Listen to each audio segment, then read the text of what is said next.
My lord, I'm giving. After vacation. Yes, my lord. Both sides are duly represented. My lord, After 14, 14. after RC Paul, counsel for Vacation the money, November. In the month. respondent Yes, my has submitted that his sister, elder sister. elder sister, requires a medical operation No, you go. on 9/10/2023, and therefore he plays for November. adjournment of the matter till after vacation. Before vacation, here- can we try before vacation? No, you will have at least 15 days time. 17th. My lord, I go there again. I No, no, try you to, go and come and back. I 15 cannot- days we have. but it in record to my study, Yeah. my lord. That is why. And this is my apology, my senior. Will accommodate. That is, I never take time. Based on the paper being, the paper was objected to by Mr. 7-11. D. Mazumdar, senior counsel, assistant Mr. R. K. Bhatra, counsel for the respondent, petitioner, 14. not petitioner, appellant. This term, My lord, if it is Seven. 14, 7/11/2023, My sir. this term, the matter shall not be adjourned on the next date, as this is an appeal of the year 2015. my lord. Mazur.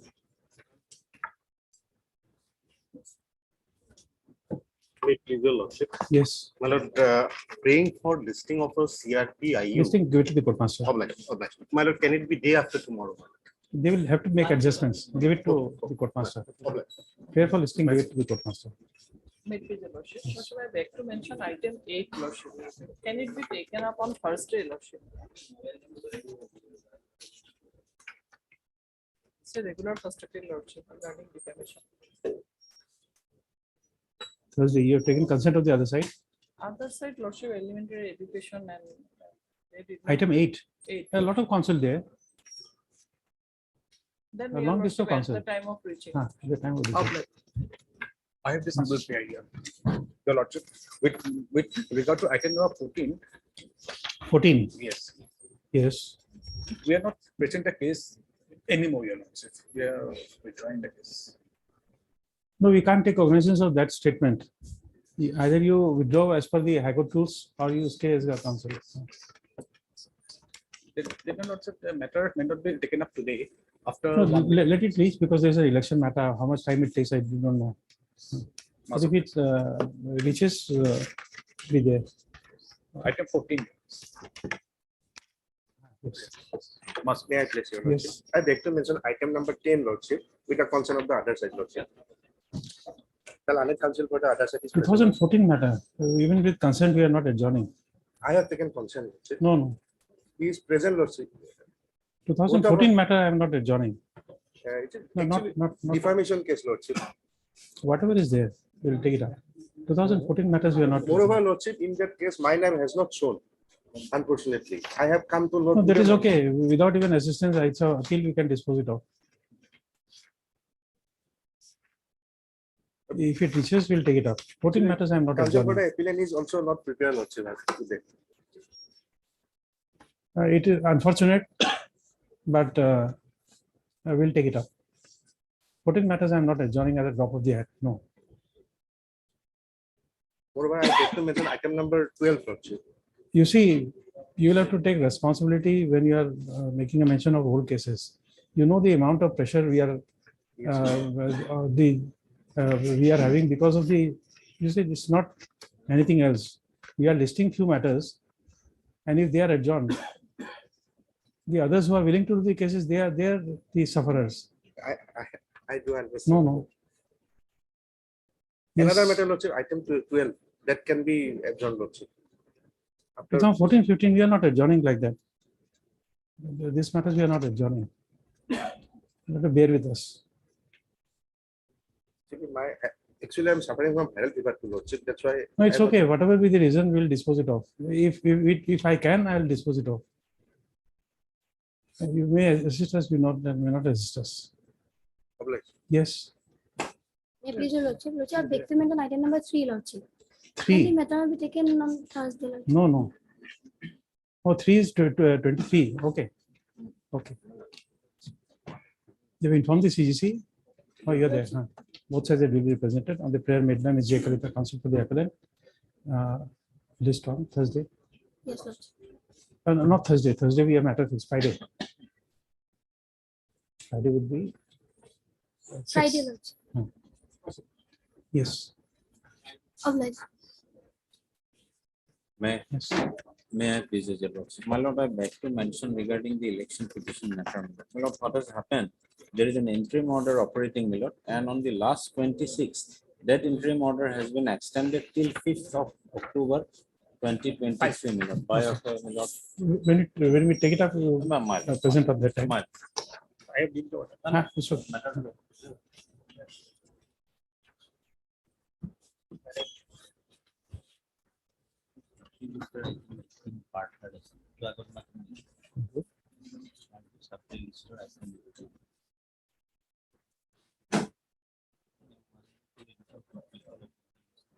Eighteen to 18 days. Huh?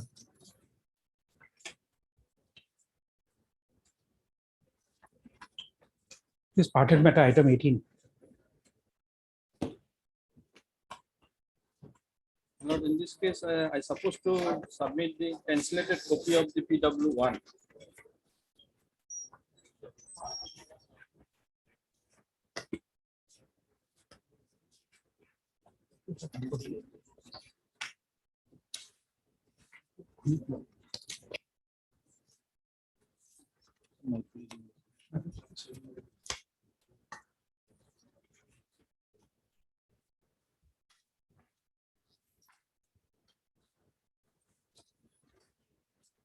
Just a moment.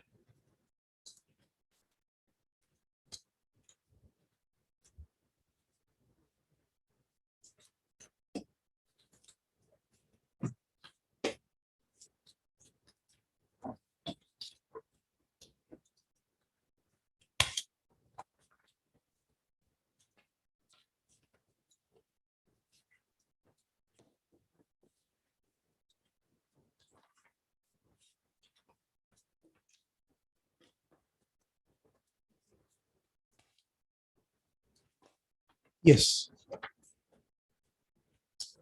But, on last occasion, it was actually argument was completed. I supposed to file the evidence of PW1 translated copy.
Consideration.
Mr. Ghosh, just see this LCR.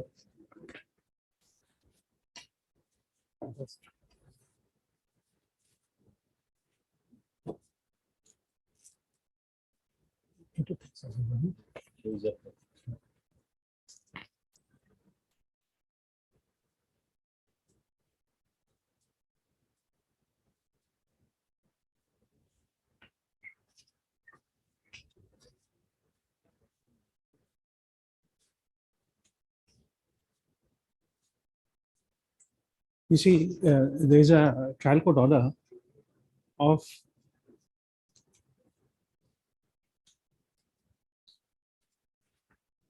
Mr. Ghosh. I'll just put you the sequence. There's an order of 1/12/2008 by the trial court allowing to call for the documents as per schedule in the petition. This petition number is 486 of 2012, dated 1/12/2008. This I have not been able to locate. No, but there is a petition 486. Just note that 486. If you can find this 486, then we'll come to know which documents were called for. But this flag, I'll show you this flag contains only a list of documents which are 3 in numbers. This is subsequent document. No, whatever be, Yes. but this is what I'm finding from record. Subsequent document. No, maybe I don't know. That's why I'm giving you this record. The second page, no, the above page, previous page. Now we'll find 2 petitions. This petition, since I have difficulty in reading Bengali, maybe perhaps here it's saying that they could not obtain it. But I did not find steps taken for calling of the records from the competent authorities.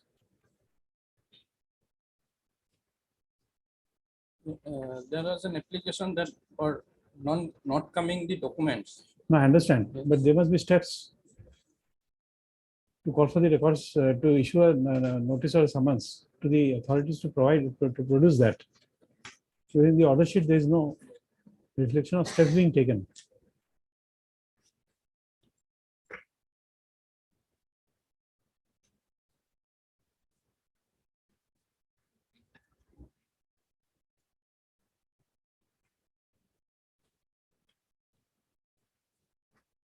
You can take your own time and find it out. If required, we'll see that, because I'll send you this also, because in the order sheet, there's no reflection of steps being taken. Mr. Das? Hey.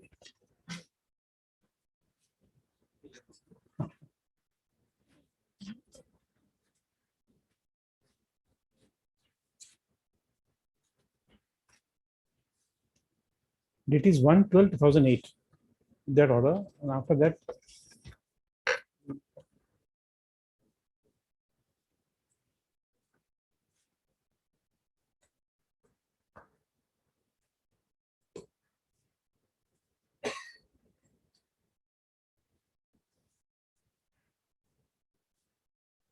because sequentially, Mr. Ghosh, you'll have to show that once the steps were taken, it did not come. Then secondary evidence was permitted. So that is what Mr. Mazumdar was saying, that certified copies were approved.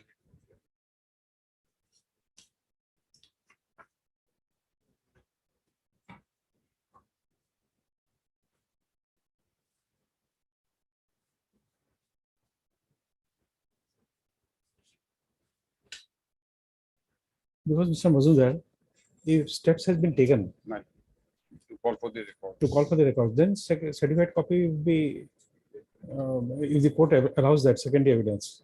If the Then court this- allows. It was allowed, but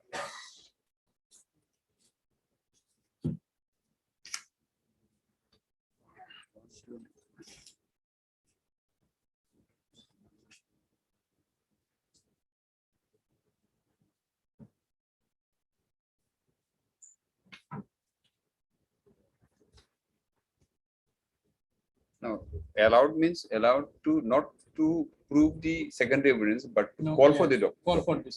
Yeah. No, that is 1/12. That is 1/12 order. That's it. My learned friend is saying is allowed, it's not allowed. For calling Allowed. for. Allowed for No, calling, that's there is, okay. there is I'm different. telling you that's a sequential. Number one, this is allowed. Then steps were taken, it did not come, and the court permitted you to lead secondary evidence.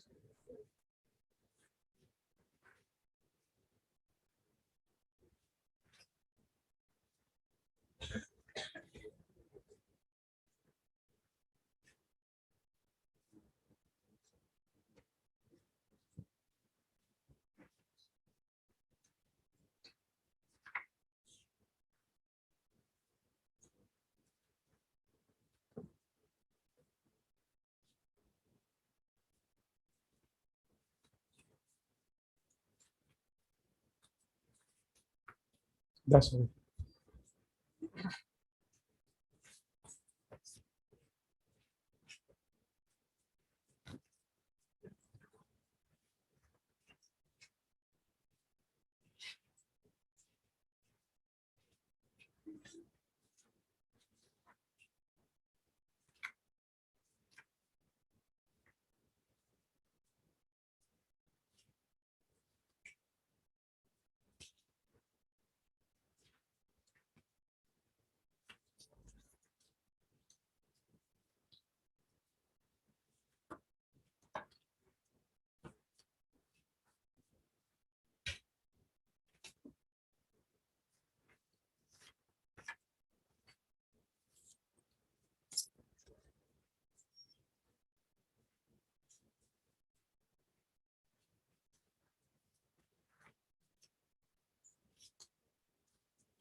For, Hmm?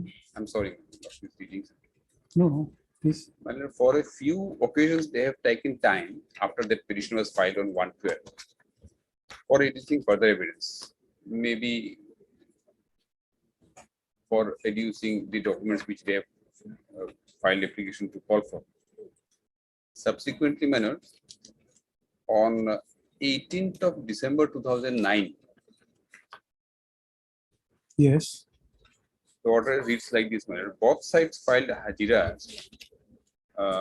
Plaintiff files a petition number so and so and prays for adjournment, showing cause in the petition is a simple application seeking adjournment. And then 6th of January 2010, my lord, they have sought for time only for enabling them to appear for cross-examination of PW1.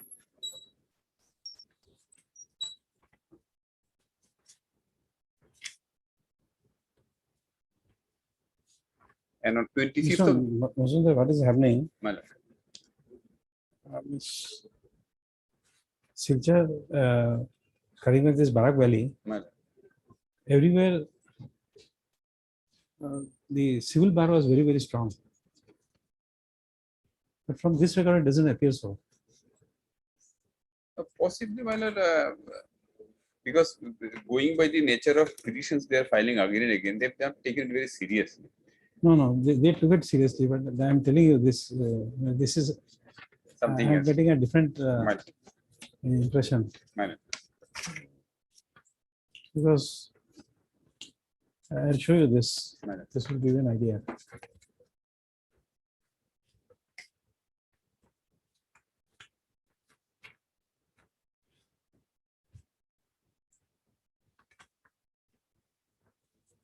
Because a client can only engage in lawyer, but you see this 5 or 6 steps they have taken. Yes, Correct. yes. But look, they are calling the official witness to depose, like to prove the postmortem report. But they are not calling for the original. You see, it's something else to call someone as a witness. Yes. And another thing to call somebody to give depose on the basis of to prove the document, which is order 16/6. Yes, yes. There is a difference. So that 16/6 was not complied with. They have called for the witness. They are calling the correct people. Yes. But it is only to prove because Mr. Ghosh has shown there is another flag. 12th day of November 2008, application was filed calling for the document record. The steps I'm not finding. It is in order sheet, it is there. No, the steps are there. Steps I've given it to Mr. It is on 1/12/2008. I understand. Even before that, 2007, they are taking steps. Yes. Steps are there on record. Or there are 2 or 3 other, all this. They are all taking steps. On 12, this petition, on 1/12, this petition has been filed that today is fixed for evidence of plaintiff and for proof of the case of the plaintiff, following records are required to be called for. That the plaintiff case is based on the following records. As such, if the following case records are not called for, the plaintiff shall suffer irreparable loss and injury. That is of That is, it was on 12/11/2008. 2008. 8. You see, that's why I'm showing you the steps. Steps were taken, but only to summon the witness, not to call for the document. Summon the witness to prove it certified copy. This is It is what is appearing. bad.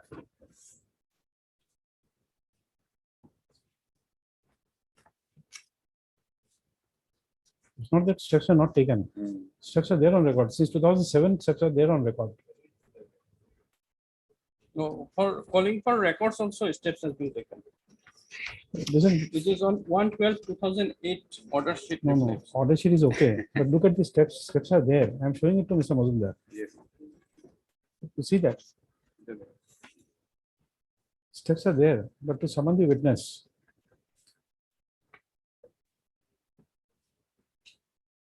Difficulty is, my lord, they have not invoked the public law remedy.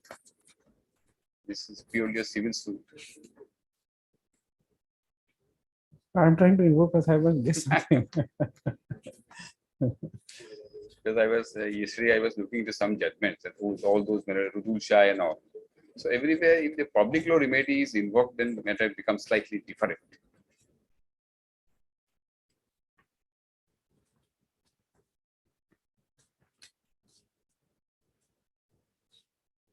You'll find one where public law remedy was invoked in a civil suit My lord.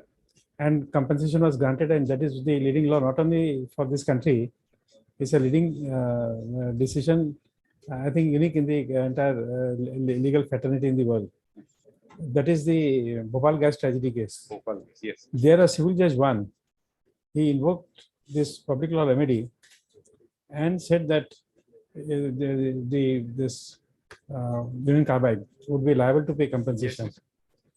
And that was upheld up to the Supreme Court, and they appreciated the invoking of public law remedy in a civil suit. Civil suit.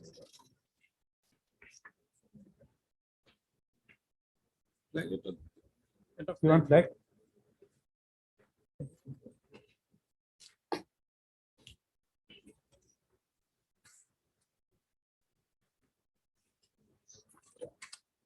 .486 petition is Hmm? 486, which has been referred. It is What does it say? date is 12, No, what does it say? calling for the records. Calling for the records. Corresponding steps are not there.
Well, Mr. Ghosh, in the absence of that, we can't help you.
Well, Mr. Mazumdar, there are a lot of things in this order. 2010 order change. Okay, 2010.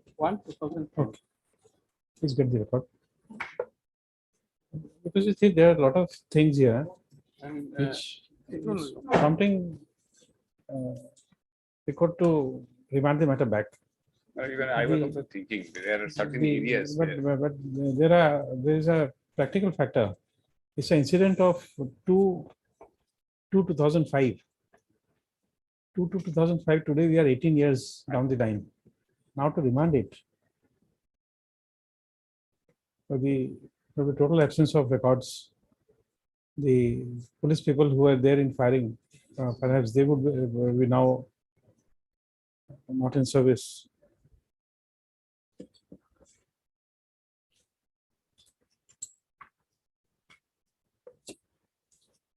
2010 order.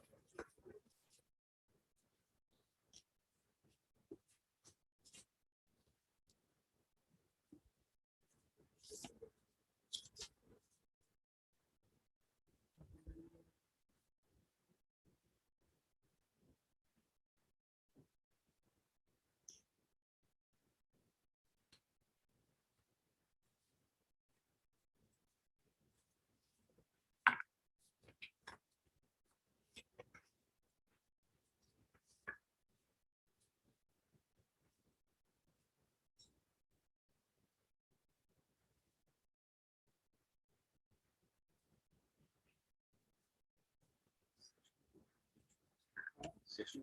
Yes, yes, yes. If you speak it,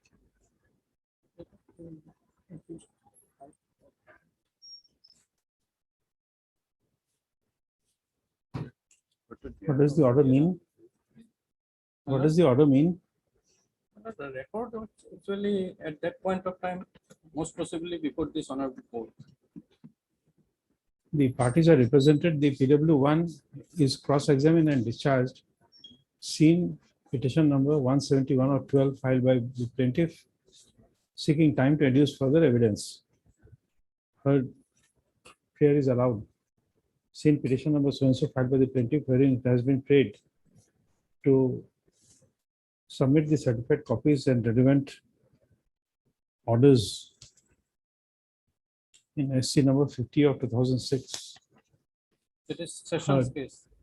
The learned counsel for the defendant number 9 has voluntarily objected against the petition by stating that the case records be called for instead of the certified copies as the CR pending. But the Honorable High Court at present, the same will be called for as and when record is received. How the certified copy document are enclosed with this case record at this stage for cross-examination. That session case was at that point of time pending. Against this defendant number 5 to 9.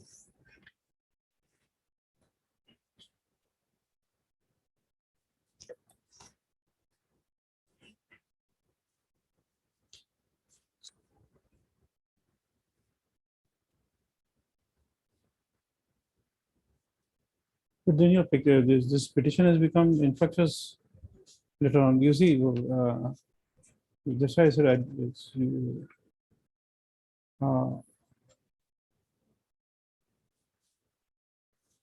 this order, PW1 is cross-examined and discharged. Before that. No, that's okay. repeated, You see, the order time says, has been taken. 25(1) says this PW1 was examined and discharged. Then comes a petition to adduce additional evidence. And that was allowed. By saying that that's allowed. Then another petition is there asking to submit the certified copies.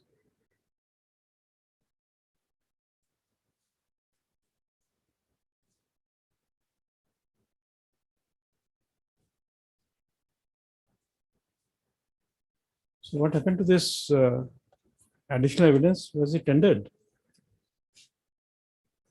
Additional evidence of PW1, was it tendered?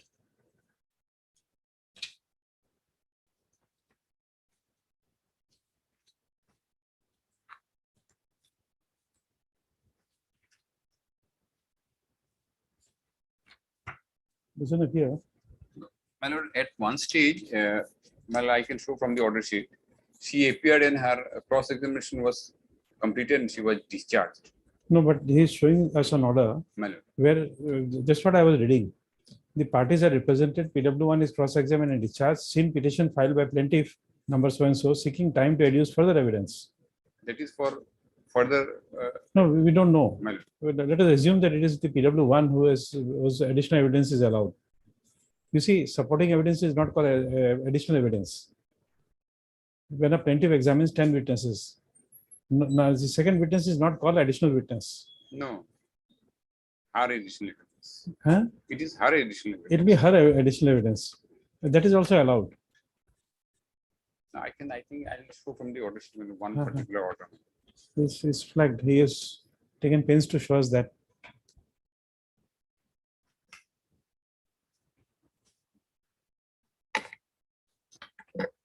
There was a session case actually.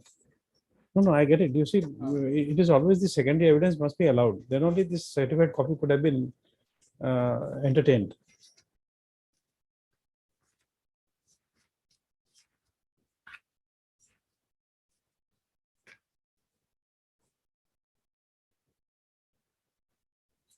Because of the incident, I am trying to get one handle.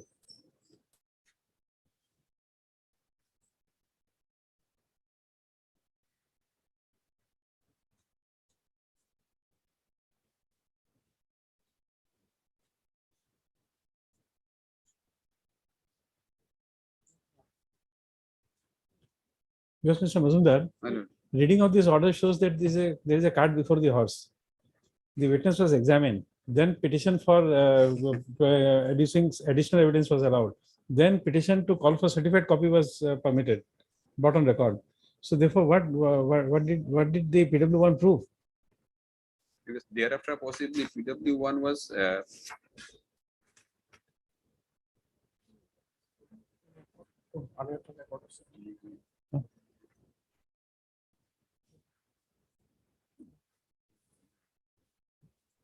Actually, record was at that point of time in, before this honorable court. No, that is okay. Then No, but you see, that's what I was saying. This Barakbari was initially a very strong And- civil bar. and before cross examination, several adjournment has been taken on this ground. No, that's Then okay. lastly, You see, adjournment was not allowed. I'm not blaming anyone. What I'm Adjournment saying was is that not allowed. Then this petition, cross examination held, petition also filed. no, but you see the sequence. The sequence shows that it's incorrect procedure was adopted by the council for the appellant. After the witness is discharged, PW1 is discharged, then he files a petition to get a certified copy. The other side objects, no call for the record. and the 26th of February 2010 order says both sides filed hadiras. Defendant side prays for adjournment against petition number so and so showing cause in it. Fixed so and so 6th of March 2010 for cross examination of remaining PWs. So all three PW1 were crossing and discharged. and no PW1 by that time is discharged. PW1 is discharged. After this, you will find an order. Three PWs have been discharged. Yes. The court says that piecemeal evidence will not be taken. Call all the witnesses and on the one day they will be cross-examined and discharged. Yes. So thereafter there is an order. Yes. All three PWs were cross-examined and discharged on the same day. Certified copy was also submitted on the same day, Yes. 5th of 25. April 2010. 25/10, 25/1/2010. So on the certified copy. But do the orders. But This is fifth- the 5th of petition April. 170. 2010. Both the sides are represented. Three PWs are cross-examined And discharged. and discharged. Yes. Seen petition number so and so filed by the plaintiff wherein prayer has been made for examination of MO, medical officer. A hard prayer is allowed. Plaintiff shall take steps. So from that date, they have abandoned the idea of bringing the original documents and at least from that date. Earlier also, she has abandoned, in fact. Then you see, what you call, if I remember correctly, on that day we read, PW1 were discarded on the ground that she has not seen the incident. PW2 was discarded, finding the evidence to be inconsistent with the record because it says between his house and the place of incident there is a river, and it was late in the night. So the court says that crossing the river in the late in the night, coming to the spot and witnessing the shooting, that is something which is disbelievable, and therefore that was PW2 was also discarded. Yes. In fact, one witness possibly said that nobody crossed the river. One sentence. Nobody crossed the river. So didn't cross the river, didn't see the incident. That's not, these two witnesses are gone. Yes. So even if the examination of the non-examination of the original record, even if we condone that, then also these eyewitnesses, they have. What is the case of the plaintiff?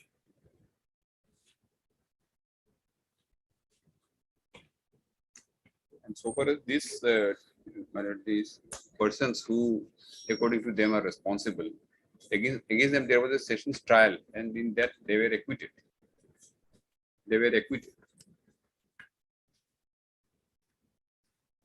That is, otherwise you see, it was a very easy open and shut case. You see, it is the written statement where the state says that this police personnel, they were attacked and therefore they shot in retaliation. So it's an admission. Once it is an admission, the question of the what you call the onus of not being shot falls on you, Yes. and therefore it's a very Otherwise, easy way to what you call to remand the matter back. Man, But there must be some supporting evidence. That's what I'm searching for. One. Application 176. It is on that day, application has been filed for accepting the certificate copy. That is the order. Accepting the certificate copy. That was of which date? Petition. No, which date? On the same day. date.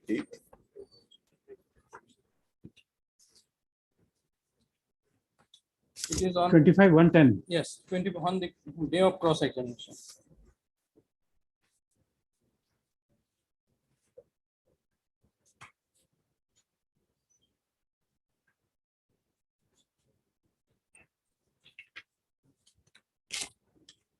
You send me the part 1 file.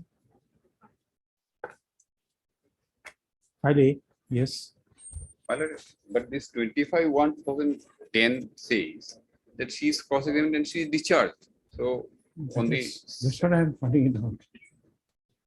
once she is discharged, further evidence possibly they wanted to mean that further PW. No, for that we can have an answer, possible answer.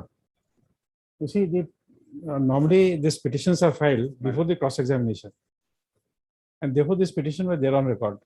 It is the court which is passing an order later in point of time, and therefore what has happened? These certified copies which are there in the evidence went through without any objection, and therefore the orders which are being passed is post what you call Discharge. post discharge orders,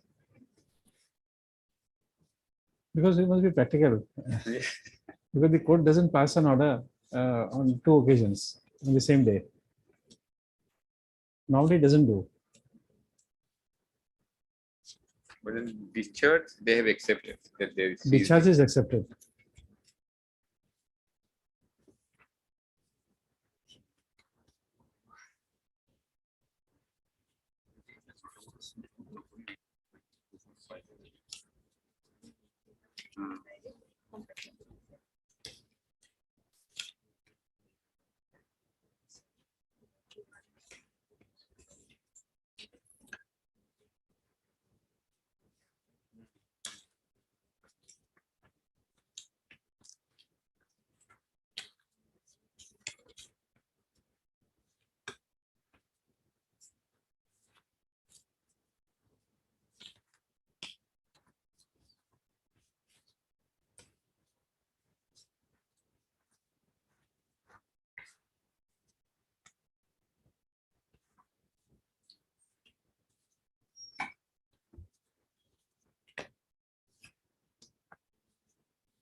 No, Mr. Ghosh, we'll have to dismiss this appeal.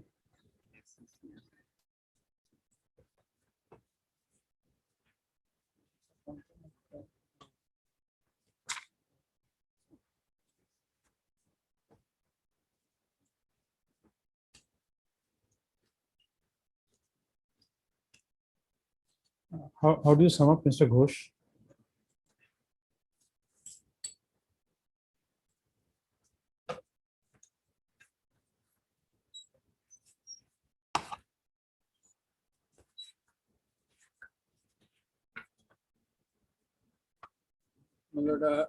Number one, written statement filed, but no evidence was laid.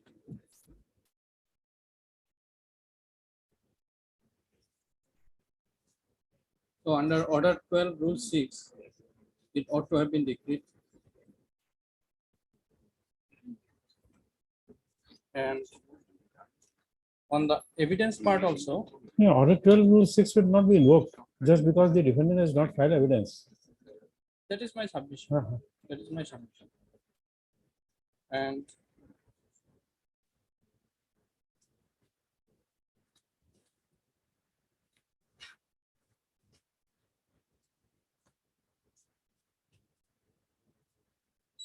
not taking presumption under section 14 of the Indian Evidence Act.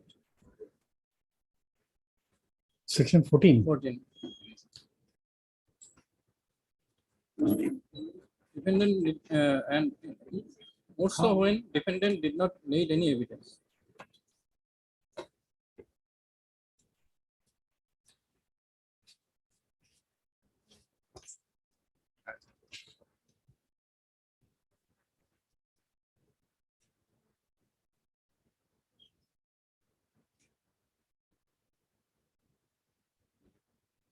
Can you elaborate on 14? Because 14 is very difficult to accept. Evidence Act in this case.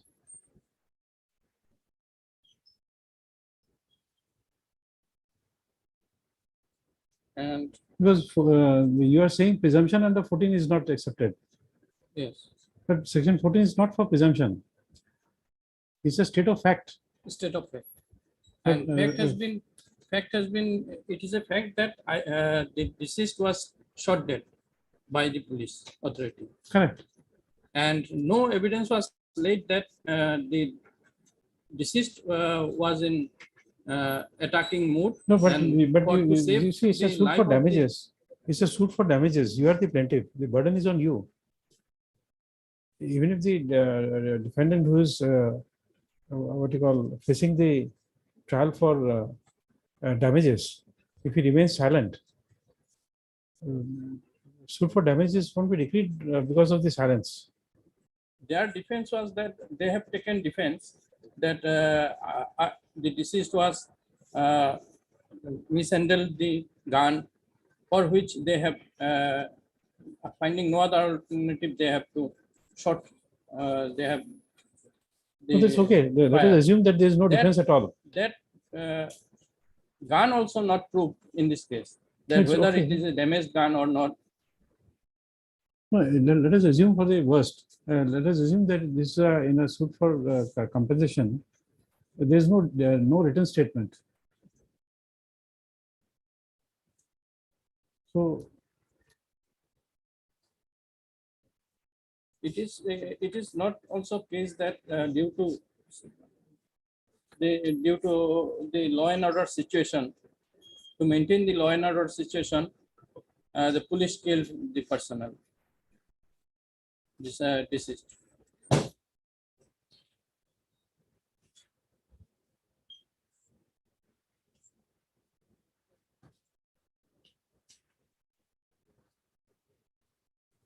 And it is also not brought on record that this defendant number 528 went to the place of occurrence to discharge their official duties.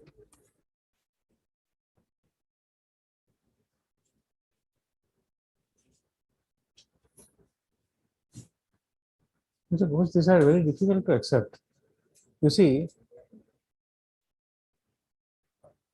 let us say this police patrol will find they are moving around in the city in a police patrol car. If you have any policemen known to you, you just ask them. Anyway, any status of policeman, if you know, he may be a traffic, he may be in the police, he may be in the guard service. You just ask them. This Papa car, when they take out for the police patrol, in short we call it Papa. This police patrol car, when they are taken out from the police station and they are moving around the city in their designated area, it's a phenomenon I know. That's why I'm telling you. It is not recorded in the general diary entry that now it is 11:15. At 11:15, the police patrol car has gone out for a round. This is an entry which is not required to be made. So let us assume, it's only an example. It may be a worst example, but still it's an example. Now let us see that this police patrol van, while making a round, has caught a pickpocket, and the pickpocket is caught. Police is not required to lead evidence why they were there. But that is some proof is to be there that why this, it is not that only for lathi charge or anything. No, It is it's a only, you guard- see, when they're on static duty, the police has a roster maintained that who is placed where. So in the morning, you will find in the police station, there's a work chart where they will say the policeman XYZ, home guard so and so, in traffic duty outside the High Court campus, and so and so. There's a what is that role called? I forgot. It's a role which is maintained in a police station, that which policeman is on duty at which place. So that is a static duty which they are given. Then they are assigned this duty. But this police patrolling and these things there that which is being done, I don't find that there is a requirement of making an entry and then visiting the area.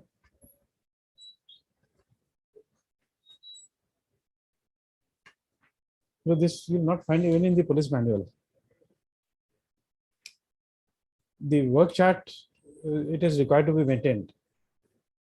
But it is maintained, they are under the control of the officer in charge, and it's not an entry which is required to be made in the case diary. Sorry, the general diary entry of a police station.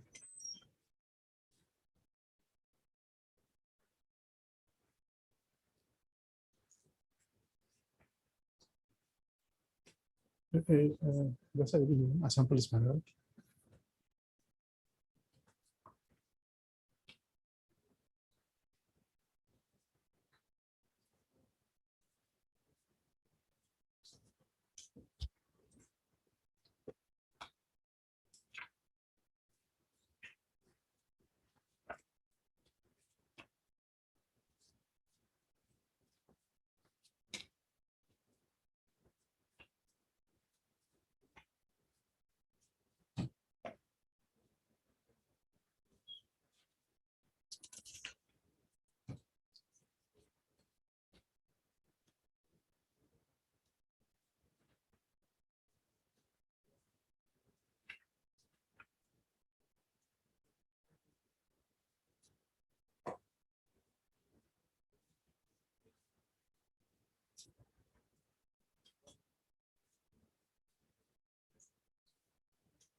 Yes.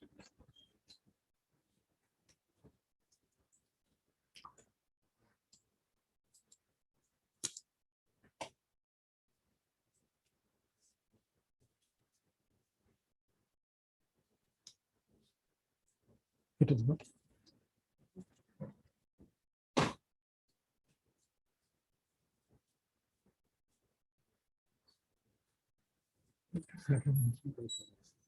No, 1014.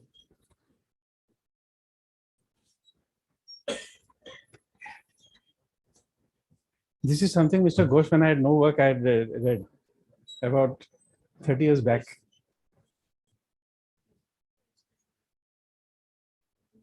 You see, 1014, this will give you idea, 1014, yes. Down below, you'll find the inspector's diary. It will not contain that. Now you come to 1016. Yes, next page. Here you will find the police station house. In police station house, in the what is the report they are required to give, and the next page you will find 1017 is the this 1017. Here you will get what is required to be maintained in the general diary, and it is within the power of the officer in charge to give duty to anyone, and therefore it is not required to be maintained in a general diary.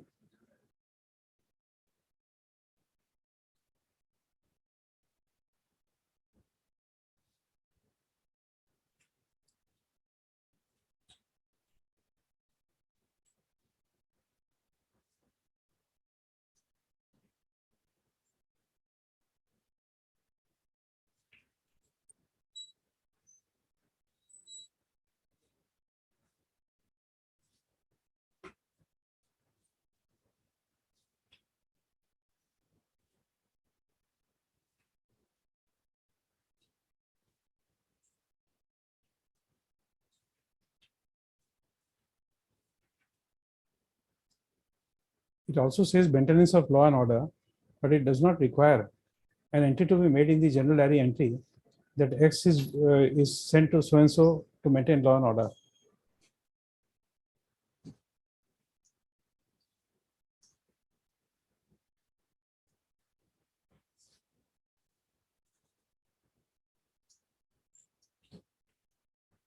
Mr. Ghosh will not find. This is something I know. That's why I said that this is something I know.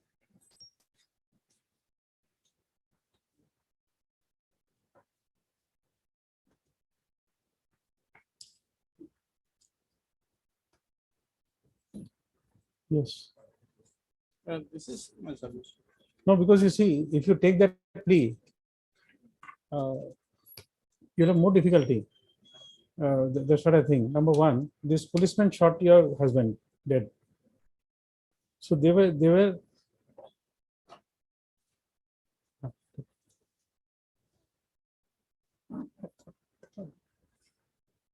So now, if you dispute that they were not on duty, then you'll have to also show that what you call they had a premeditated mind to be there. You will go there, and then you will be shot.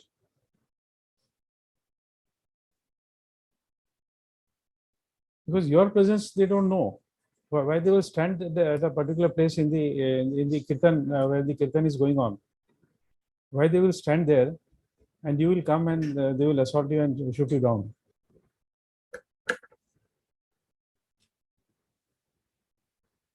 But then you are questioning the admission in the written statement. In the written statement, they say that yes, you were there and you were shot. That is something which is admitted. So why they were there is not a question to be decided, determined in this case. So why should we go there? That's what have shown you so much thing only for that. My lord, here in this case, it is an admitted position that he was shot dead by the police. By this policeman, Police. there is no doubt Now about it. question is damage and compensation. Now in the damage and compensation, whether there was any mental pain or not, on suffering on the death due to death, there loss of love and affection. These are the area which is to be decided for the purpose of compensation. Then loss of concentrium, loss of dependency. These are the area. No, you'll have to show us that in such cases, the principles of Motor Vehicles Act, where this under these heads awards are given, can be invoked. Because you see, when you are filing a damages suit, the entire onus is on you, and that is why this was simplified. I was told that earlier times before this Motor Vehicles Act came, then this motor accident cases were also before the civil court, and the burden was on the witness to prove.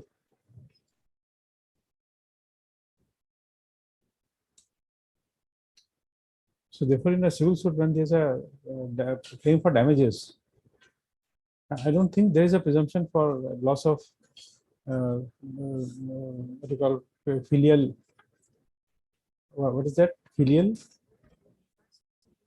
What is that word? Filial? Billion writer. No, filial. Huh? Any family members, Minor. the filial affection is lost, and therefore they can claim compensation. Filial, Loss of FILIAL. affinity, loss of affinity. Whatever that.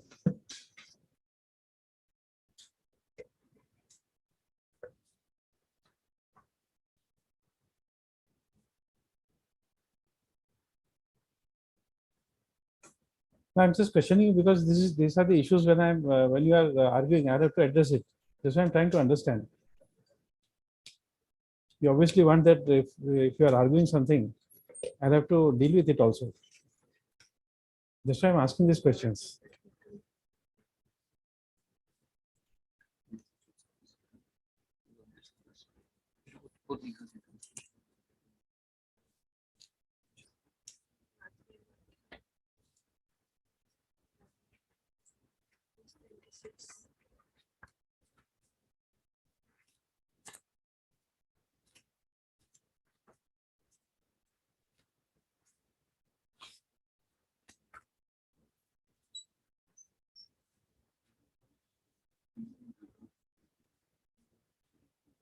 filial consortium, Mr. Mazumdar. Consult. Huh? Yes. Filial consortium.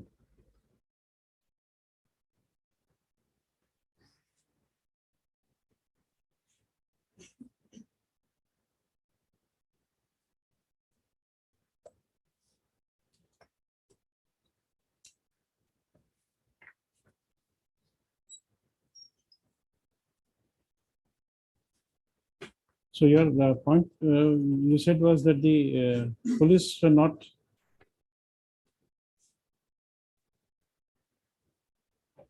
police did not prove why they were there. My lord, one judgment, so far, I rely, it is relating to a writ petition, but regarding this mental pain, agony, all these things has been discussed. No, truly, you see, when 19 is public law remedy, there's no bounds. We don't have to be guided by any what you call the principles of damages. In a civil suit, basically, if you claim for the principles of damages, then there are few theories which are working.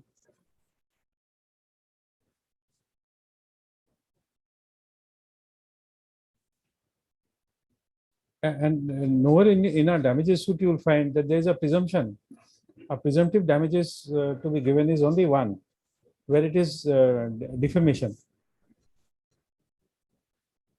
Then the court estimates on the basis of his or her status. That is an exception to the otherwise damages rule.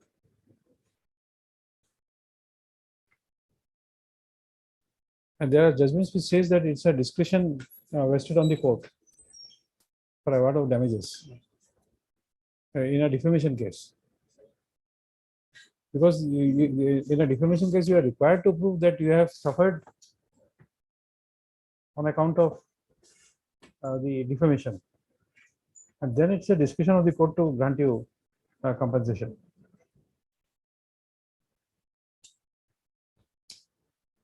To my limited research, I have not found any principle laid down in any of the decision where it says that X who is doing profession of A must be given damages of a particular amount. Person Y doing profession of B has to be given this much. There is no principle laid down. Like MSCT, we don't have a factor.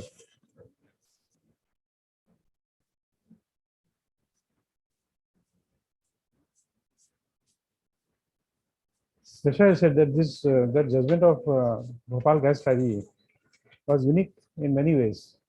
There it says that it did not have to quantify the loss because it's a tragedy, and therefore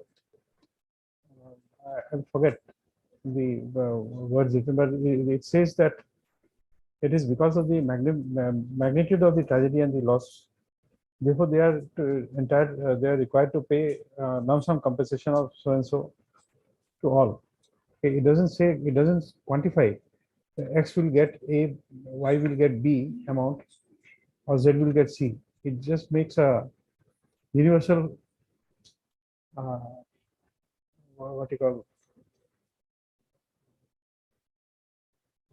universal award. And that particular methodology was accepted by the Supreme Court of India.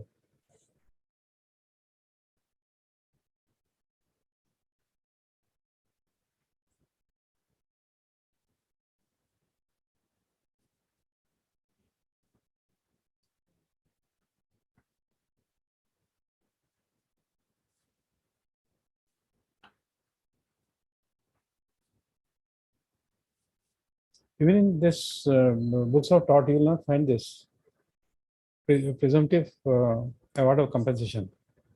Ratan Lal Dhiraj Lal.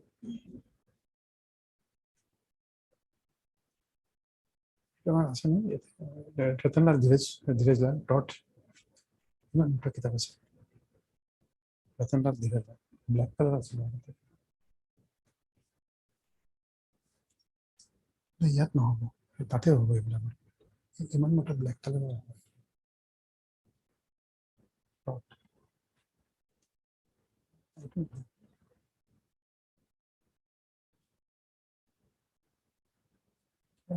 This one is Iman motor.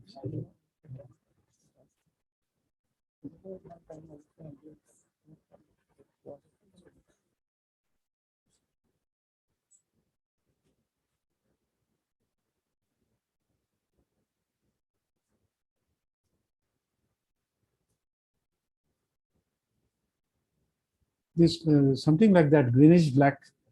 Yes, this type of book. Law Tots, Ratan Lal Dhirajal.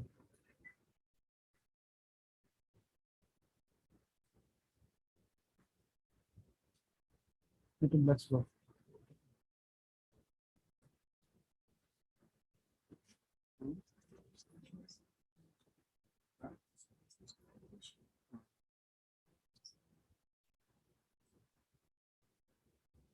No, that is Constitution of India.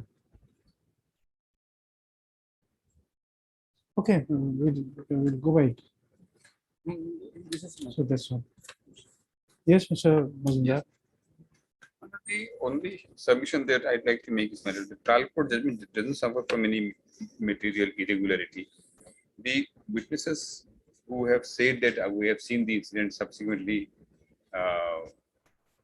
in the cross-examination said that no, we have not seen the incident. Now, the question that may arise is, as my learned friend is arguing, that police firing they have admitted.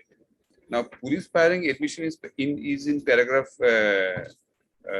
11A and 11B of the written statement manual, where they have pleaded my lord. Just a moment. My lord. Just a moment.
This is what this I am reading from the special bench judgment of the Supreme Court of Union Carbide. Union Carbide. There are two judgments pursued of Union Carbide. No, there are several. In fact, what had happened was there was a civil suit filed. Then there was an agreement between the parties to pay compensation. Nice. And on that, after that, again it was it went to Supreme Court. Then there's another, and then last in 23, Yes, ma'am. where some people came again and Supreme Court disallowed. These are three I know. There may be more. Yes, yes.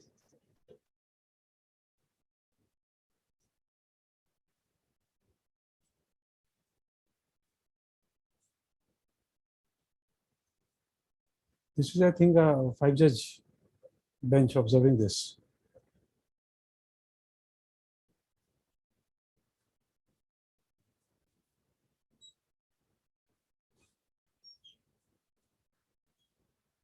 Only the first line, that is the statement I was making Oh, yes, ma'am. of that para. Which para was that? 10. There are 10. Just show it to Mr. Ghosh. It is interesting. What I was trying to submit, Manoj, the para 11A and B, which was taken note of by the trial court also. Para Para 11A and B of the written statements, Manoj. 11A and B. Yes, if we read these two paragraphs, I am not reading the entire paragraphs, Manoj. Just a moment.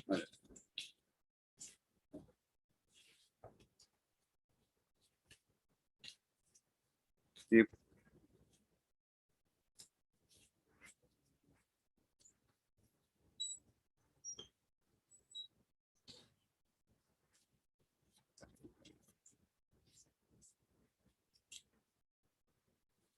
11A and B. Yes. Yes.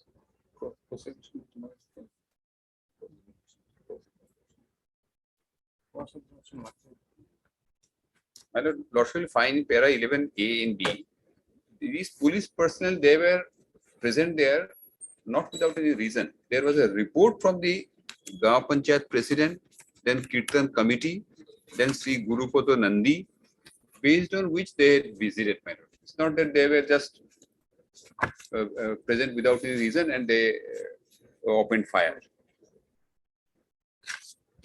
Lordship will find this just 11A and B I am reading, my lord, that in connection with Ashtoprahar Nam Kirtan at so-and-so, detail so-and-so, Dinanath Rajbangshi, Kamal Burman for law and order duty. At about, they were detailed for law and order duty. Secondly, at about 11:30 p.m., both the above named constables returned to police camp and reported to IC that once is Sudeep Dhar, alias Moina, so-and-so of so-and-so with his some other associates and being armed with weapons were creating troubles and nuisance in front of Karichera Durgabari. They tried to control them but in vain. Rather, they were rebuked in filthy language. In the meantime, some members of the Kirtan committee and GP president Sri so-and-so also reported to the IC of police camp and requested to control the troublemongers or for smooth running of the Kirtan. On receipt of all such information, the IC of the police camp, the defendant number 7 with a lathi, went to so-and-so Durgabari where Ashtoprahar Kirtan was going on at about 12 midnight. On reaching there, they found that Sudeep Dhar along with his followers being armed with deadly weapons were creating troubles and very much inconvenience in causing inconvenience to the innocent viewers of Holy Kirtan. Thereon seeing the police party, Sri Sudeep Dhar and his associates became furious and without any provocation, they attacked them. Defendant number 5 to 8 tried their level best to resist them by protecting them with their rifles, and as a result, the rifle of so got damaged by cut of dagger, and both these constables also received injuries on their person. Finding no other alternative and to save the situation, the said two constables were compelled to open 5 rounds of fire. Sudeep Dhar sustained bullet injury and he died. Thus, it is clear that police firing which resulted in death of Sudeep Dhar did not take place all of a sudden or without any provocation, as averred in the plaint. Defendant number 5 to 8 have got no enmity with Sudeep Dhar. What I was trying to submit based on this, if the statement made in these 2 paragraphs are taken for the purpose of saying that police firing is admitted, now it's only question of compensation. The entire paragraph has to be taken into consideration in that case, madam, where we have justified that we were present there, police person were present there not because they had any ill intention to kill him. There was a report, they were asked to go there. And on top of this No, paragraph, but this splitting is without any evidence. Madam, So this, Madam, what I am saying is, madam, it's true. Madam. From our side, we did not need any evidence to prove these averments. But if the statement of once particular statement from these two paragraphs is taken to show that they were there. Why they were there is also averred in the same paragraph. No, you see, you see the point, whether they were there or not My lord. is not material for the purpose of adjudication. They may be detailed, they may not have been detailed, but they were uniformed policemen armed with rifles and they shot this man. And the allegation is that you see, that is why I am spending so much of time trying to find an answer. My lord. The action of the deceased, assuming the police version is true, is to attack the police personnel with a knife. Yes. The police people were armed with guns. Their rifle butts are damaged, Yes. and they go on and shoot him twice. There's a third injury in the leg, which we did not find on that day, but he was shot dead with 2 bullet injuries. Now you see, had it been nothing, then also you exceed the right of private defense. Assuming you had one, you had exceeded, and once that the exceeding is there, you will be liable to damages because you did not give any evidence. We did not leave any. So here the only point where I am trying to find an answer is that you see the witnesses came and deposed and they did not, their version were rejected by the trial court. My lord. So any infirmity on that account, I'm just trying to get one. If any infirmity is there, I can always, that's why I said public law remedy is a very easy way to avoid compulsion. They say that it exceeds the right of private defense, persons were shot dead, Right. and therefore state has to pay compensation. It's not a very Difficult. difficult task. That is why I was referring to this. Just pass it in that's why I was referring to this public law remedy which was invoked in Bhopal gas. Yes. But there the fact was that this agreement between the parties, it accepted that there was the gas leakage was there. Yes. Yes. And therefore, the only issue for which this 5-bench constitutional bench was it had gone into is that the award of compensation was low, and therefore they perhaps that agreement did not come in their way to enhance the compensation. Yes.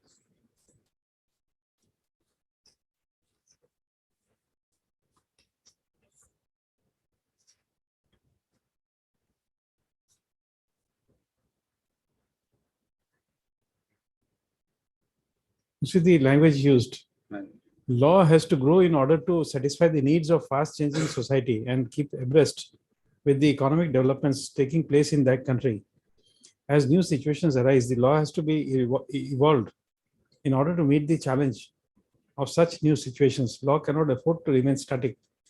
We have to evolve new principles and lay down new norms which would adequately deal with the new problems which arise in a highly industrialized economy. We cannot allow judicial thinking to be constructed by reference to law as it prevails in England, or for that matter, and for that matter, in any other foreign country. So therefore, you see, it's justifying why They are, this, despite this agreement, when it is low. in fact, earlier states used to claim sovereign immunity. Thereafter, the law has changed.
Because here also, what had happened was why I did not find any material on which I could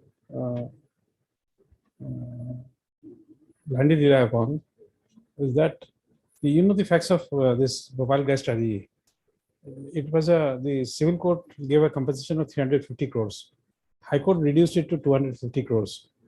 And then there was an agreement between the Union Carbide and the Union of India granting immunity, their chairman, immunity from prosecution.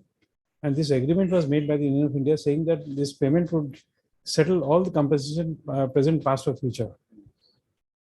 And therefore, that was challenged before the Supreme Court, saying that this could not have been done because as a victim, I had a right to be heard. That was decided. That is one part I forgot. So then the Supreme Court invoked 142 and then granted a compensation, enhanced the compensation. Now, in the first part, there's another angle also. What happened was the civil court for the first time awarded an interim compensation. Yes. So interim compensation was also challenged. Then came this prayer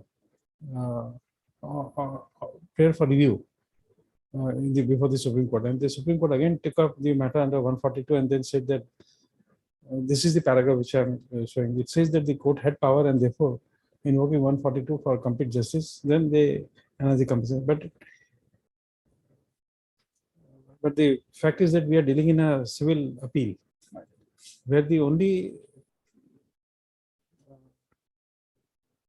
thing we have is to examine if the evidence could lead to passing a decree.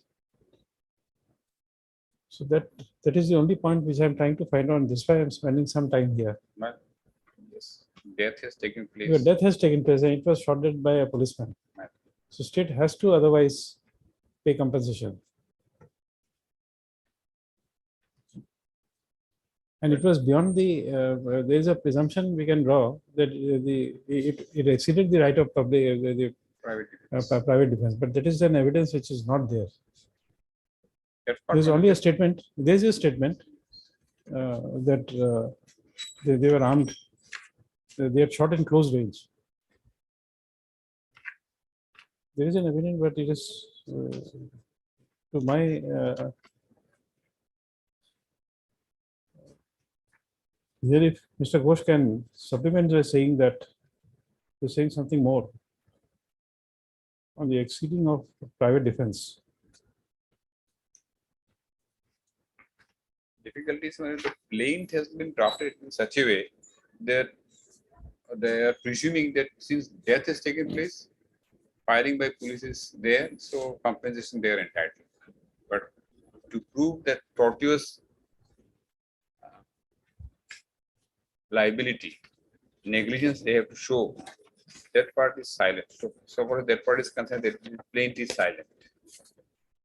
In fact, it is only for that reason, Mr. Ghosh, we wanted this translation to be made, just to get a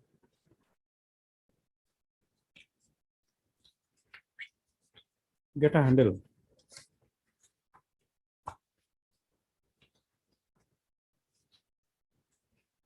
And another factor that these persons who were involved, they have got an acquittal from the sessions court. That is another aspect to be considered.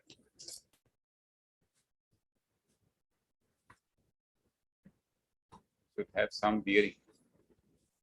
Will have some bearing. Mr. Ghosh, can you read the cross-examination of this doctor, medical officer? He was summoned as a witness.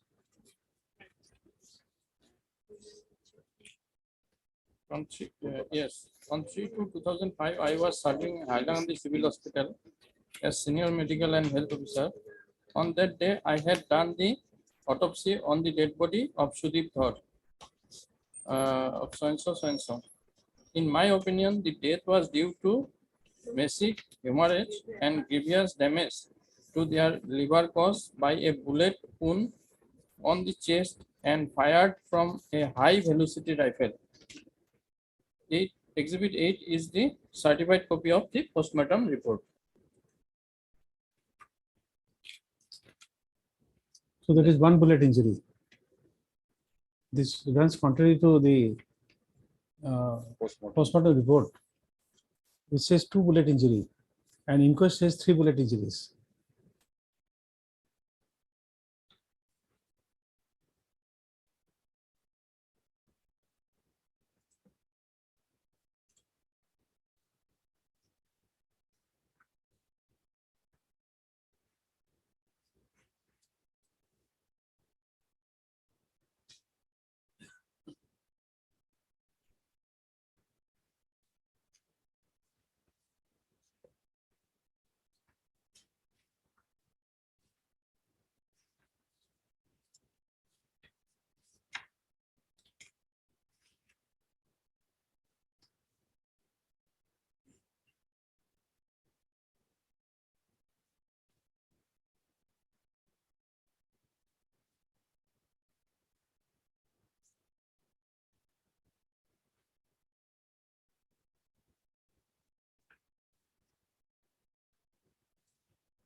Okay. Heard. Mr. S.K. Ghosh, learned counsel for the appellant, and Mr. D. Mozumdar, learned additional advocate general, assisted by Ms. D.D. Burman, learned Mrs. D.D. Burman, learned additional senior government advocate appearing for the respondents. You are also there? And Mr. T.R. Government advocate appearing for respondents. Next paragraph.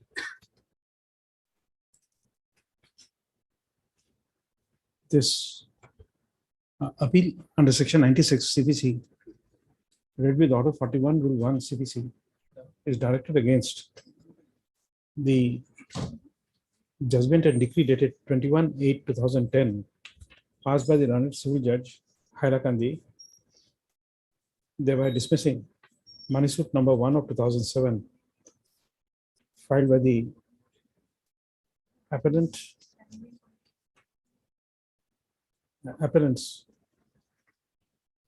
public plaintiffs. Next paragraph.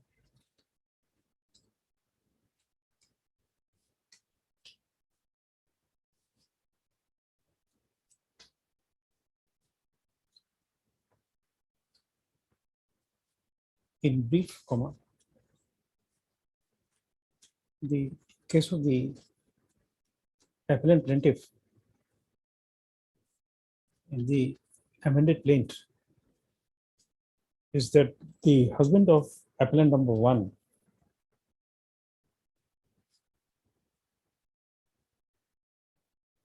and father of appellant number 2 was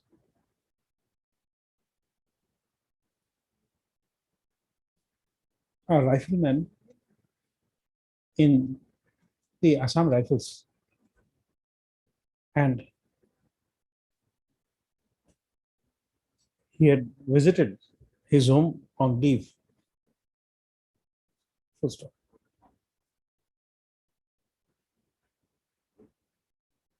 On 2/2/2005, the husband of the appellant number 1 had gone to a Nam Kirtan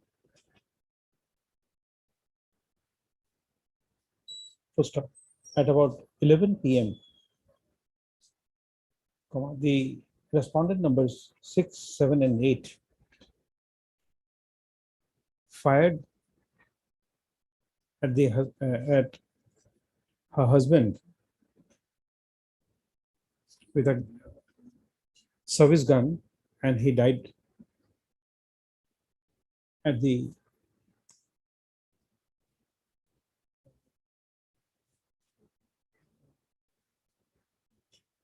and he died instantaneously. Full stop.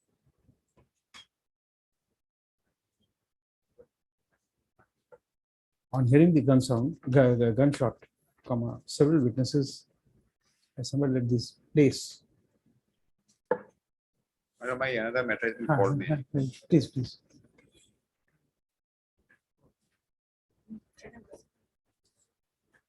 Full stop. On 3/2/2005, inquest was conducted and the dead body was sent to Hailakandi Civil Hospital for postmortem examination. Full stop. As per the postmortem examination report, the death had occurred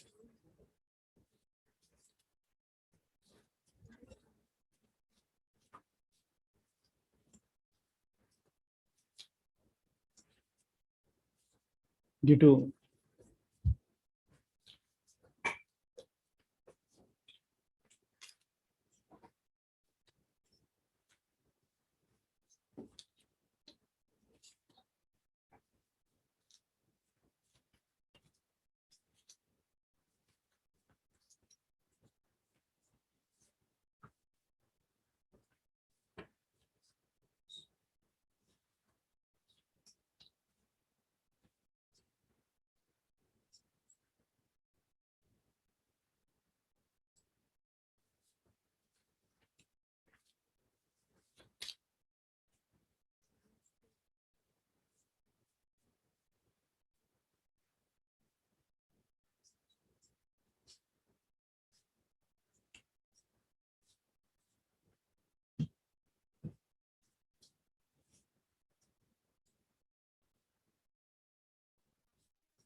the death was a result of massive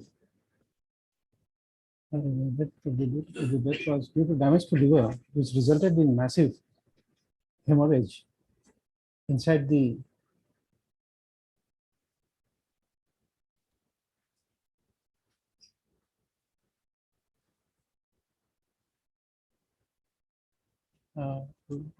within inverted commas you write eligible bracket close, sorry, inverted comma close, which resulted in the victim's death.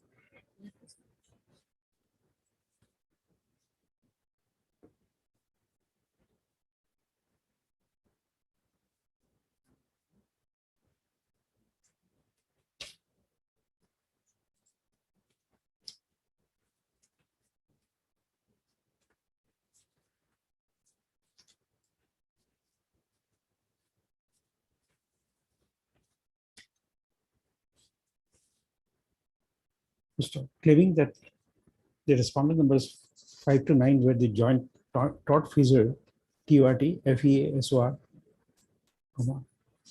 the appellants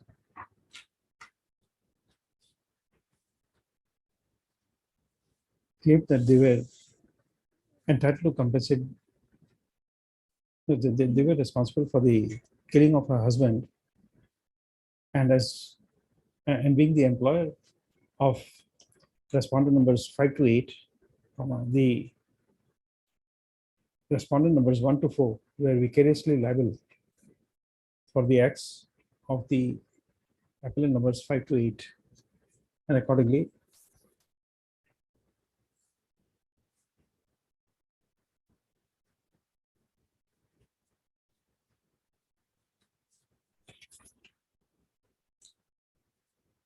alleging that cause of action for the suit arose in the territorial jurisdiction of the court, prepare for compensation of rupees 30 lakh was made in the plaint. Full stop. Limitation like the na? Limitation. Just next one. I'll just take a break and come back.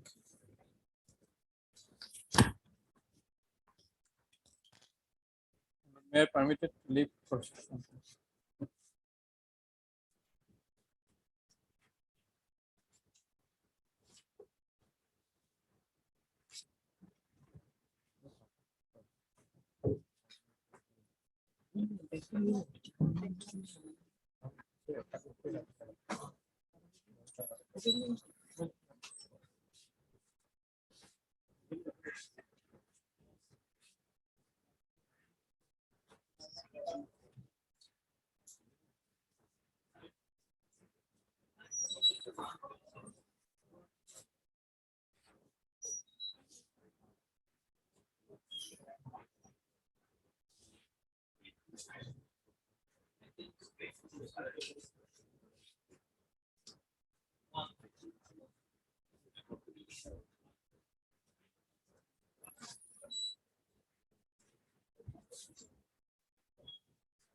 The respondents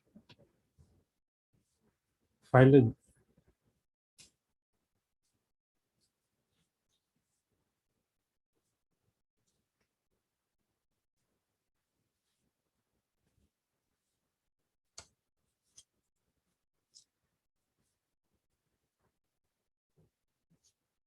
joint written statement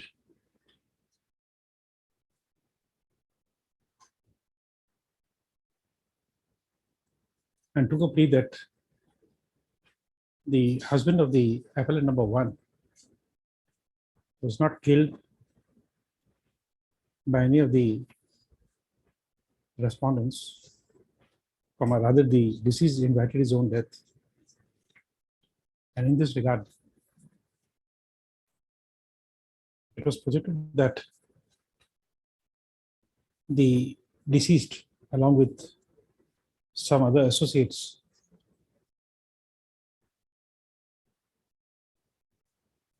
were at the place of occurrence armed with weapons and were creating trouble and nuisance in front of the Karichera, Karichera, Durgabari, and that the police personnel had tried to control them, but in vain. And in the meantime, the members of the Kirtan committee, along with Gaon Panchayat president, had reported the matter to the in charge of the police camp with a request to control the trouble mongers. And accordingly,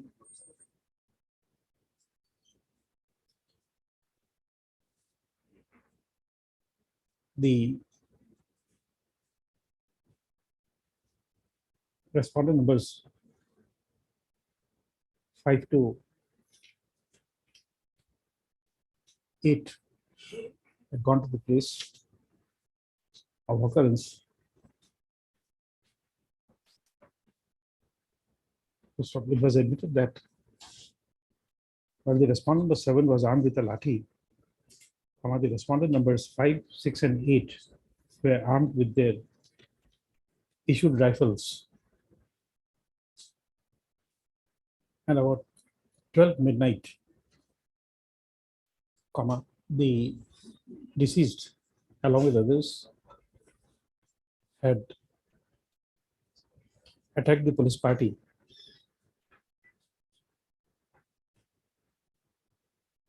And that the respondent numbers 5 to 8 saved themselves from saved themselves with their rifles. As a result of which, the rifle of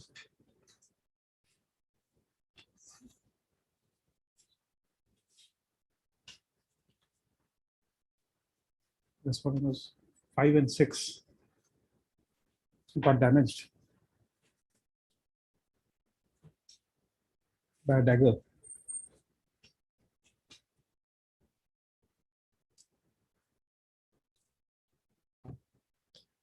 And both the, and it is projected that both the police person also got cut by the dagger and in self-defense. Not self-defense, and they're finding no alternative, the set two constables had opened fire on the deceased, who opened 5 rounds of fire on the deceased, who sustained bullet injuries and he died.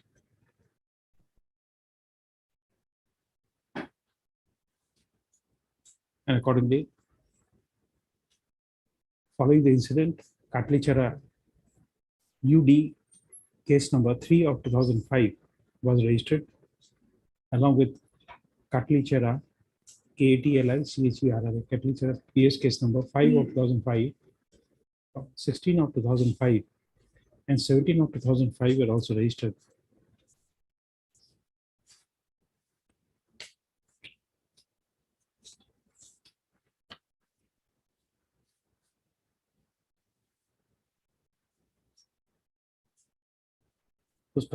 It was further stated in the written statement that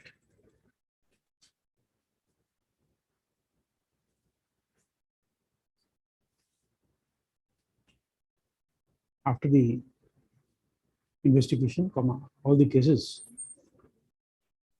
ended in a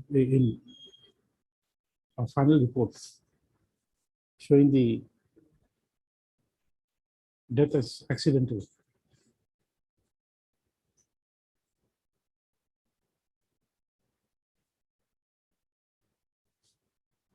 For which none of the respondents were liable, and accordingly, it was prayed that the suit filed by the appellants be dismissed.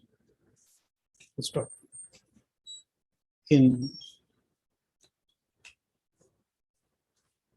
support of the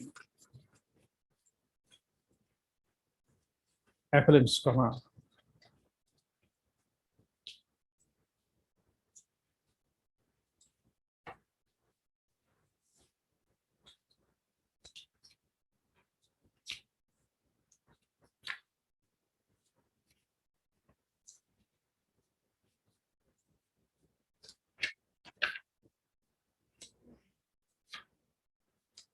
the learned trial court framed 5 issues for trial, which are as follows. Page 23. Next paragraph. The appellants, who are the plaintiffs, had examined 5 witnesses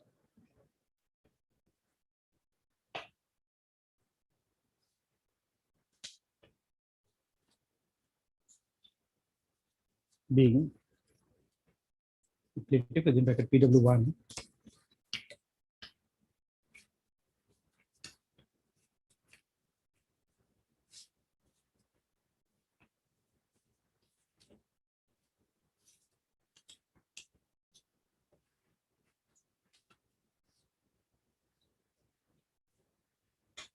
Mihir Dev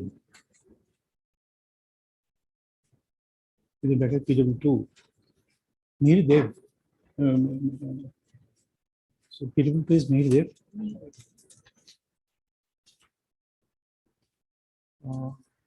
Sapan Nath Bhomik within bracket PW3.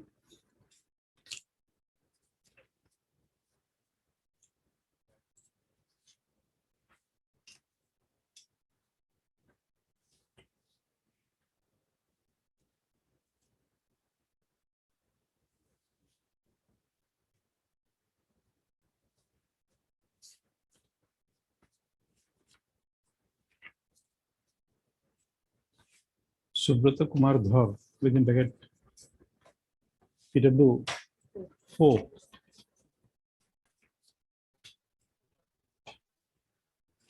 And Senior Medical and Health Officer with bracket PW5.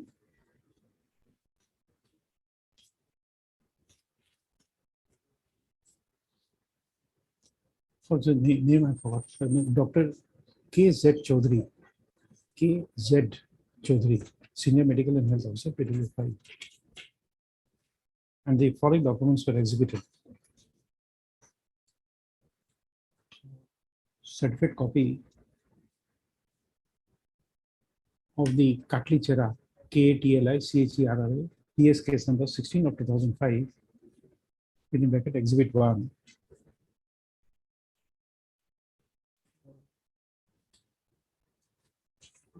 Same thing, PS case number is 17 of 2005, Exhibit 2. Same.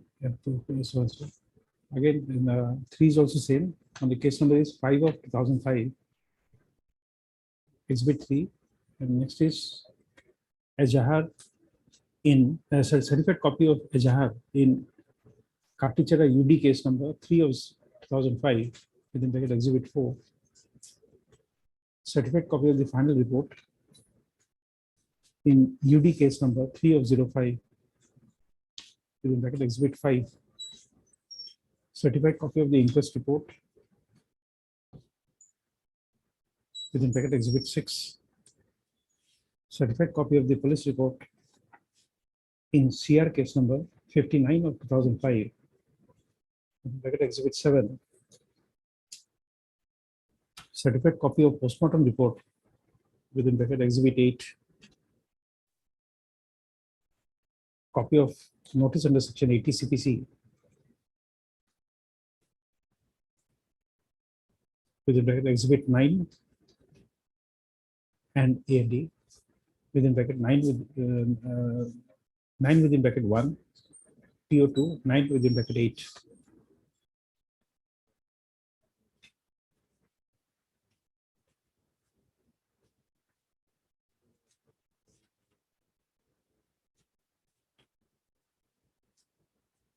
Salary statement within bracket Exhibit 10.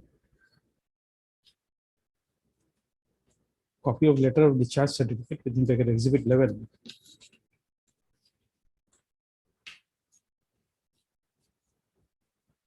Next paragraph.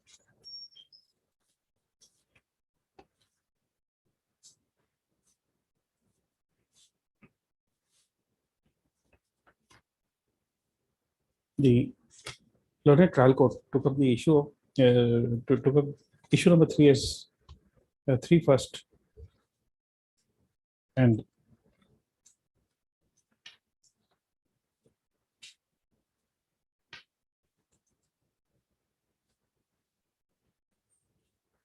the Learned Trial Court disbelieved the evidence of the eyewitnesses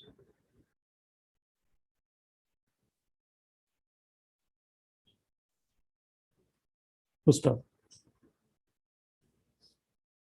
The Learned Trial Court found that the PW2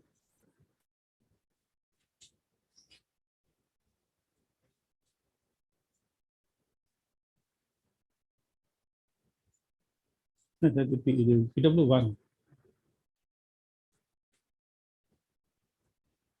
as per the evidence of PW1, comma, the distance between the Durgabari and the house of the deceased was about 1 kilometer.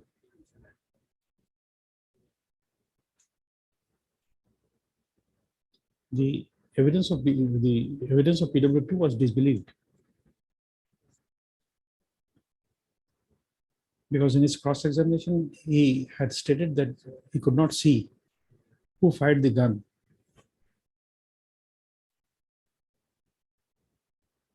And that he did not know whether the respondent numbers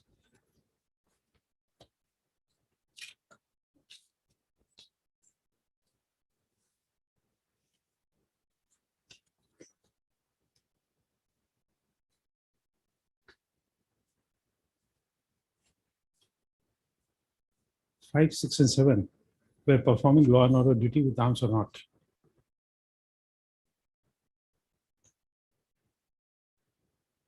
Which was found contradictory, as in his evidence on affidavit. PW2 had stated that he had seen the said persons who had opened fire on the deceased.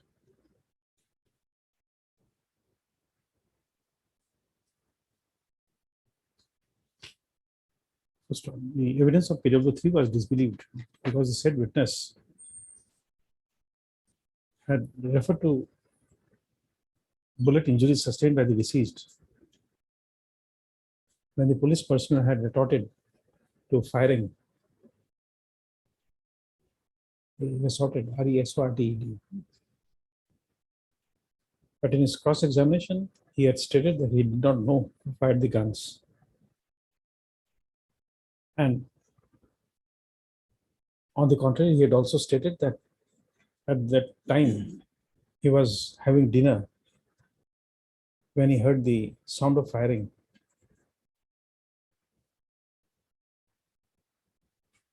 Full stop. His evidence was also disbelieved because between his house and the river and the place of occurrence, there was a river flowing.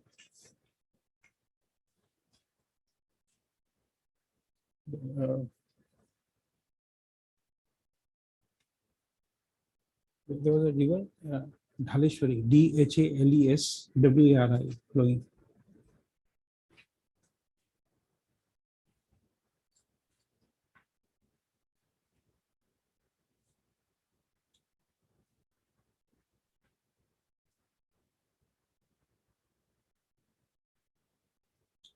And that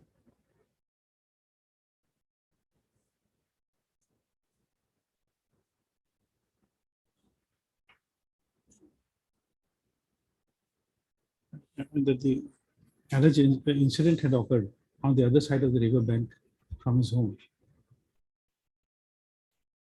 Full stop.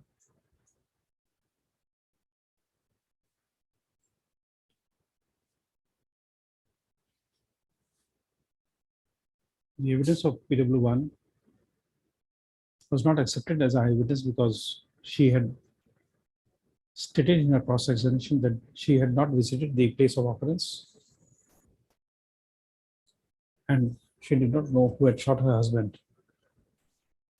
Full stop. Accordingly, the learned trial court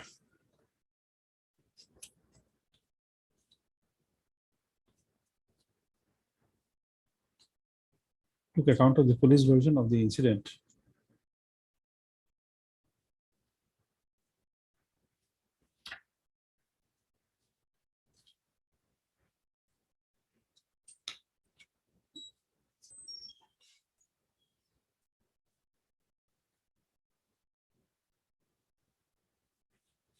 accepted that the firing took place to control the law and order situation and in self-defense, and accordingly, issue number 3 was decided in the negative and against the appellants. First off, in view of the decision on issue number 3, all other issues, number 1, 2, 4, and 5, were also decided against the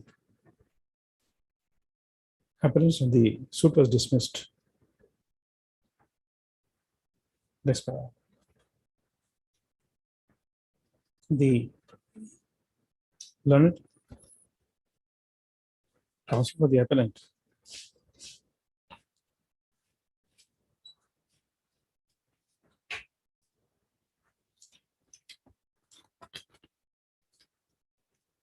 had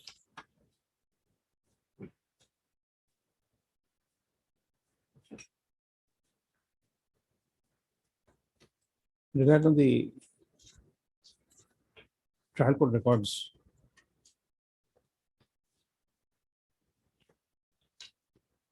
and had submitted that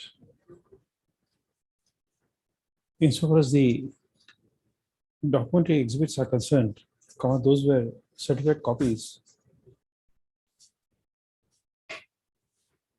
and that they were the orders were passed by the learned trial court to call for the originals, and then, and as the originals were not received, the evidence was tendered on the basis of certified copies of the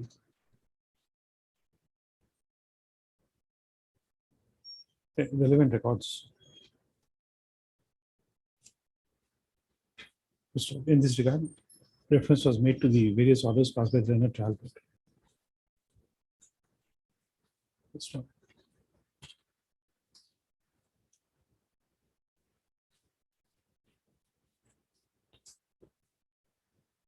was also submitted that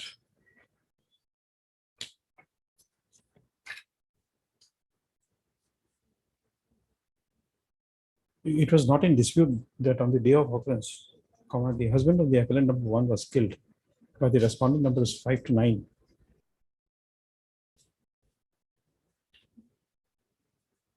And therefore,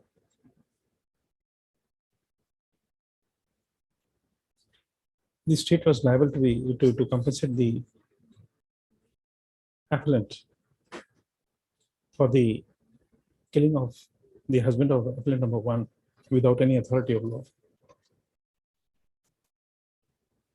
It was also submitted that although the respondents had filed a written statement to contest the suit, but no evidence was led by the respondents, and therefore the respondents are deemed to have accepted the claim of the appellants, and the suit was otherwise liable to be decreed by taking recourse to the provisions of Order 12, Rule 6 CPC.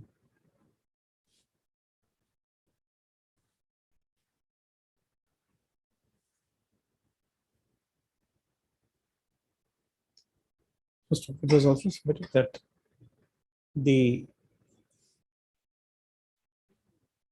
that in the written statement, the respondents had admitted that the husband of the appellant number 1 was shot dead. But they had taken a plea that the firing was necessitated because of violent action on part of the appellant, the husband of the appellant, and therefore it was the burden of proof on the respondents to prove the conduct of the deceased, which led to the firing by police personnel on him, which led to his death. And in the same context, it was also submitted that if it was a law and order problem, it was for the state to demonstrate how an adverse law and order situation was created by the presence of the deceased.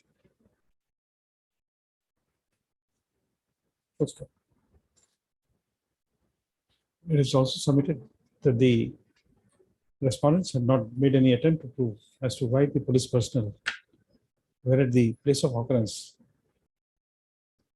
and why they were compelling reasons to open fire to control the law and order situation. First, in this regard, it is submitted that the respondents had miserably failed to justify the reasons for police firing upon the husband of the appellant number 1. And accordingly, it is submitted that this is a case where the decree passed by the learned trial could be reversed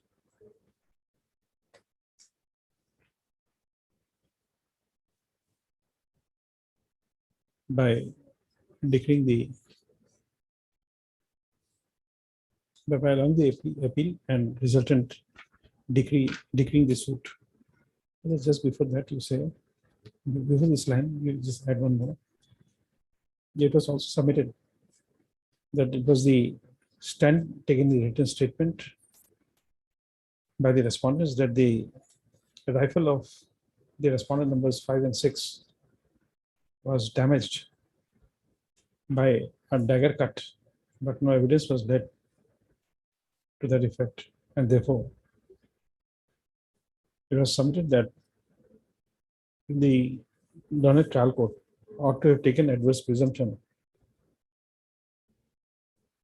for failure on part of the respondents to prove their stand about adverse law of the situation which compelled the police person to fire upon the deceased. Anything I've left out?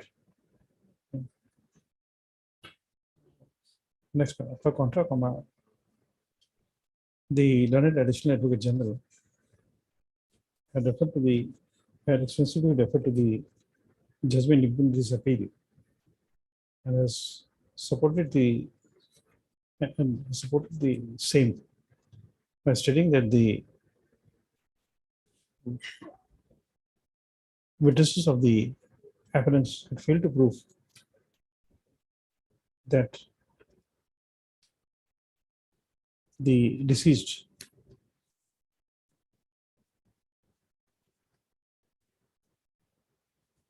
was intentionally killed by the respondent numbers 5 to 8. 5 to 8 or 5 to 9?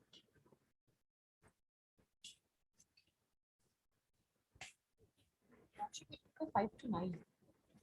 But everywhere it is coming 5 to 8. Eight, Why? 8. Because In the 9, judgment, 5 to 8. In your plaint also 5 to 8. 5 to 8 lordship. So why, Nine- how this 9 comes again? Any explanation here? Because in your plaint you are saying 5 to 8. But there are 5 to 9. Defendants are 5 to 9.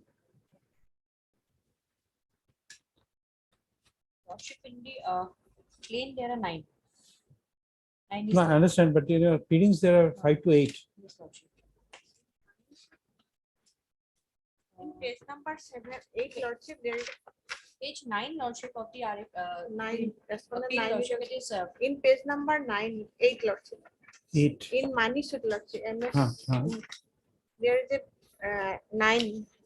No, there are 9. Gopal Pal. No, there are 9. But you see, Yes. para 3, page 9. It says the defendant number 5 to 8 in collusion with 9. 9. Yes. So 9 is only an allegation of collusion. Disguised. But everywhere it is that the grave and certain provocation, without grave and certain provocation, 6, 7, and 8. 8 is, yes. So everywhere else it is 5 to 8. But in Only, the plain lordship, it is 5 to 9 lordship. In page No, number no. 10, in the judgment lordship, it is no, 5 and you see 9 is collusion. in page 10, defendant lordship, number 9. in para 4, it is the last line, the last No, second and the no, last line. Visita, you see, I'm trying to find out 2 things. Number one, this I did not observe it earlier. That's why I'm asking it now. You see, 9 is collusion. So this collusion you must show in your evidence also. How is that brought in? 5 to 8, 5 to 9 is the possibility, huh? Just take your time and tell me this collusion, how was it established? But the written statement is filed on behalf of 1 to 8 lordship. That's right. You see, Then this, 8, this 9, it will no, become but in 1 your to 8 evidence, you only. must just read it and tell us after some time. After Read it. How did you explain this collusion? lordship.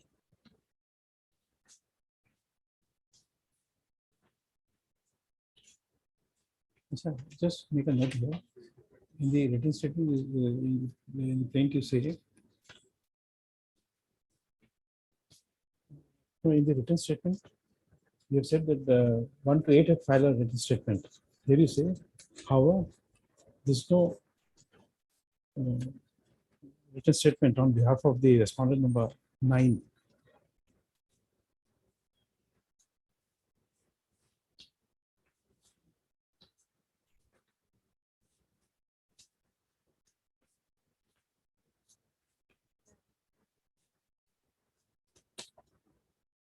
Oh, so Gopal Pal was not a police personnel. He is the Gaon Panchayat president. Correct. Number 9 is not a police. Not a police lordship. Because there is no statement of censor. It will be 5 to 8 only, huh? Not 9. It will be 5 Other to 8. cases not be 5 to 9. It will be 5 to 8 lordship. It will be 5 to 8 only. Okay. The GP president. Right. Then again, you have to show us. There's something in your evidence for that collusion. Lordship, I will GP president is lordship Gurupada Nandi. He is a Gopal Pal. 9 May. But who is he then? Yes, Lordship. Just find out who is he. Yes, Lordship.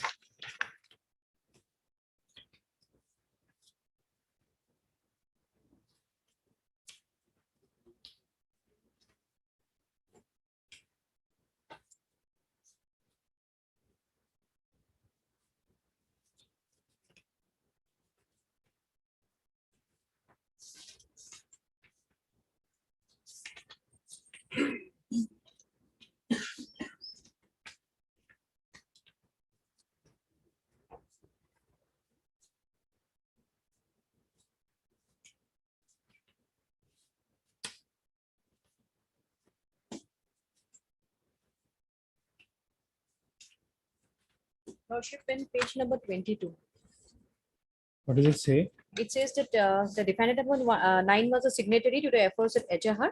The plaintiff number 1 has filed the instant suit against him on grudge and also to teach him a lesson. So he was the one who has signed the FIR, Lordship.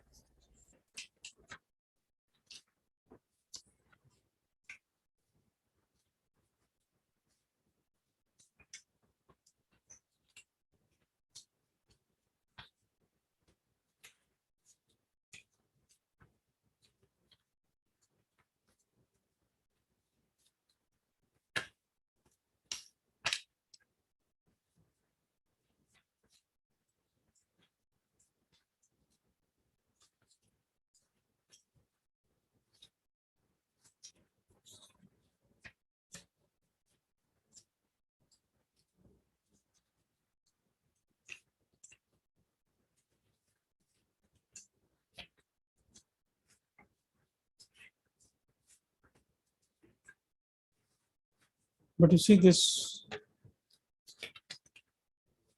I don't know, it never occurred to me to cross-check this. You see the first FIR, which is FIR number 16 or 15. Here the complainant or informant is Subhra De. In the second FIR, which is 17 of 2005, the informant is Anjana Nath Bhaumik.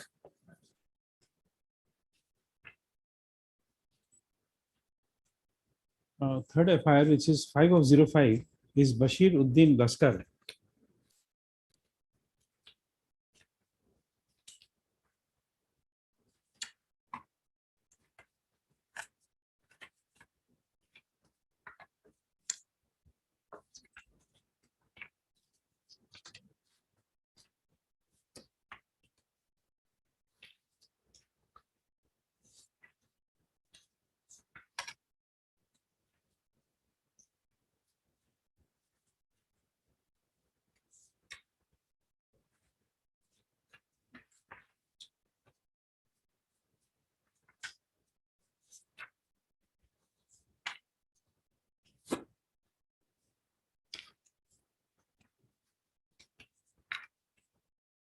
What was this Ejahar? This response number 9.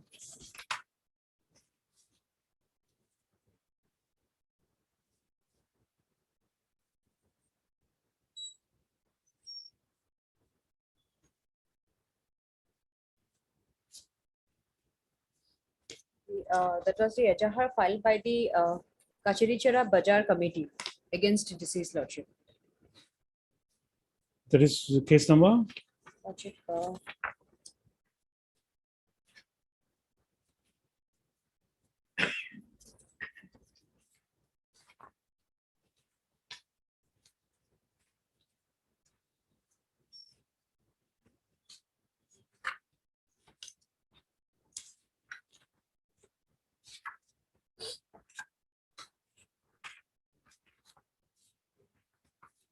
Just see this documents.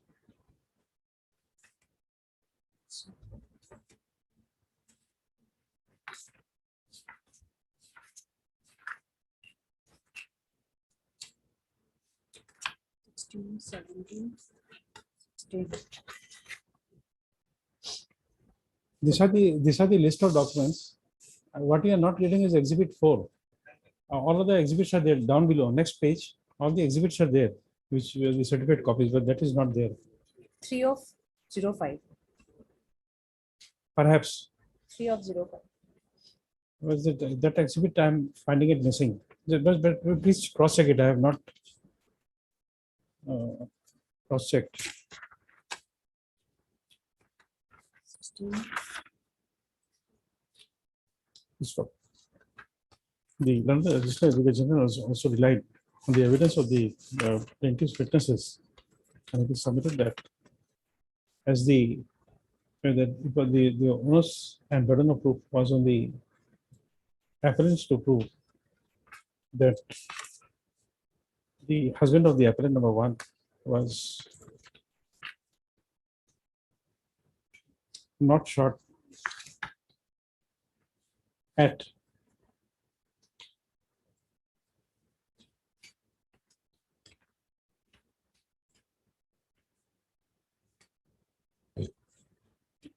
in performance of the duties by the respondent numbers 6 to 8. It is submitted that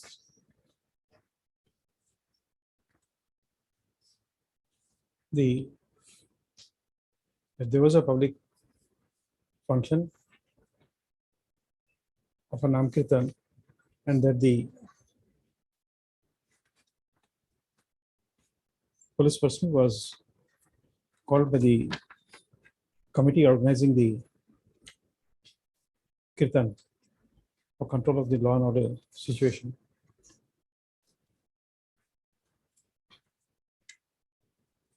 Next paragraph. No, it's okay. We'll continue that. So accordingly to submit that the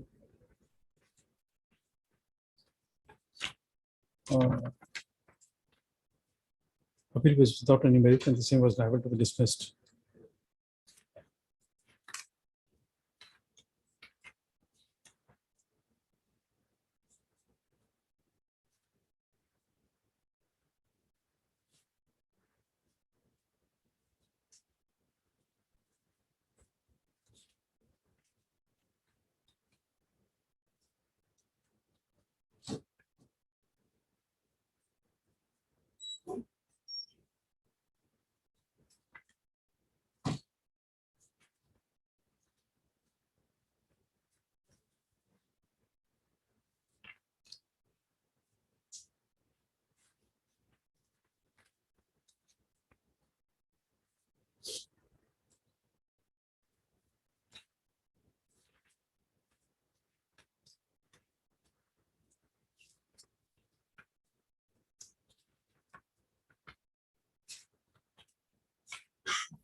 Yes.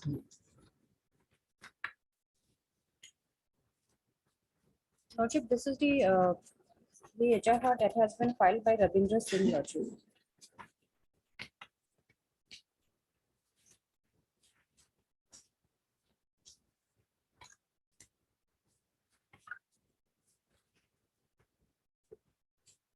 This is the officer in charge. Yes, Lordship.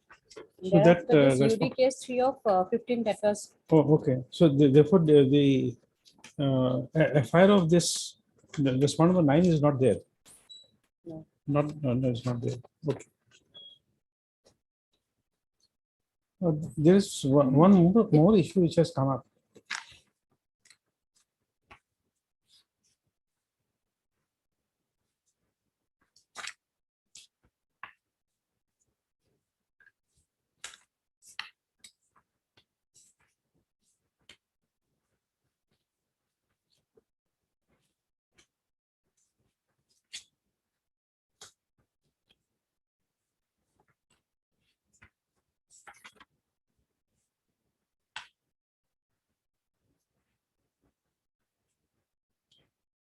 This Articles 72 and 82.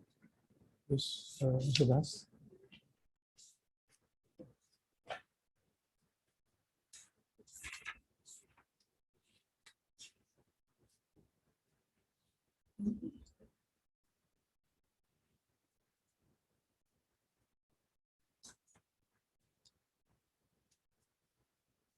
for compensation for doing.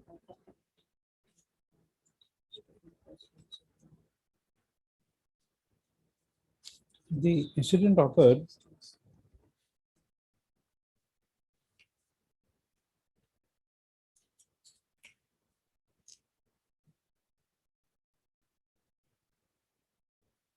on 2/2/2005. 2005. Correct. You see this 62. 72 says 1 year. 72. 72 says 1 year 72 is 1 year limitation. limitation. Is 1 year, and then come to 82. Same next page. Under Fatal Accidents Act, limitation years. is 2 years. 2 years. So 2/2 means the suit should have been filed by 1/2/2007. 1/2/2007. This was filed on 26/2/2007.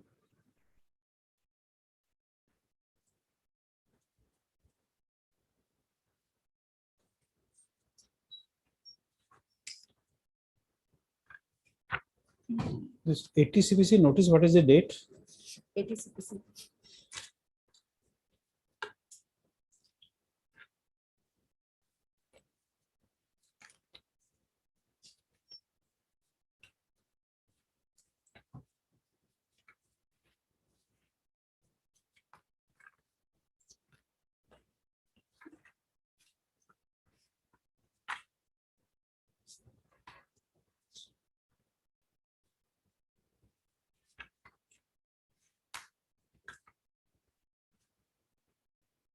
Twenty-eight 8/2006. So you don't get that benefit. Of 2 extension years. Of 2 years. Because the period of 60 days extends the period of limitation. So that benefit you don't get.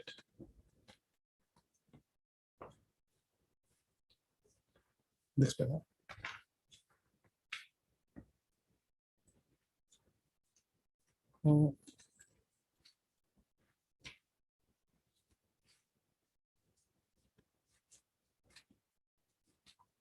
Peruse the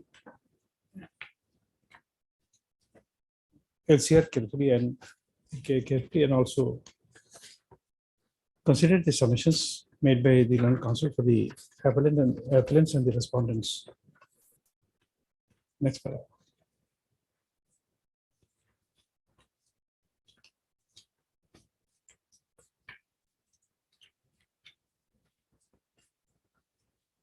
In course of submissions,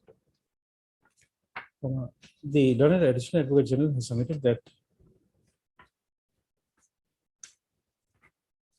the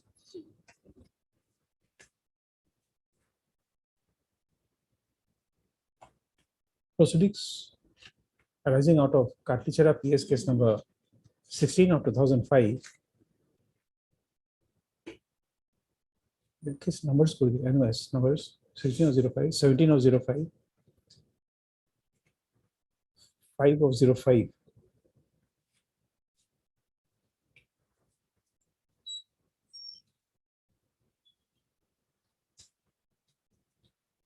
As well as UD case number 3 of 2005, all resulted in the submission of a final report exonerating the accused of any charges. First off, it is also submitted that insofar as the Sessions case, which was in which the respondent numbers 6, 7, and 8 were tried for the offense, for the alleged offense of murder of the deceased husband of the respondent number 1. The same had resulted in acquittal of the respondent numbers 6, 7, and 8. Accordingly, it is submitted that the state would not be entitled to, would not be liable to pay any compensation merely on presumption alone.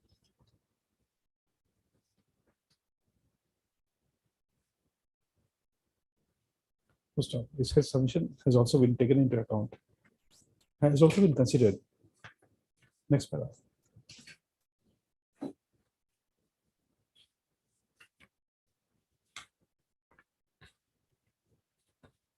At the outset, it may be mentioned that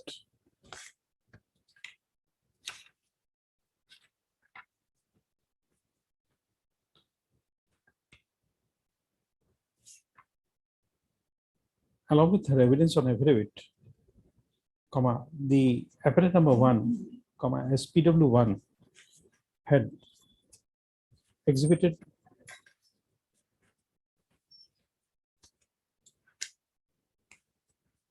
certain documents which were certain documents out of which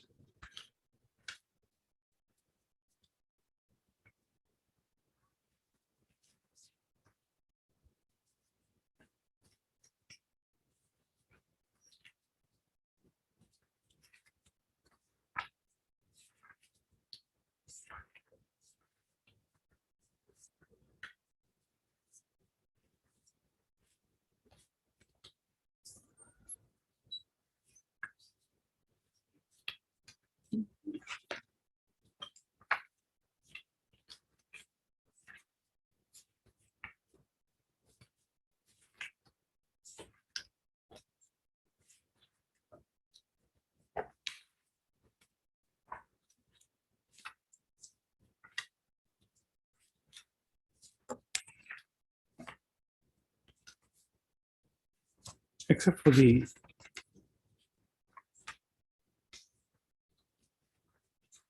copy of notice under section 80 CPC and postal receipt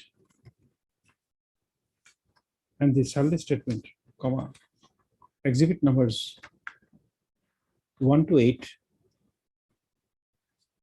and 11. No, so 1 to 8 were certified copies.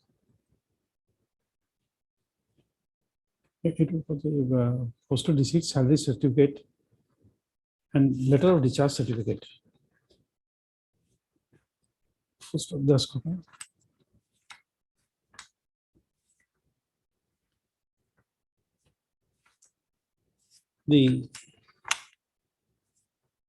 It appears from the record that also, although by an order dated 25/1/2010,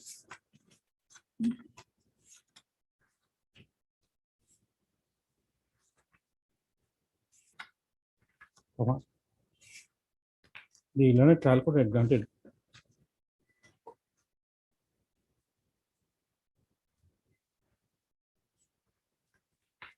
had allowed the player to submit certified copies of the relevant documents. But it is the same relates to the certified copies of documents relating to Sessions case number 50 of 2006. Full stop. It is further observed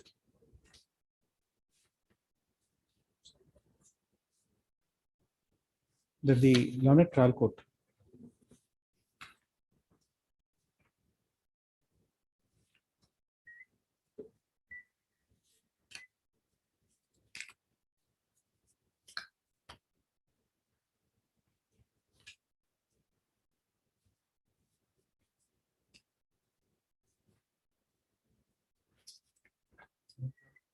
order dated 1/12/2008 had allowed the prayer made by the appellants to call for the documents. But there's nothing on record to show that the appellants have taken steps to call for the original records. Full stop. In the trial court records, copies of summons issued to the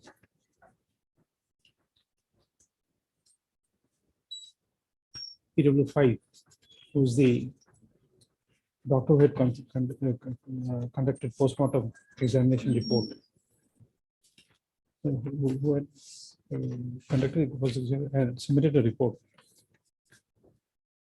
Full stop.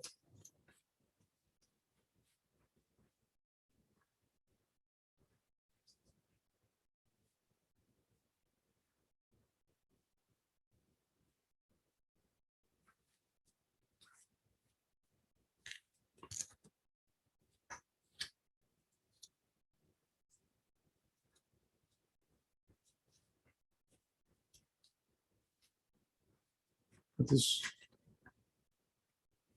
but the constable of the appellant could not show the records that there was any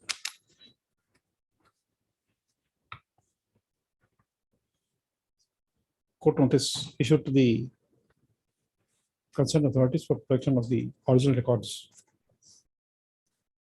Full stop.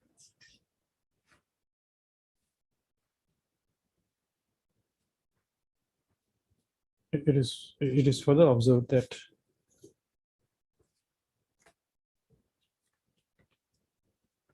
the respondents did not raise any objection of introduction of certificate copies as exhibits with the evidence of PW1.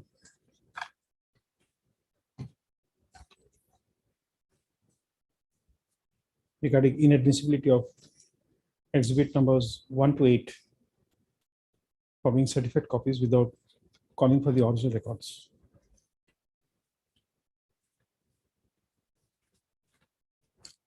Full stop. Therefore, comma, as the certified copies were accepted in evidence without any objection being raised, comma, the court is disinclined to non-suit the appellant for non-production of the records, original records, for which certified copies were exhibited as exhibit numbers 1 to 8.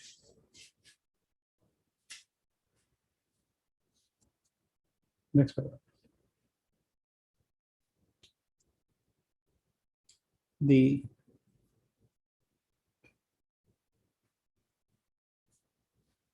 On the conjoint reading of the evidence on affidavit as well as cross-examination of PW1, it appears that she is not an eyewitness to the incident, and in her cross-examination she had stated that she had first seen the dead body of her husband on 3/2/2005 when it was taken home after post-mortem.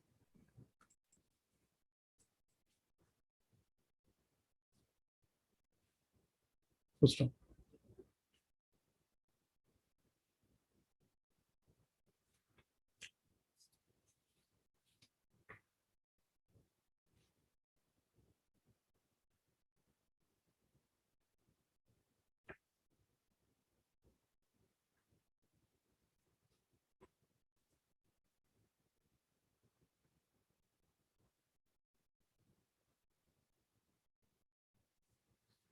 in a cross-examination, PW1 had also stated that in her evidence, in her affidavit, she had kept out the names of the respondent number 9, respondent of the defendant number 9.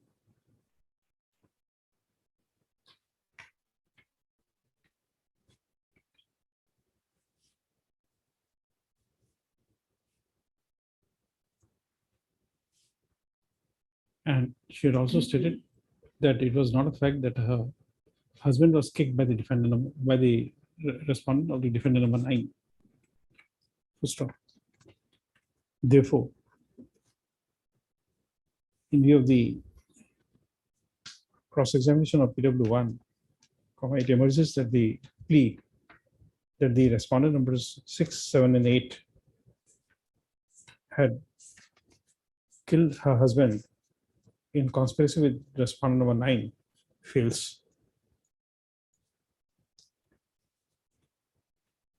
So stop. Therefore, it is to be examined as to whether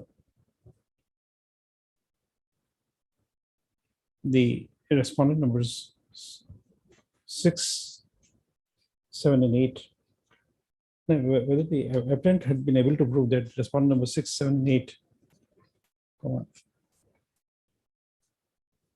not being on duty, had shot her husband. Full stop. Next paragraph.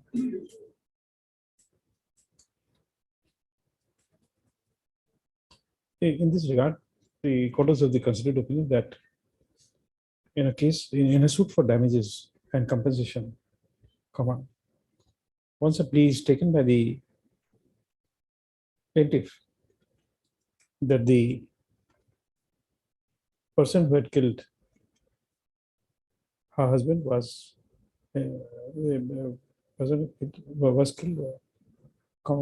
done so by persons who are not in duty. First off, in this regard, the appellants had failed to need any evidence to show that the respondent numbers 6, 7, and 8 were not on duty at the place of occurrence. First off, no attempt was made to call for the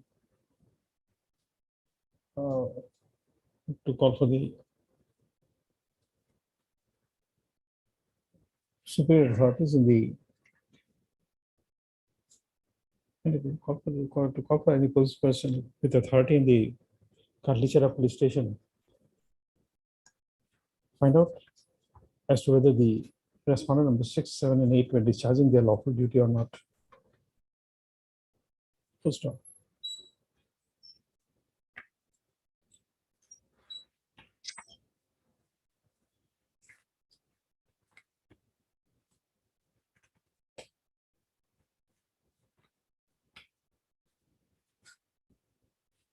Be that as it may, as it is not in dispute by the state respondent numbers 1 to 8 that the husband of the deceased was killed from the gun of the respondent numbers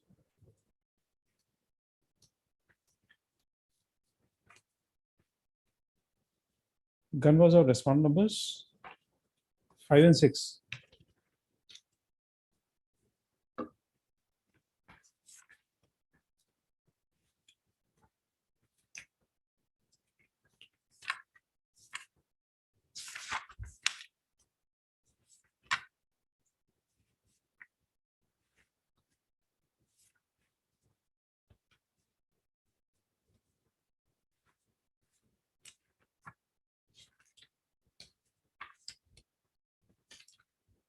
And the respondent numbers 5, 6, and 8 were armed with their issued rifles.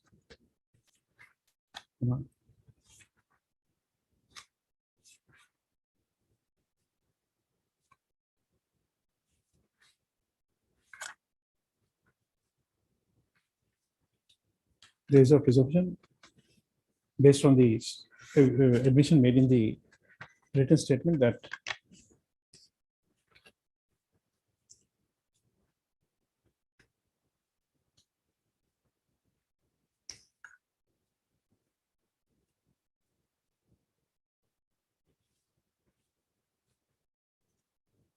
the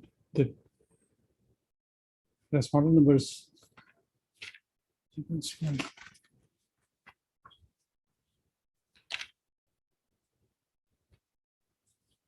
5 and 6 had fired 5 rounds from their respective rifle. 5 rounds of fire from their rifle, out of which the deceased sustained bullet injury and he died. Post all.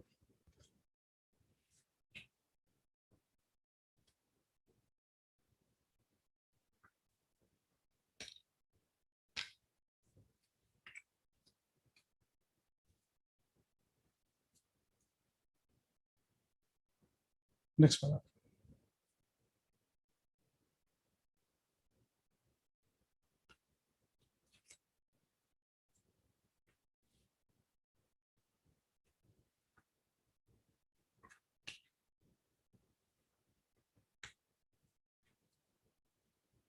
From the entries made in the postmortem, the certified copy of the postmortem report,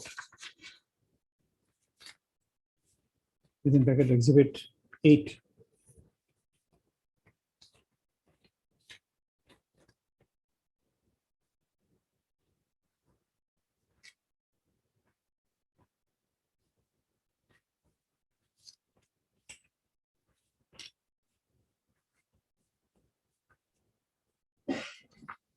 the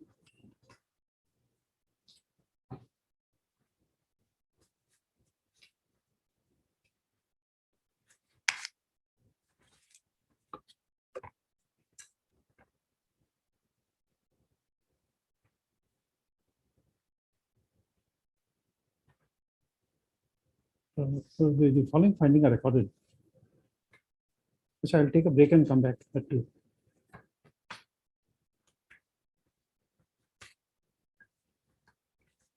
Eight or not present.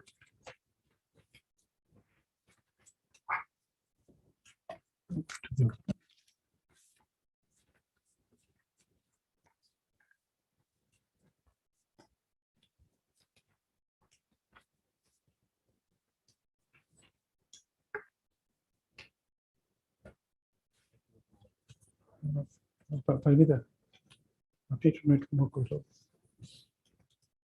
At LCR, flag asset flag postmortem report. There you will find this paragraph. This is to be quoted.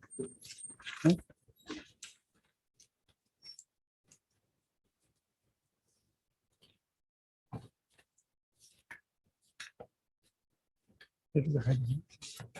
It is a heading. It is a heading.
Right.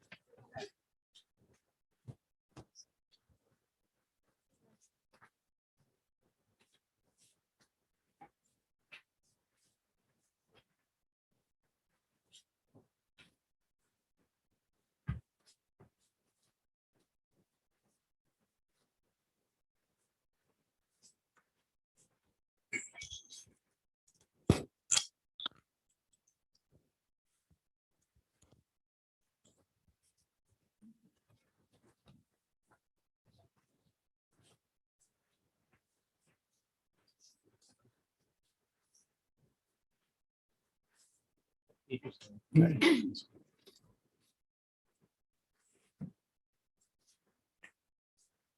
have to file D as a file. Yeah,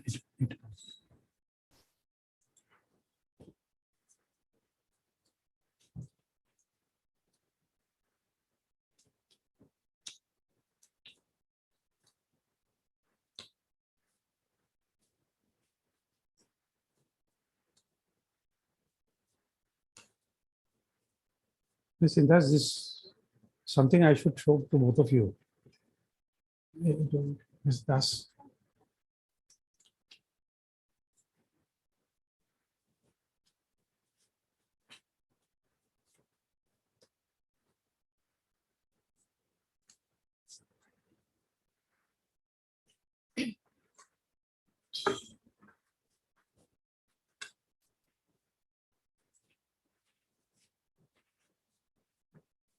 go there and see. It's a postmortem report. You see, I say with some sadness that at the point of trial, nobody read this postmortem report. All assumed that there's something is written there, and nobody read this postmortem report. Now you read this postmortem report. It says there are two wounds. Wound number 3 is an exit wound. See, this is very important.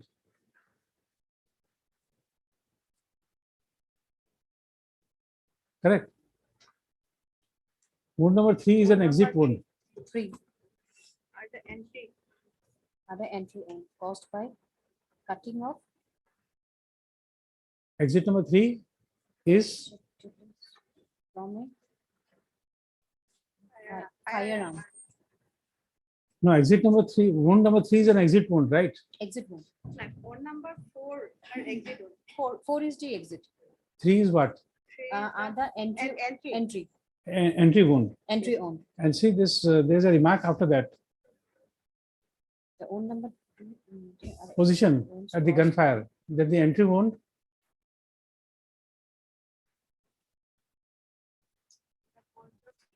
is the point where he was facing the police. Entry wound is the point where he was facing the police. Yes. When the victim was facing the police. The police. Correct. It is not the police. Was facing the Was facing the assailant. assailant. It appears that when the victim turned his back to the assailant, he was shot on his back. Now you get it. Why I was saying nobody read it.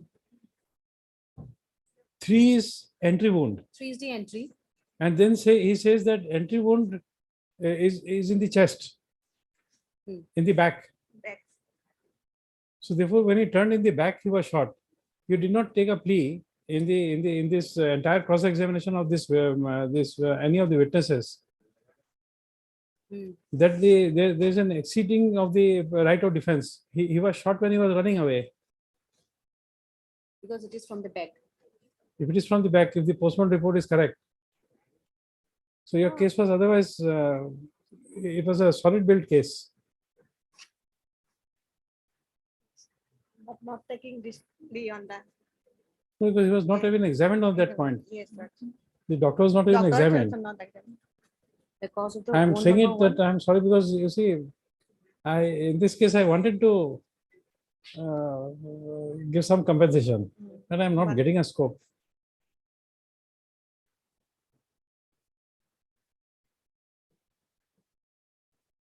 The others are not relevant, Yes. This but is that important. entry is relevant. If it is in the back, you have a completely built-up case. You have to do nothing. Sorry to say, but wrong assistance. Sorry to say, but wrong You do- No, we can assistance. only we can only regret it, but we can't do anything. Yes. In appeal, we can't improve it. But you see, because of all these things, there's also one more aspect which you did not deal in this appeal, that this by additional evidence, this government notification was not brought in. but that does not require you to prove anything. This 3 lakh rupees that could have been awarded. Instead of filing a lordship civil, so they have directly come into under 226 or read petition lordship, then they have got this. No, he would have got it. Yes, Definitely, he would have got it. But the postmortem report itself says that he was shot in the back. Yes, lordship. So your all your defense taken in the written statement vanishes. So in the under 226 lordship, the evidence is not required lordship. No. Don't be under a misconception. Yes. That's a misconception. It's not a correct concept. Yes. You see, in a writ petition, the pleadings itself becomes an evidence. And there is one judgment of authored by me where I have stated so, relying on a Supreme Court judgment. In a pleadings, it is not that there is no evidence. Yes. The pleadings itself is an evidence. Evidence lordship. So it is on oath. Somebody is saying that this has happened, and therefore we take cognizance of it and then grant some relief.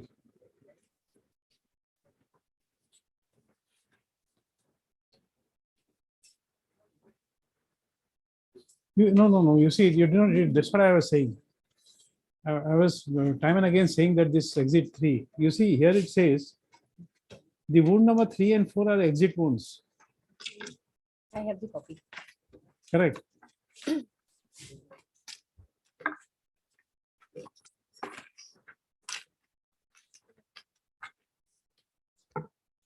The wounds number 3 and 4 are exit wounds caused by exit of projectiles from the firearms. The wound number 3 was caused when the victim was facing the assailant. Yes. Correct.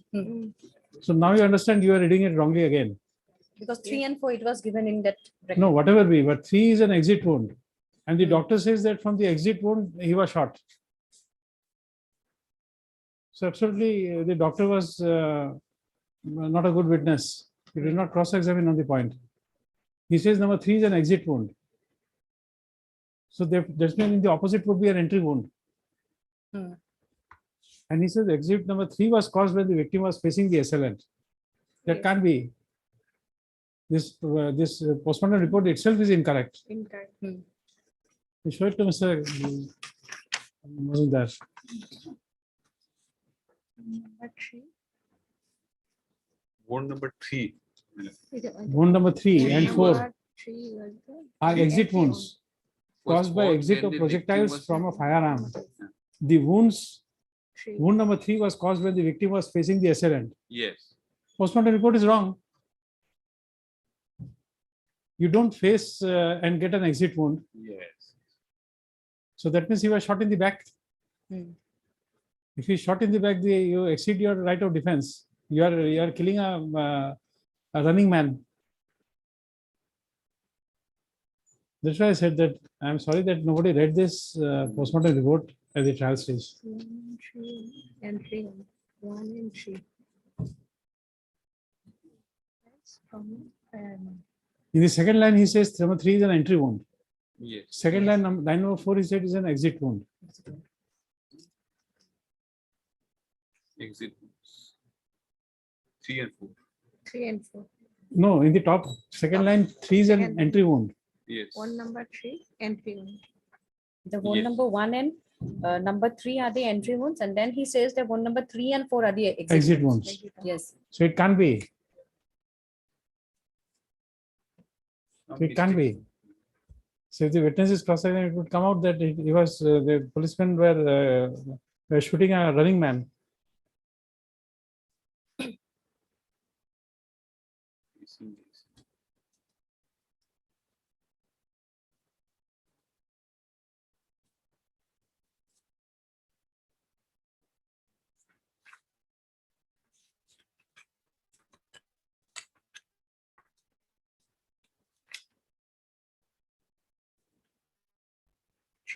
Three. The third line. Number 3 is a entry wound. No, the wound number 3 or 2. This one is 2 or 3. 1 and 3. No, No, third line. 1, 2, 3. No, now we can't. Whatever is there is there. No, it is mentioned written 3 or 2. The wound numbers so and so Two are and two and four. exit wounds. 2 and 4 of them, okay. 2 and And one number. 1 and three. exit. 3 was caused when the victim was facing the Assailant. assailant.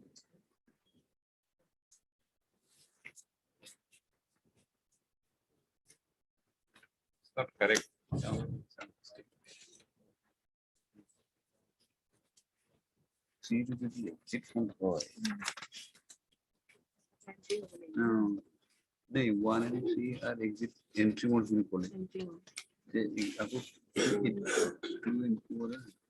ये तो कुछ wall number 3 was called.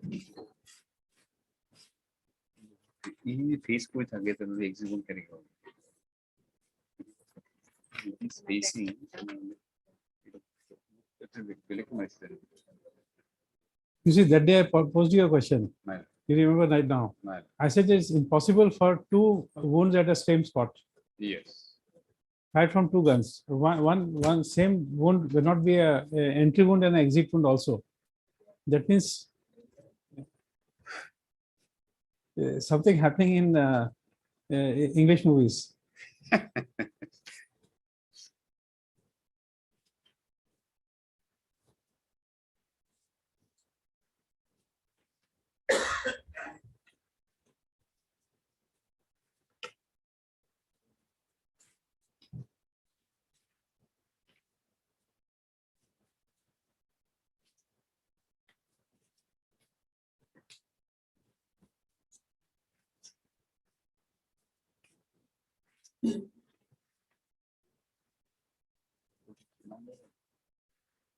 Because in the postmortem report, in the inquest report, it says that one big injury is seen on the lower portion of the chest, right side. Yes. So that means chest is the entry wound, Just is the entry. as per the inquest report. But it's opposite in the Postmortem. postmortem.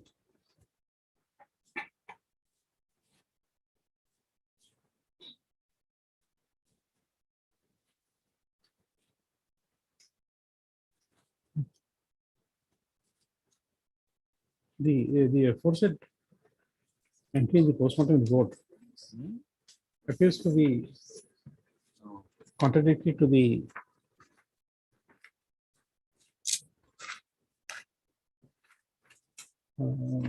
the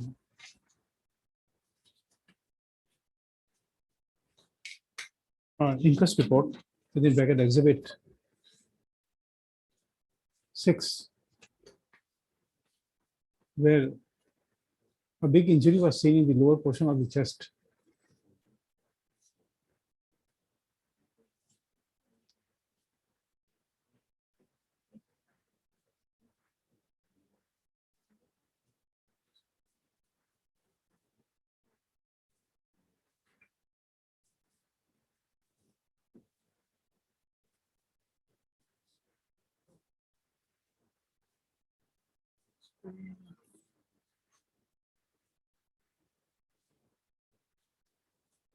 Full stop. If it is not clear from a conjoined reading of the postmortem report and the inquest report as to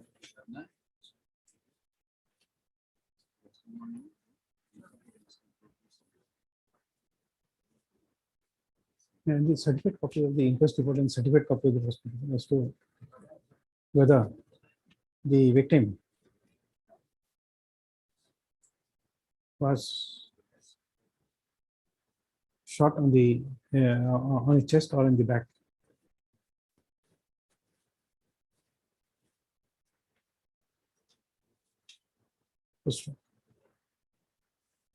If the injury is in the chest, it would mean that the deceased was facing the respondent number 6 to 8, and if the injuries in the back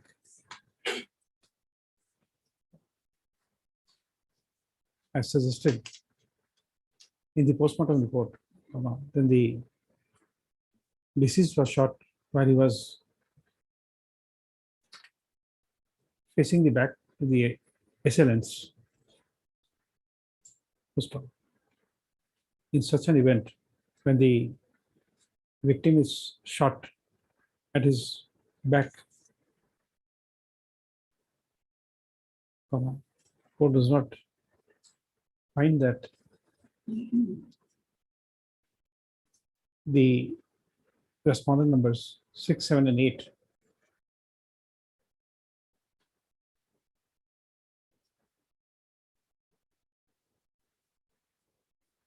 had not exceeded the right of private defense.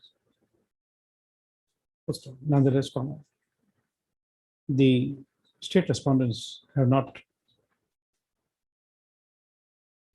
examined any witness, and therefore the stand has not been proved in the dock.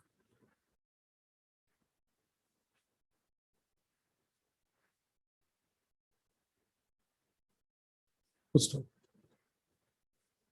as for the postmortem report,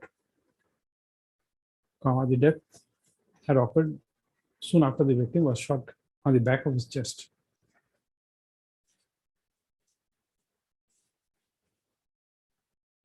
First of all, this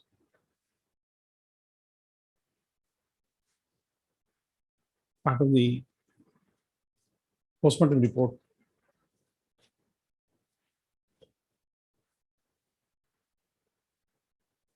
was not specifically proved. The entry related to a description of injury as recorded in the postmortem report within bracket exhibit 8 was not proved, and therefore,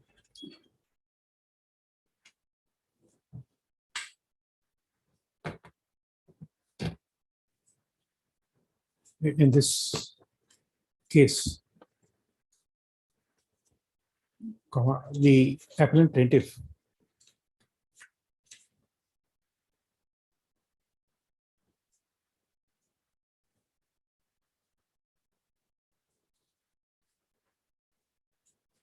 could not be able to, was not able to prove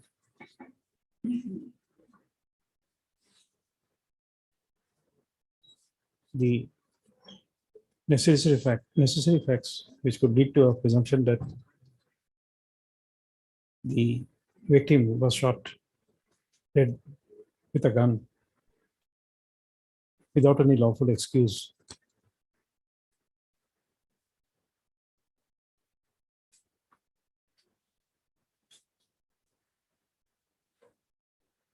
First off, in other words,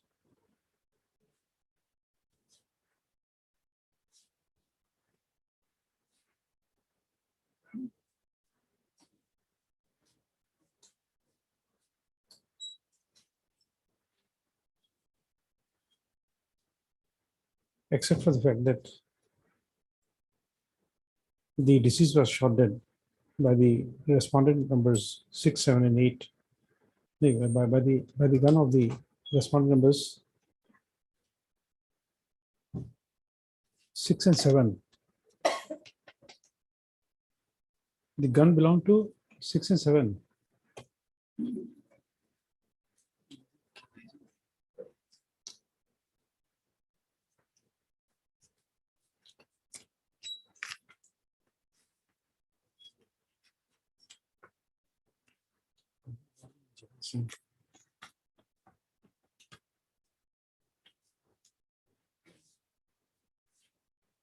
The respondent numbers 5 and 6.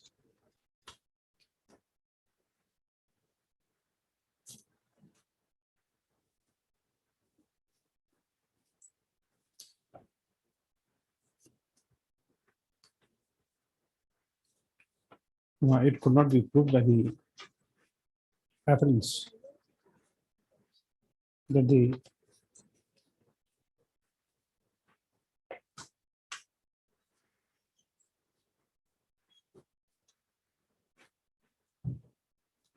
act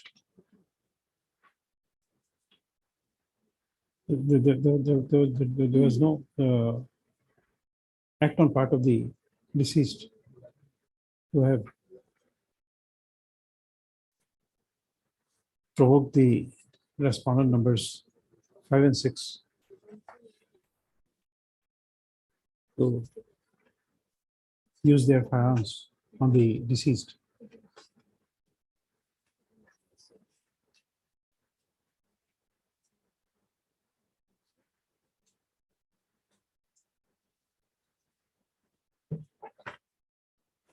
Next paragraph.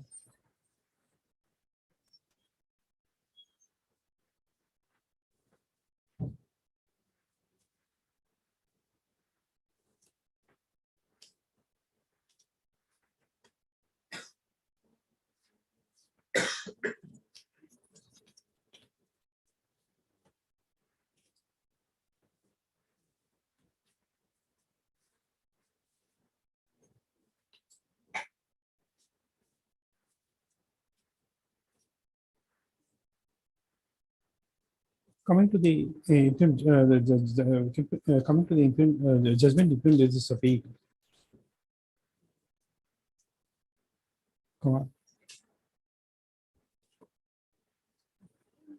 It is observed that the learned trial court took into account the pleadings made by the respondents in their written statement.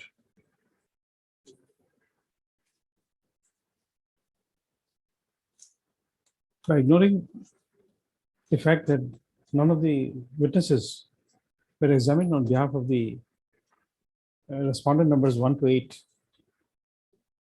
to prove any statement made in the written statement.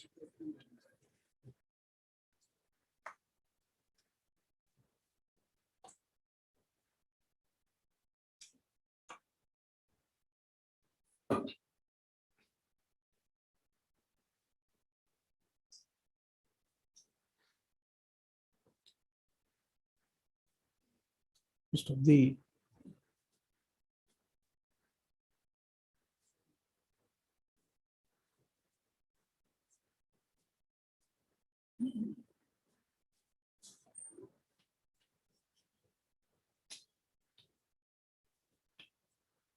the learned trial court also took into consideration that the respondent number 9 was a signatory to the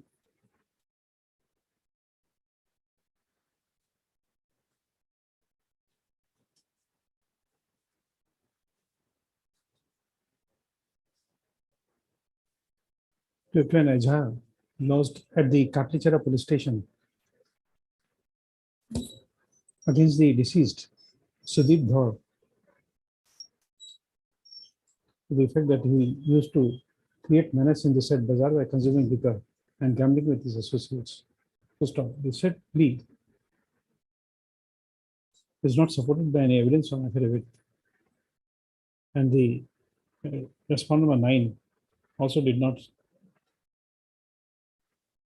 stand at the dock to face cross-examination. Therefore, the court has no hesitation to hold that the learned trial court had relied on the headings made in the written statement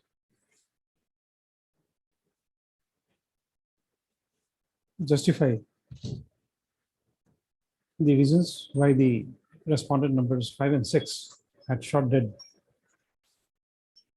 the deceased.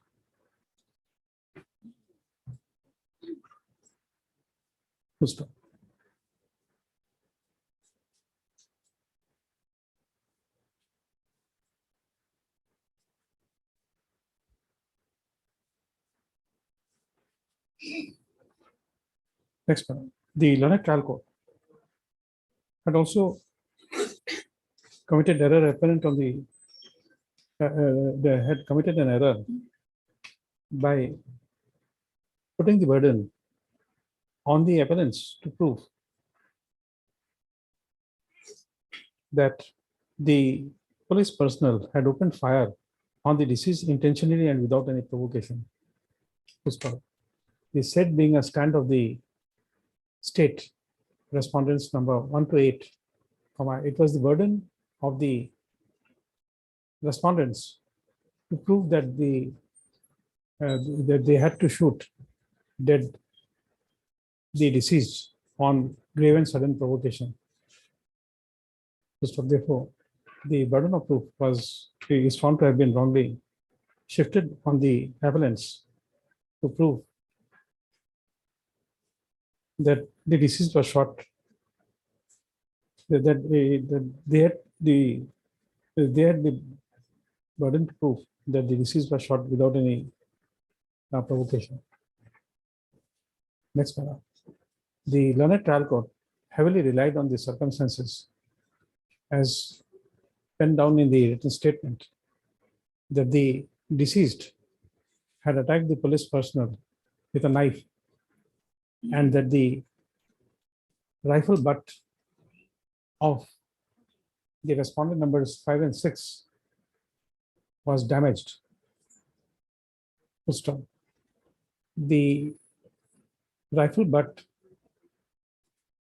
of the respondent numbers 5 and 6 were not exhibited in court to show that the said provocation, the alleged provocation by the deceased was so overwhelming that the police personnel had exceeded their right of defense and to shoot down the deceased.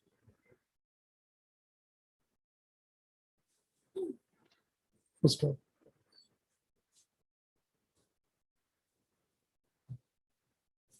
Under such circumstances, as the court finds that the learned trial court had arrived at a finding of fact regarding the conduct of the deceased on the basis of written statement and not based on the evidence led by the respondent numbers 1 to 8. Now the court finds that this would be a fit and proper case for remanding the matter for a fresh decision by the learned trial court.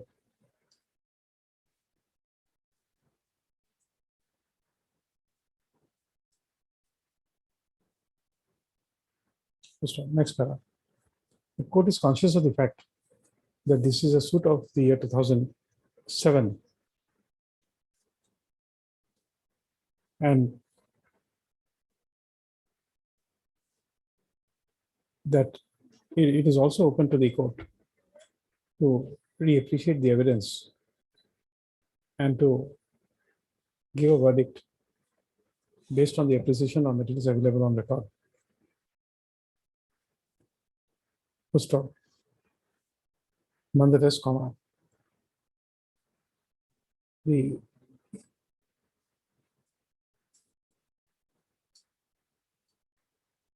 court deems it appropriate that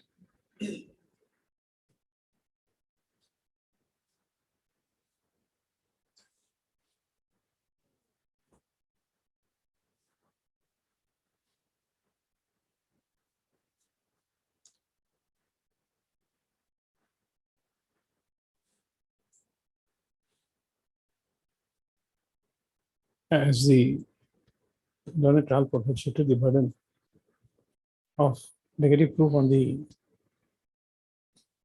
appellant to prove that the deceased was shot without intentionally without any provocation,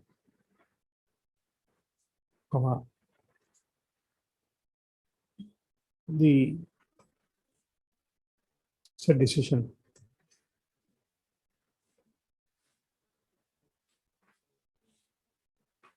be appreciated afresh.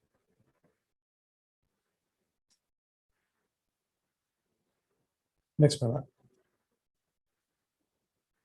there's another overwhelming reason for remanding the matter for a fresh adjudication, which is reflected from the finding recorded in the postmortem report within bracket Exhibit 8. Exhibit 8, where the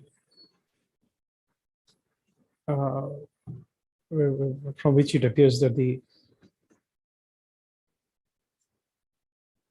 wound number 3 is both interpreted as a entry wound as well as exit wound.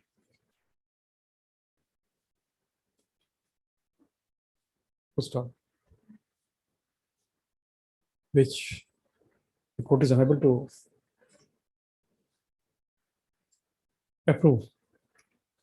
It's not approved. Cannot accept. Full stop. Therefore,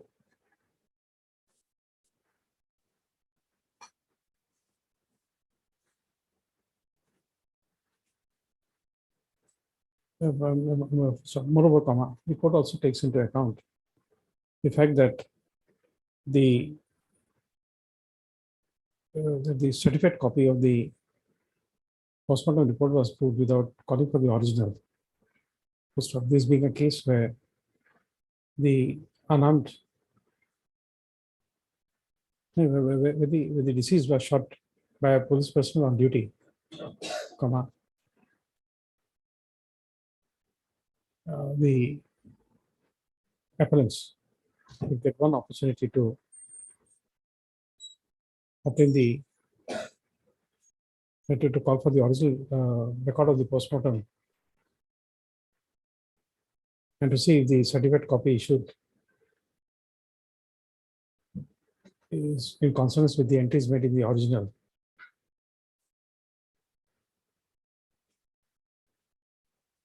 And if so advised, it will be open to the appellants to call for the official witness to, or only for the purpose of proving the postmortem report within bracket Exhibit 8. Next para.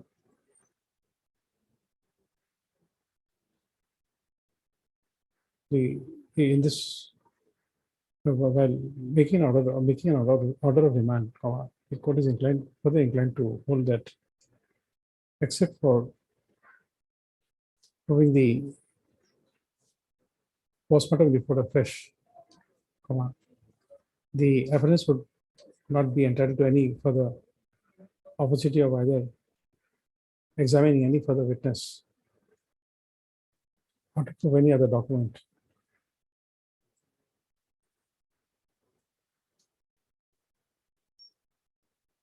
Yes, Mr. Mazumdar, any further riders? So far as the other documents are concerned, those are certified copies. So we'll be able to raise the question of admissibility of. No, that we are not saying so. We are not We'll argue saying anything that even about postmortem. We'll also say something. only postmortem report. Because you see, the entry number 3 and entry number 3 second doesn't appear to be. It doesn't Consistent.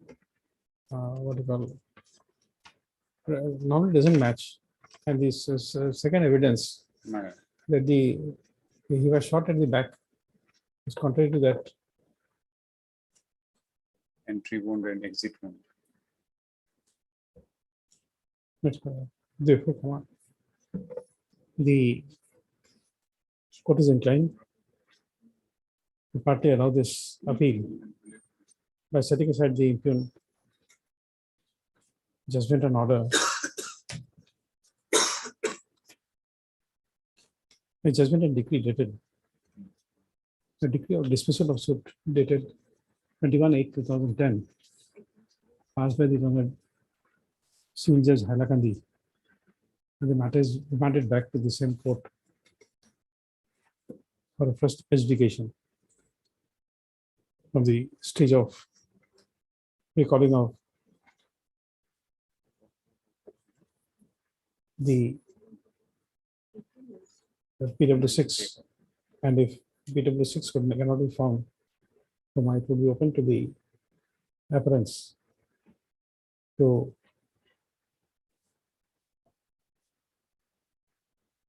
otherwise prove the said, the origin of the said postmortem report as permissible in accordance with law. Next, with the LCR be transmitted back to the court of Learned Civil Judge Bala Gandhi. Next, the parties were the appellant and the respondent numbers 1 to 8 were duly represented shall appear before the Learned Trial Court on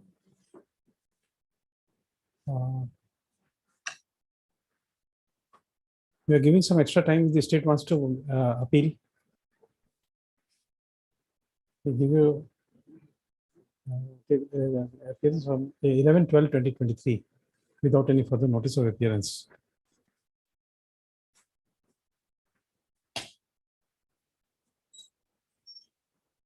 Oh, just a moment. Just a moment, Miss. Just wait. I forgot about this limitation. The suit, it's no point would be achieved in remanding it back. I think this is something I forgot. This will be barred by limitation. This I am sorry, I forgot. 72 and 82. Mr. Mazumdar, we ask you not as a not as a what you call a brief lawyer, but as an officer of the court. What complaint you are doing for omitting the practice?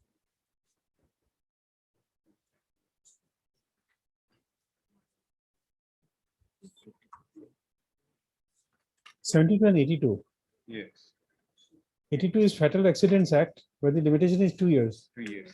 And the 62, it is otherwise tortious claim for damages, 72. which is 1 year. Yes. Now this suit, the incident happened on 2/2/2005. The suit was filed on 22/2/2007, which is after the 2 years of limitation. Expired. And then the notice was issued prior to that. He doesn't get the advantage of 60 days notice. As an officer of the court, how do you say it? And don't address us as the counsel instructed by Mrs. Bhagan, senior counsel instructed by Mrs. Bhagan.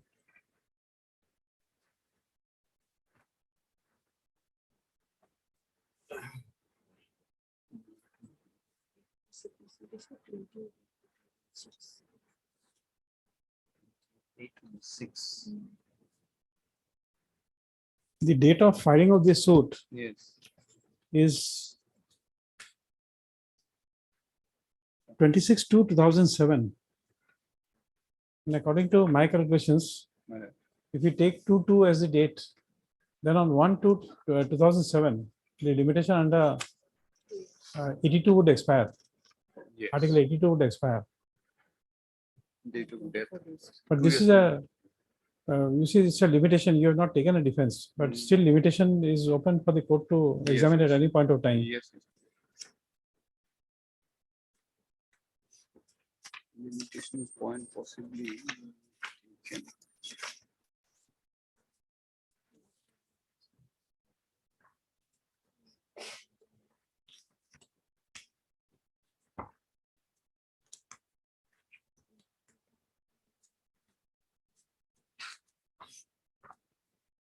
Limitation point was not taken as such, but then even otherwise, when by looking at the averment of the claim, if the suit is found to be barred by limitation, then court will have to. Okay. What you call, for all purposes, we end at that point of place where we have said that the postmortem, there's an error. So, tell Mr. Ghosh if tomorrow morning also he can address us on the point of limitation. If it's not available today. No, he's If not. it's available, we can take it up after the other business is over. Lordship tomorrow. I'll also get back tomorrow while Huh? let me examine this as well. Tomorrow, but it will not be listed tomorrow. All We'll right, have to address us at 10:30. 10:30. So Formally, we are closing at Yes. the place where I turned and said that it will be remanded. Madam. So if this limitation is addressed, then we don't remand the matter. If the limitation can be overcome, then the second part will follow. Yes. Rest of the litigation will follow then.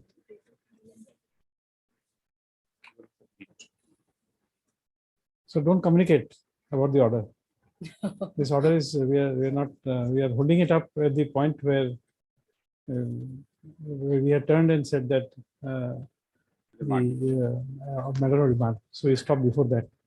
Order of remand, we are not formally announcing. I'll log in. Okay. Obliged. Come on.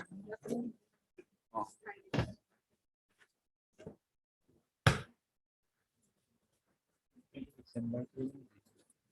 मैं कल कथी तो बोलते record रहते हैं कल जल्दी इसको यूज कर देंगे लिस्ट को फाइल लिस्ट कर दीजिए स्लिप लिस्ट कर दीजिए file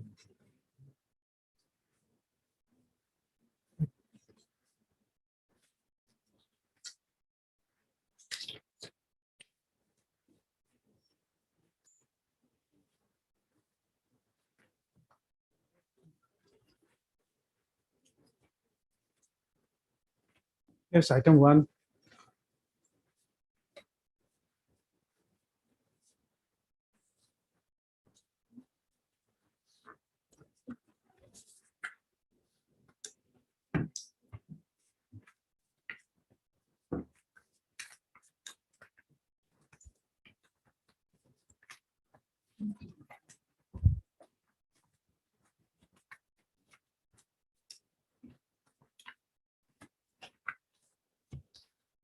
Your suit was dismissed. Yes, ma'am. That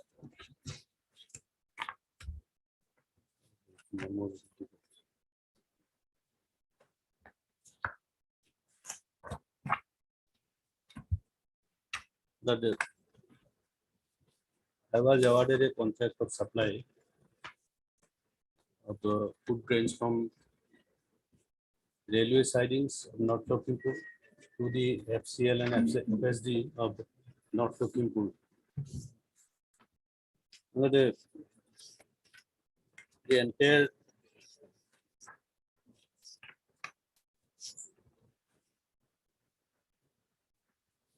Because in your, you have seen the LCR, the evidence you have seen. yes, So the court has arrived at the finding that you failed to show reasons for non-supplying of the commodities by trucks.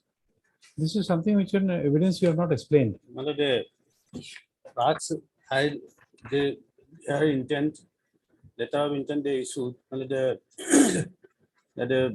for it is not for contract is not for supplying the trucks. In fact, it is No, for carriage of goods. For carriage of the goods. So whole matter centered around the, on the trucks, intent for supply of trucks. The letter of intent will be their minutes, that is exhibit, they exhibited, and in the exhibit it is clear that the goods should be carried from the railway siding, and I was not awarded the contract for loading or downloading from the railway wagon. So the question of demurrage that doesn't come in this case. Demurrage that has been reimbursed from me as a loss to the FCI, that doesn't come on the basis of the contract which was given to me. Only I filed a suit for earlier matter and it was decreed, and vindictively the letter of intent was issued to procure the trucks. Trucks means for carriers of the food grain which is unloaded in the railway siding, and I was entrusted to carry the goods, food grains from railway siding, not from the railway wagons. That is why demurrage that cannot be Malad, attached with me, Malad, I am not responsible for that. If the FCI suffered any damage from the railway board, Malad, I am reading this judgment, Malad. Just show me what is your case in the plaint. Yes.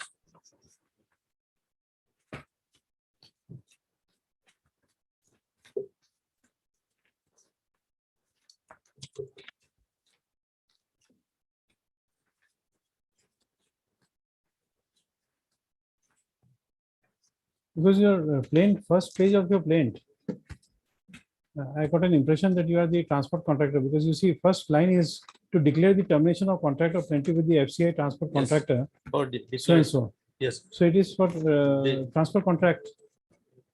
there was termination of contract, Malad. No, I understand, but your first page of the plaint Yes, gives an impression that you are a transport contractor. yes, yes.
That's it.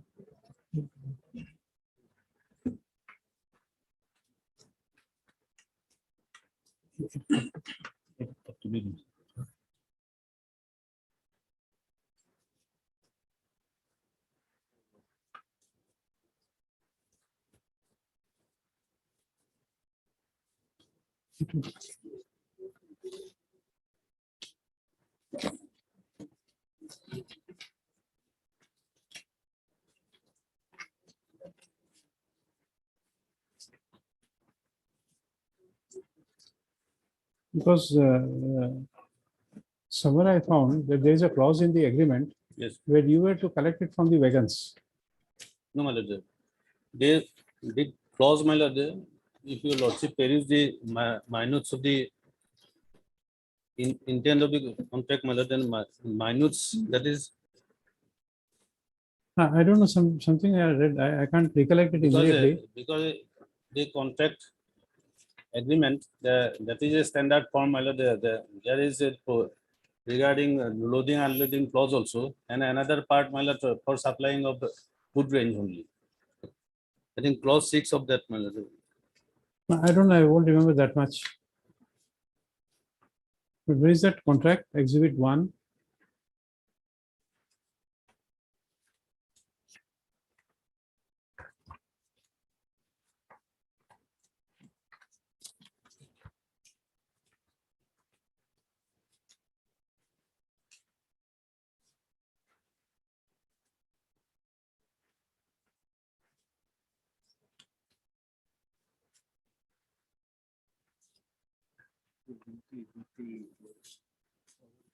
I think in your WS, you have given that, you have referred to this, some clause of the agreement.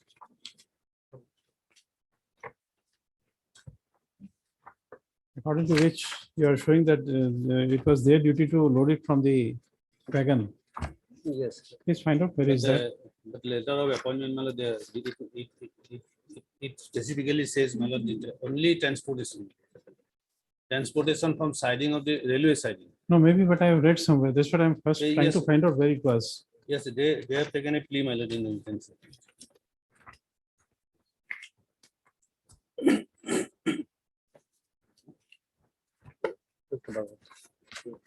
No, close.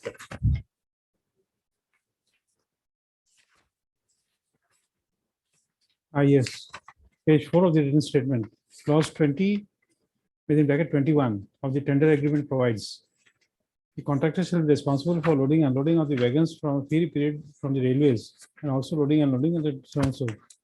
But your lordship may kindly see the cross examination of the witnesses of the DW 1 and 2. They have admitted that loading and unloading is not a part of the contract.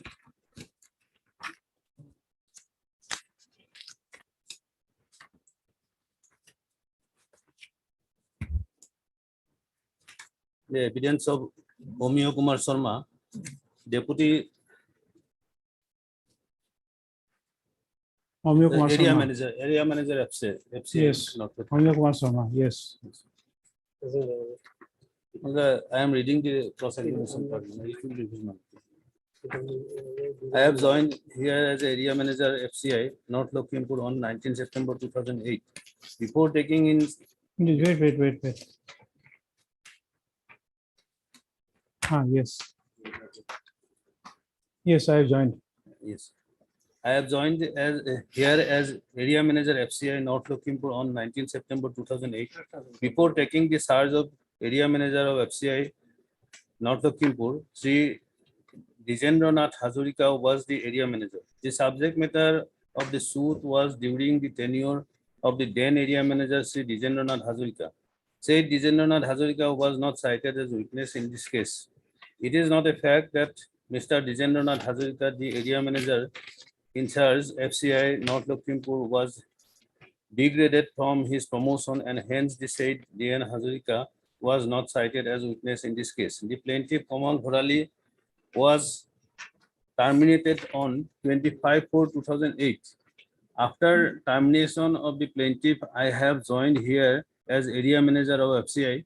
Plaintiff was entrusted with the work of carrying goods from NF railway siding to the godown of FCI situated at Japisajia. In the appointment letter as well as in the agreement, it was not written that the plaintiff was entrusted to the work of supplying trucks for carrying goods of FCI. As per the terms of the appointment letter, the plaintiff was entrusted with the work of carrying particular goods within specific period. In the indents, it was not mentioned as how many goods were supplied, carried by the plaintiff within the specific period. In the so-called notice issued to the plaintiff before terminating him, the numbers of truck was not mentioned, and it was not mentioned in the so-called notice as how many goods was supplied, carried by the plaintiff within the specific period. Exhibit 2, 3, 4, 5, 6, and 7 are the indents issued by the FCI North Lakhimpur. Exhibit 13 is the general notice issued by the FCI to the plaintiff. Exhibit 14 is the so-called notice issued by FCI to the plaintiff. In the final termination letter issued by the FCI to the plaintiff, filed Exhibit 16, it was not mentioned that the plaintiff side has failed to supply appropriate trucks to the FCI. The contract was started from 23/11/2006 to 22/11/2008. But in Exhibit 14 so-called notice, it was mentioned that the plaintiff has failed to provide trucks supply from 18 to 2006 to 16 to 2026 to 2006. And the said period was not fallen within the period of plaintiff. In paragraph 9 of the written statement, it was mentioned that it is added here the date mentioned in the letter dated 5/4/2008 is due to typographical mistake, and correct date was intimated to the plaintiff by the defendant number 3 through its letter dated 26/2008, which means that before issuing the letter dated 5/2008, the date mentioned in the said letter was corrected. It is not a fact that I deposed against the plaintiff side in the interest of our department. It is not a fact that the plaintiff was terminated by our department illegally and against any principle of law. The plaintiff, Sri Kamal Bharali, filed total 3 numbers of cases, including the instant case against our department. And in the case hearing, bearing number 9 of 2002, decree was passed in favor of the plaintiff. The said case was arising from for deduction of money from the bill of the plaintiff side for the work done by the plaintiff. It is a fact that our department withheld the security money as well as bill amount of the plaintiff. The office time of FCI starts from 10 a.m. to 5:30 p.m. and free time of the wagon starts from 6 a.m. to 11 a.m. There was paid laborers of the FCI. If the goods were unloaded from the wagon within the period of free time, there is no need to pay the demurrage charge by the FCI to the railway department. The plaintiff was not entrusted with the work of unloading of FCI goods from the wagon. Rather, the plaintiff was entrusted to carry the goods from FCI from the railway siding. No document was produced in this case for paying demurrage charge by by our department to the railway department. The work of unloading goods of FCI from the wagon from the railway siding was entrusted upon our department. The plaintiff was only entrusted as per the terms of the appointment letter to carry the goods of FCI from the railway siding to the FCI godown situated at Zapi Sajia, North Lakhimpur. Hence, the plaintiff was not responsible for paying the demurrage charge to the railway department. Plaintiff was terminated prior to 7 months of contractual period. The plaintiff was declared as defaulting contractor of our department. It is if a person or party is declared as defaulting contractor, he is deprived from tendering any contract anywhere. It is not a fact that our department is bound to pay compensation for declaring plaintiff the defaulting contractor as well as terminating him from the contract to withhold the security money and pending bill of the plaintiff. Exhibit 58 is the letter issued by me to the plaintiff. As per the exhibit 58, we intimated the plaintiff that no contractor was appointed to carry out the half-done work entrusted to the plaintiff. Risk and cost factor that is the clause of the agreement after termination, but it was not done. So, my lord, I was not entrusted with the work for loading or unloading, and FCI has failed to furnish. Even if, my lord, the demurrage that can be charged upon me, then also, my lord, it can be reimbursed only.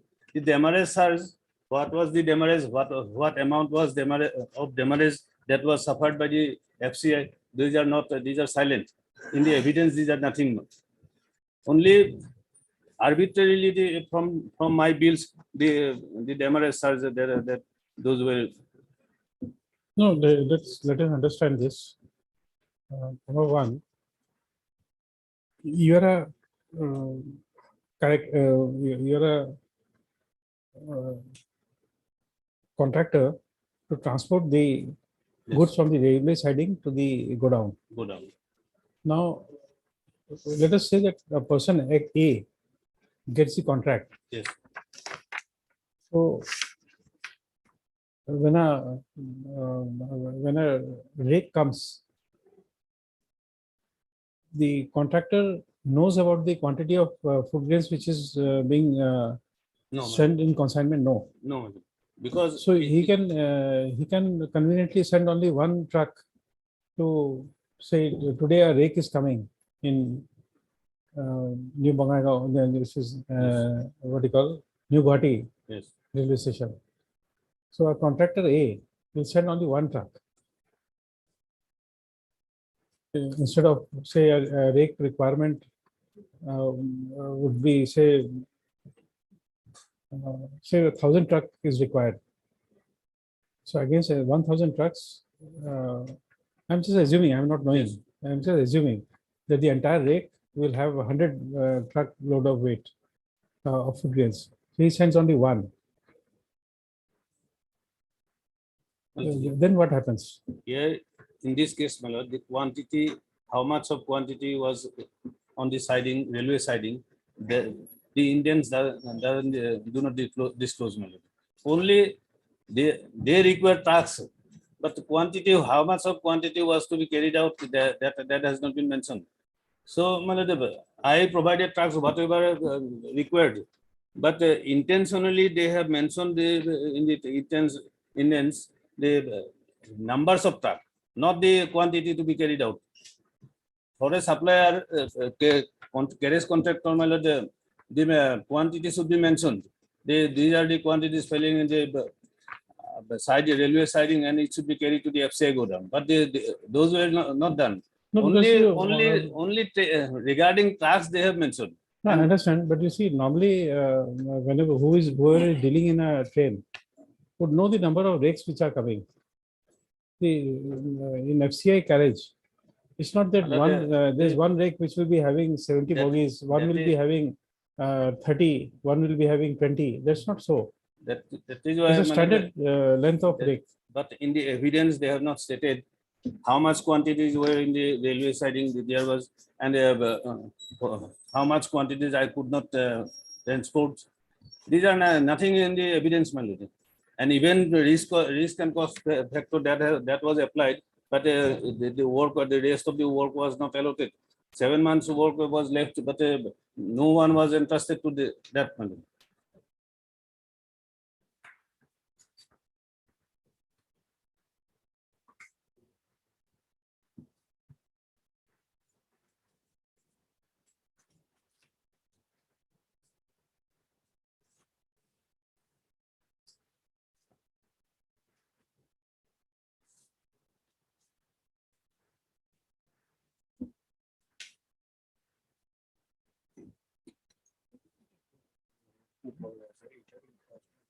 This university shows goods wagons in one rake can be from 40 to 58.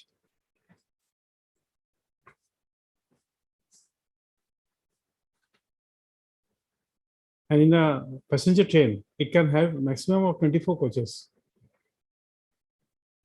Its standard operating procedure would be 40 to 58.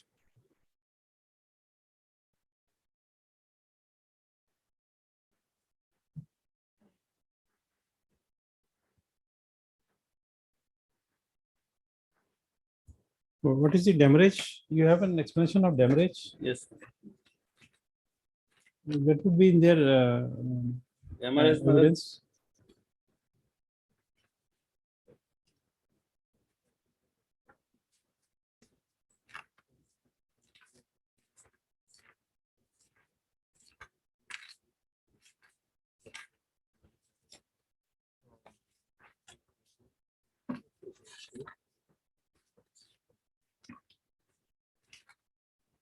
On my part, my lord, there is no evidence at all that I failed to unload the works from food grains from wagon, my lord. So for demurrage question, that will come, my lord. That is attached to the, it is related to the loading and unloading portion, my lord. I was not entrusted to that. So question of demurrage doesn't come to me, my lord, in respect of my contract.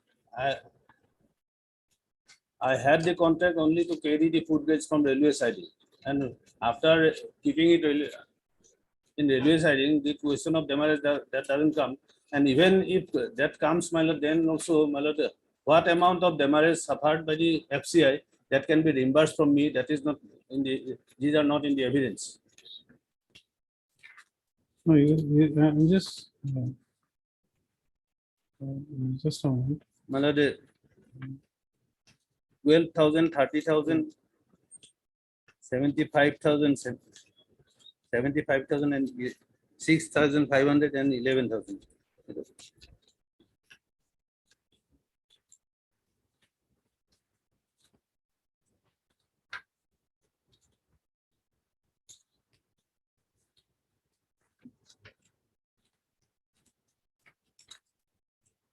Now you see, this road movement permit which you have proved. Yes. This is your evidence, I believe. Exhibit 1 of 2000. Exhibit 24 to exhibit 40.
There's some. No, not.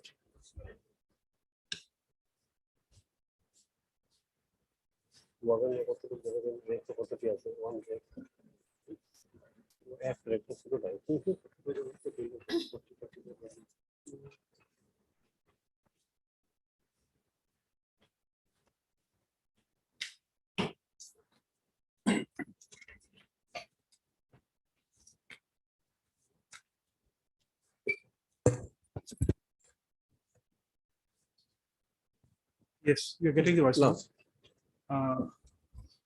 Here this exhibits of 1903, 2008. There are 21 watches, 21 truck permits. 21, we are presuming that it is 10 ton truck. Then it would be 210 tons.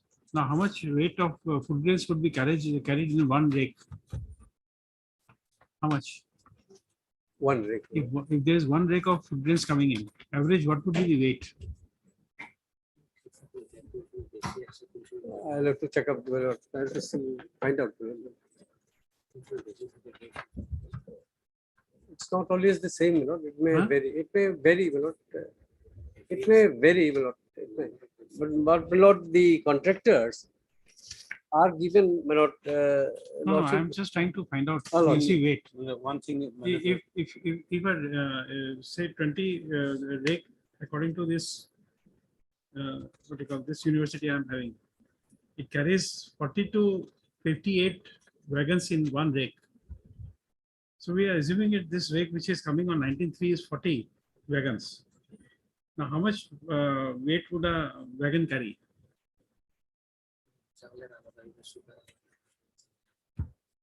How How much tons? if it is rice, then it may be more wagon, and if it is wheat, it may be less. It depends the quality of quantity. I mean, when the food grains. But in my evidence, I have stated, my lord. Lord, 1,000 truck. The system is like this. Previous day, Lord, system is like this. One particular.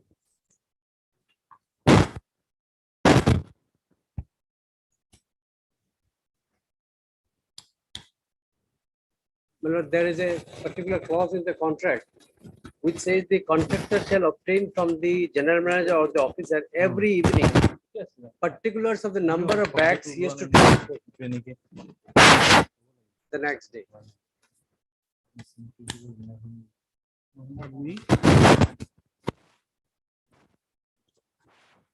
Will be given the indent, and he will be informed, he is to go to the officer in the previous day as to know how many quantity of bags he is to transport.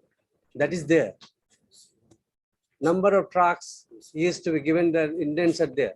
You place such and such number of trucks. One has to go. Yes, previous day.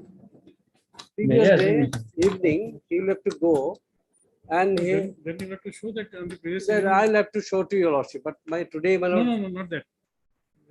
In this case, I did not find any communication from you to the plaintiff oh, my saying lord, that this quantity is coming.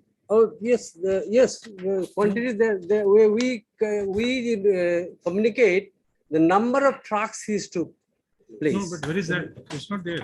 In your evidence, you have not read that evidence. My lord, these are exhibited, I find, my lord, the judgment I have, judgment should be there, my lord, and I find though all the documents are not with me, I have not checked up, my lord, the exhibits and even the, I could not go through the evidences and all, my lord. It's That not is the there. predicament today, my lord. No, it's not there.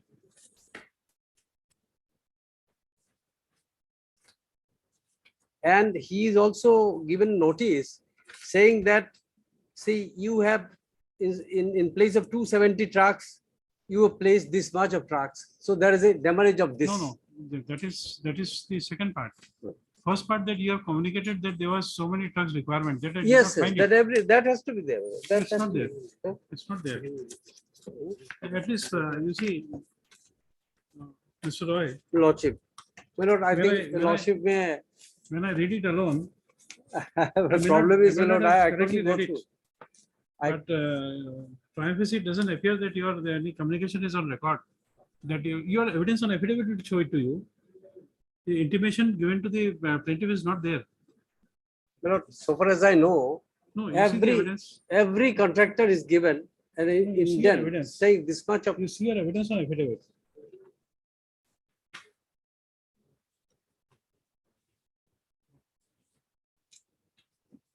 Huh?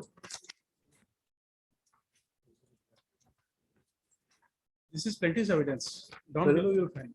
well- After the branch.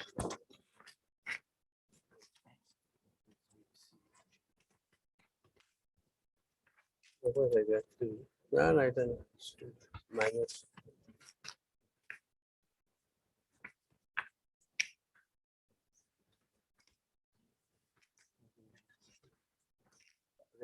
ওই যে কোমল বড়ালি।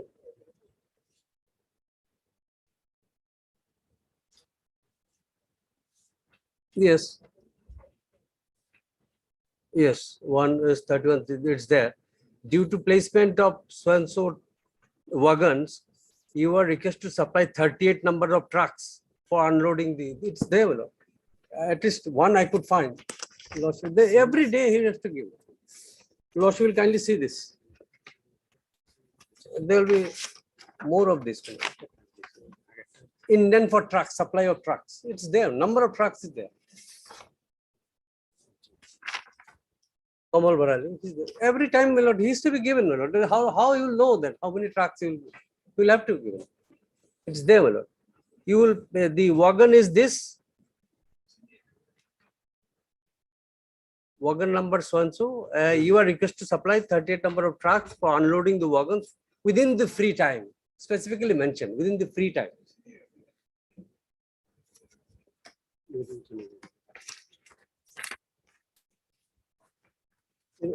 এটা দিলাম না।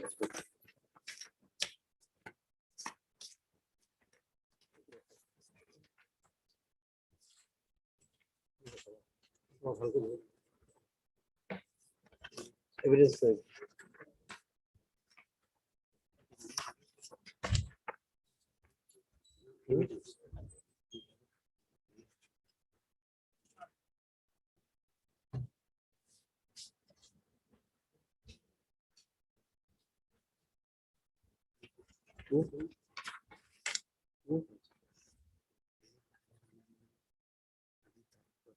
যেটি সত্য বাদ দিয়ে এটা না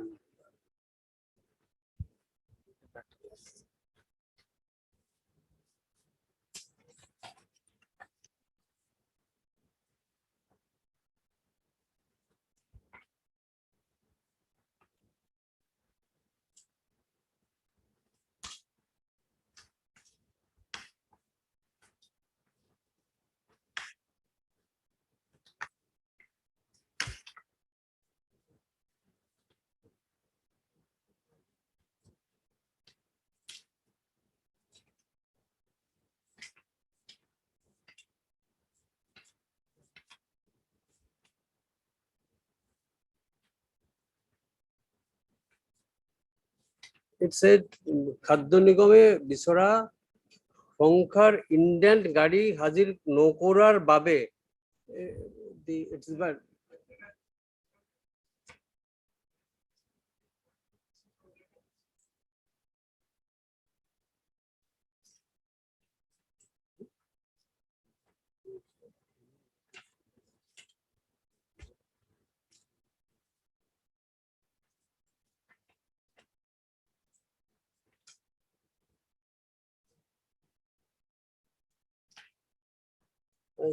It's there a lot. Area manager সনসো আদি তারিখত দিয়া চিঠি সত্ত্বেও বা দিয়ে নিগমৰ বস্তু কৰে বলে ট্রাক দোকান দিয়া নাই চিঠি সত্ত্বেও this letter might be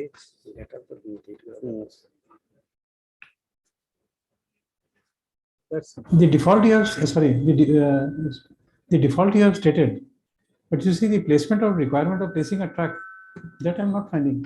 Yeah, so.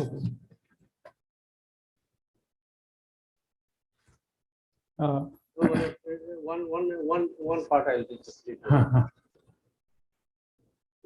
উত্তৰ লখিমপুৰ ৰেল ষ্টেচনৰ খাদ্য নিগমৰ বিষয়াই খাদ্যবস্তু ৰেল ষ্টেচনৰ পোৱাৰ লগে লগে ইণ্ডিয়ান ট্ৰাক হাজিৰ কৰিবলৈ বাধ্য কৰিছিল।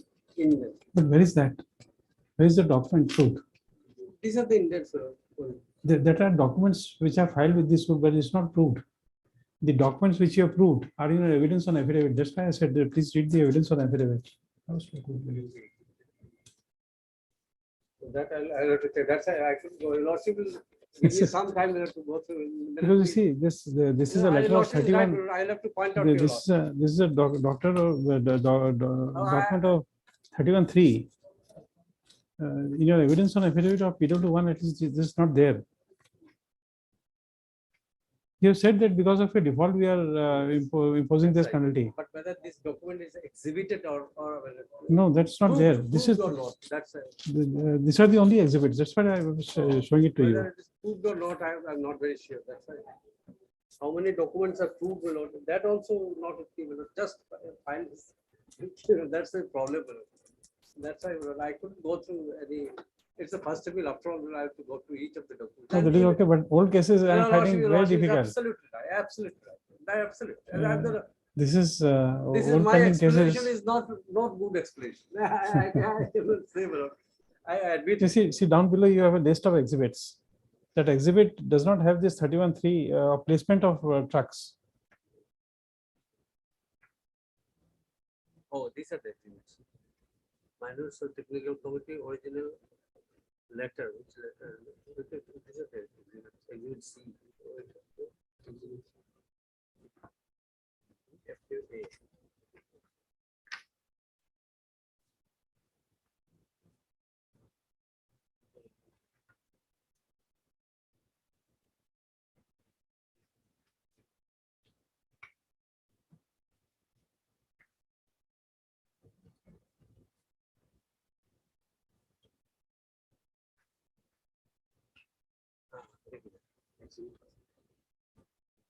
These are notice.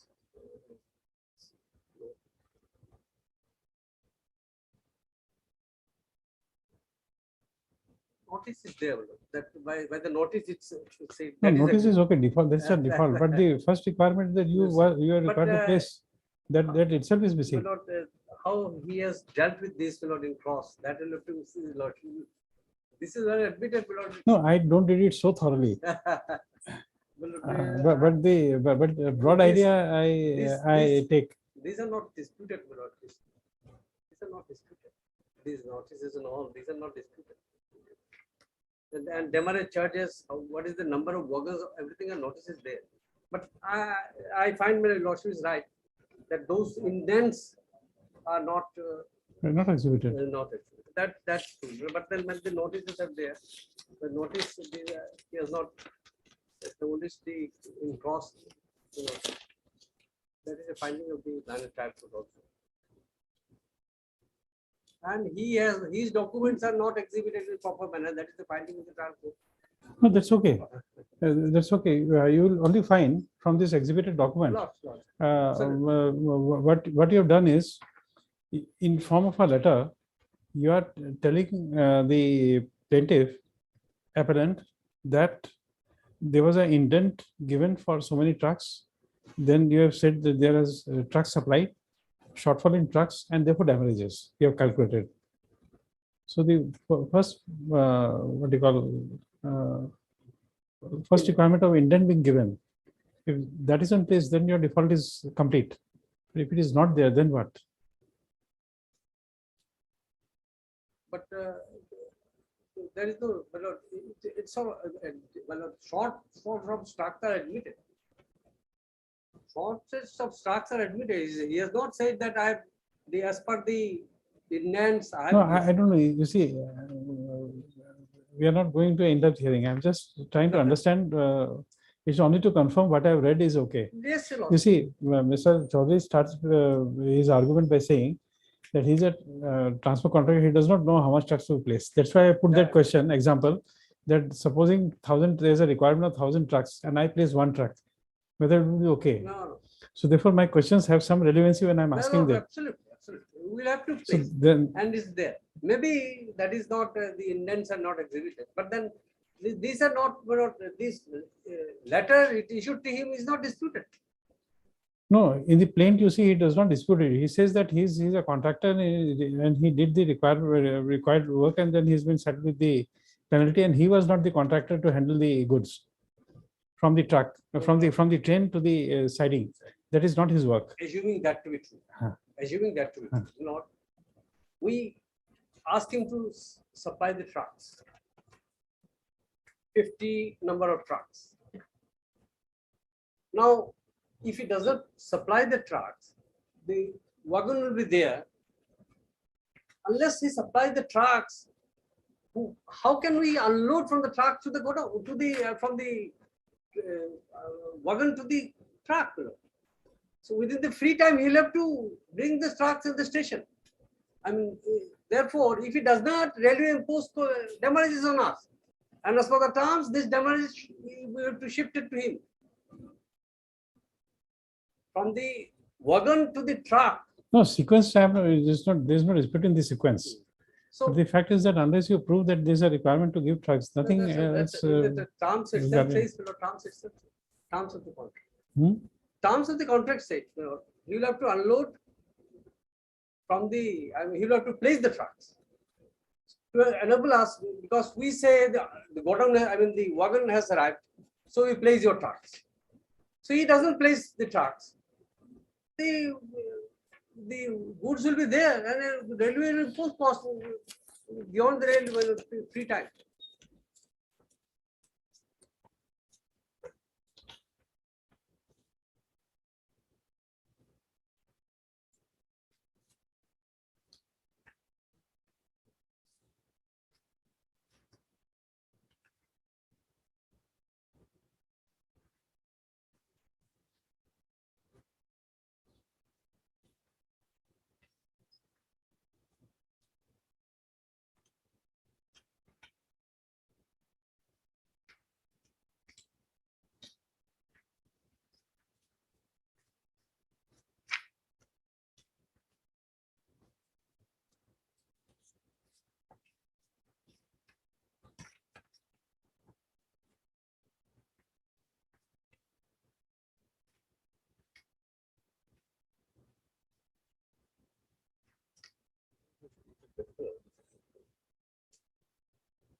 Mr. Chaudhary, you have a copy of cross-examination of DW1.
Well, your witness was a brilliant man.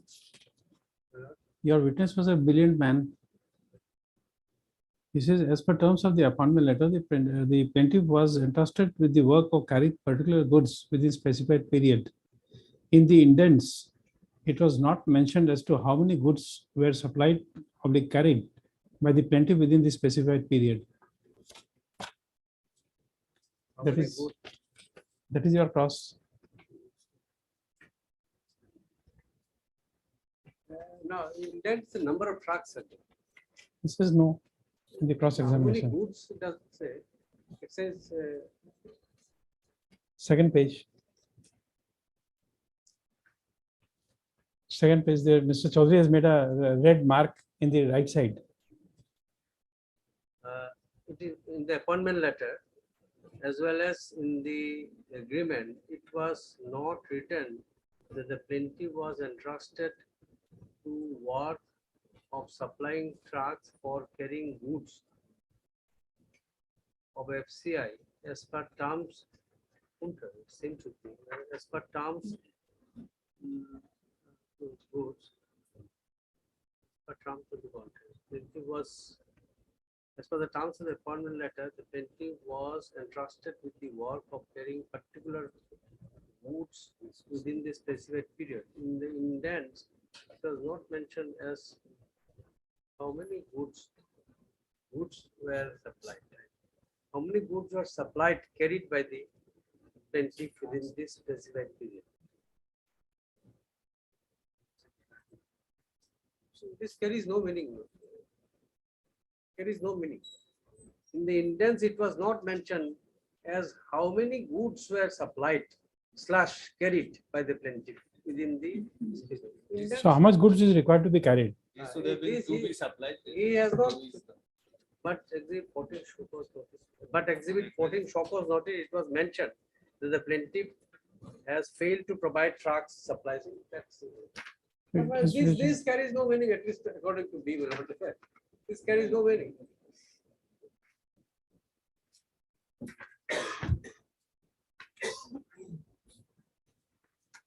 In the indents, only the trucks required to be supplied. That's there.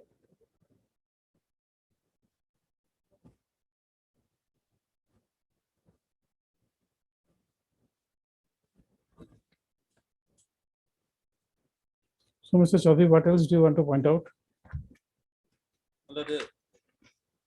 For terrace contract, the quantity of the goods that should be known to the contractor. In the intent, the tax, so many tax have been mentioned that the 700, 800. But if I bring 700 and 800 trucks and only 1 or 2 trucks are sufficient, then the other trucks will be then remain idle. And Right, who will compensate me? right to file a suit will accrue to you. If they ask for 700 trucks and utilize 2, you still get your payment. That is another aspect of the matter. But logically, they should allow me to know that how much of the quantity of the goods that is to be transported. No, you They are- see, Those were not there, my no, lord. Mr. Chaudhary, we have seen few indents. It mentions the number of trucks required. Number of trucks. Okay. Now, if you don't understand, you write something to them to know it. And when you are a transport contractor, Yes. it is presumed that you are aware of the facts and the nature of business you are dealing with. Yes. It's not like a newspaper boy who was distributing newspapers in the early morning. Today gets a high value contract of FCI to transport what you call food grains. So he will say that I don't know, I was distributing newspapers in the morning. I never knew that this is the nature of work. In my evidence, I have shown the absurdity of their requirement. In paragraph 14, I have said it. Sarinung Brigadier Badir Pura Jua, Sojo no hat, Hono no hat, Poto no hat, Auto no hat, Unush no hat, Is no hat, so and so 1000 ভাড়াত এখন দিনে প্রতিদিনে 1000 ভাড়াত এখন truck জাপি সাজিয়াৰ এটা গুদামৰ পৰা অন্য এটা গুদামৰ মাল কেৰেজ কঢ়িয়াবলৈ ব্যৱহাৰ কৰে।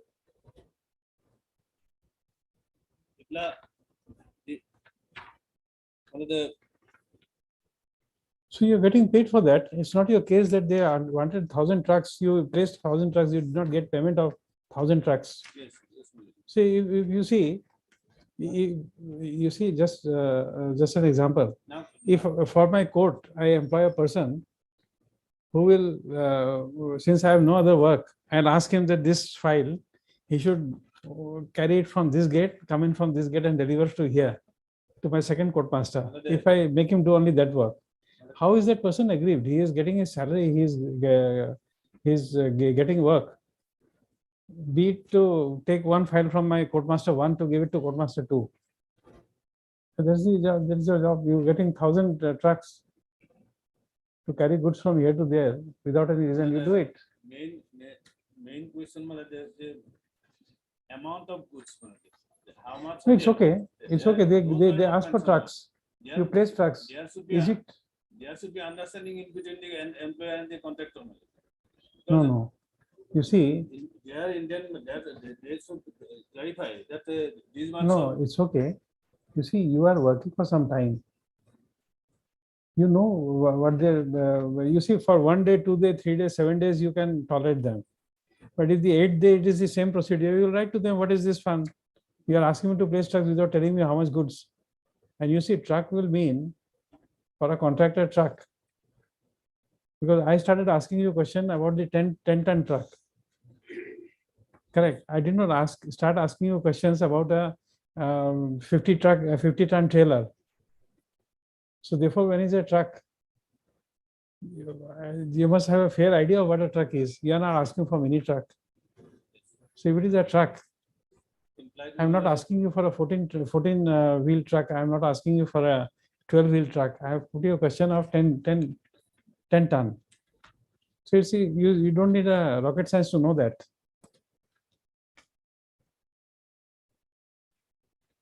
But if for 7 days you are working in the same conditions, on the 8th day you will write to them. Please explain. Don't give me trucks, give me weight.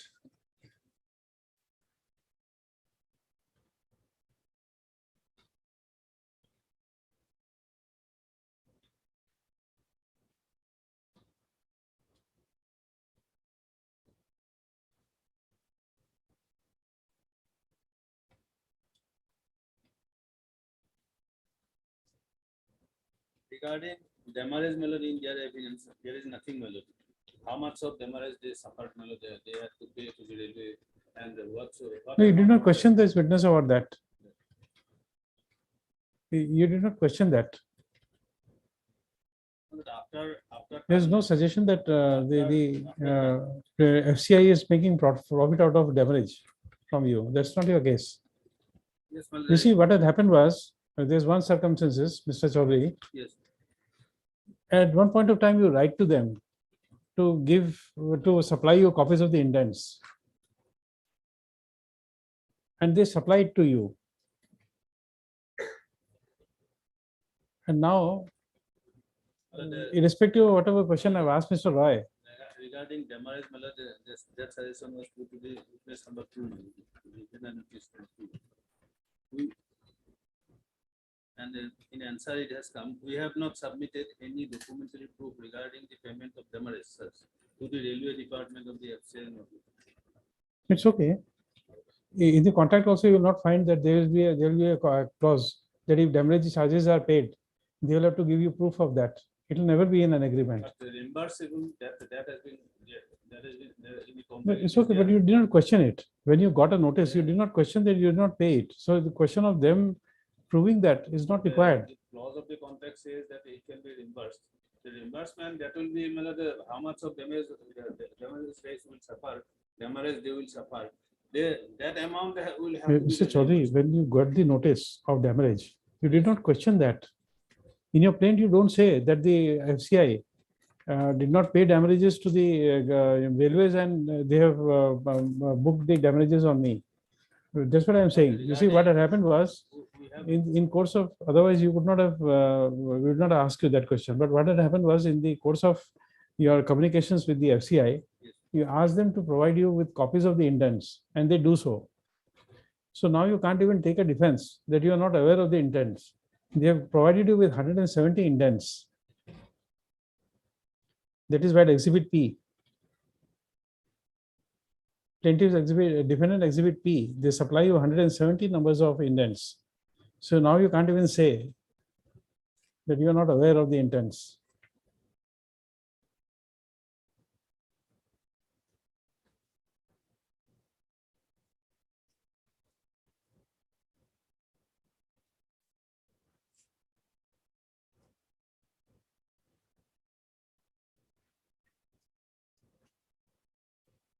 This is irrespective of the question I was asking Mr. Roy.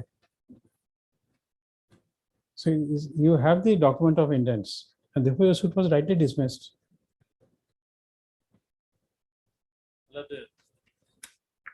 The basic question before the court below, that was for deciding case regarding declaration of the about the termination of the contract.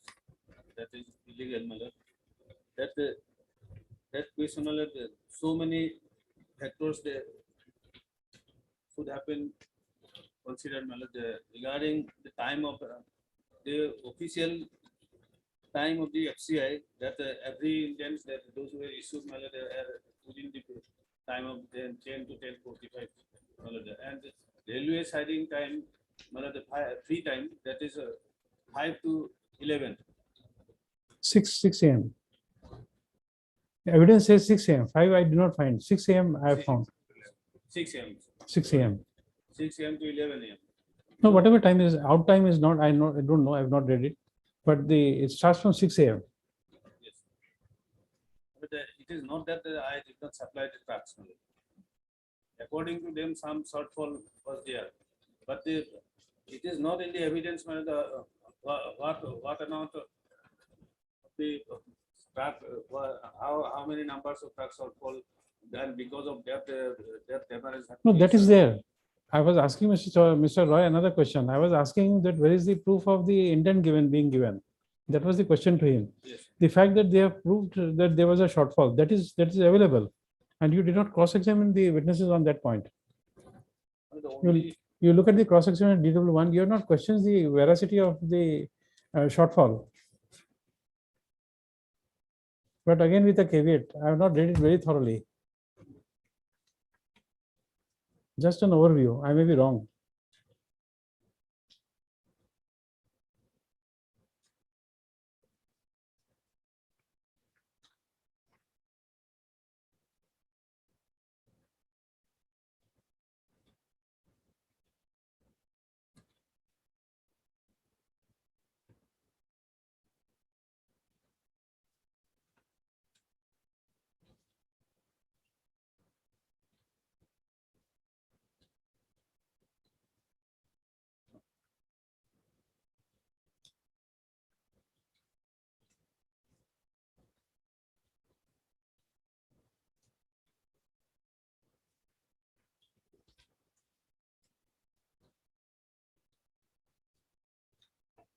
there is no question.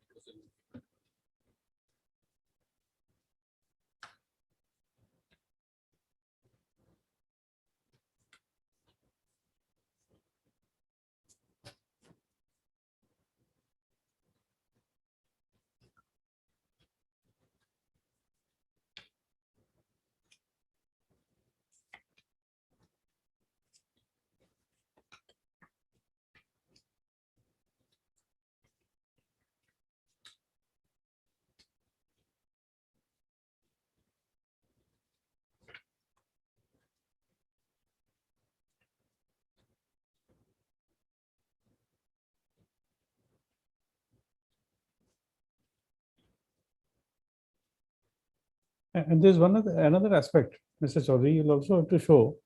You see, let us assume that there was no irregularity on your account. We'll presume that for the time being. And now, when the FCI gives you a notice of damage, then you don't make that claim that your office starts at 10 a.m. Therefore, before 10, we can't place a truck. The indent is issued to me after 10 o'clock, and therefore the free time available cannot be utilized. That is not your defense. When you receive that notice, well, naturally, if I receive a notice at 10 o'clock to do some work which is at 6 a.m., definitely the time has been spent. That is a time lost. That's not your defense. The evidence it is given. Huh? In my evidence, neither of the parties. No, you see, there should be. So supposing there is a notice of damage on you on 1st of October. Yes, On 2nd, you will at least tell them that this is wrong because you are given intent at 10 o'clock, requiring me to perform at 6 o'clock. The evidence, so far this so cause is concerned, there is no reply exhibited. Regarding reply of the so cause. No, I am not on that. I am not even on that. What I'm asking you is, supposing today X gets a notice that on 1st you did not place trucks in the free time of 6 a.m. Yes. on 1st of October. You get the damage notice on 3rd. So on 3rd, at least you will tell them that, look, on 1st you gave me a notice of placing the trucks at 10 a.m. require me to perform at 6 a.m., which is wrong. At least that reply has to be there. It's not there. So therefore, we will presume that you are a contractor and you know what is happening. That combination is not. So in the absence of that, and in the absence of, in the positive evidence of exhibit P, by which you were provided. In the suit, evidence is there, my lord. Those have been stated in my. No, no, what I'm trying to say is that this fact, coupled with evidence of exhibit P of the FCI, where they have given you a forwarding letter of 170 intents, copies were provided to you. With that evidence, the suit was rightly dismissed. No amount of evidence can override that to. My lord, our case is that in the indent, only they mention about the tax. But it is not the case that we did not supply the trucks. Trucks were supplied, but No, if the some requisite, actual written- no, no, if actual the written- requisite trucks are not supplied, it is of no use.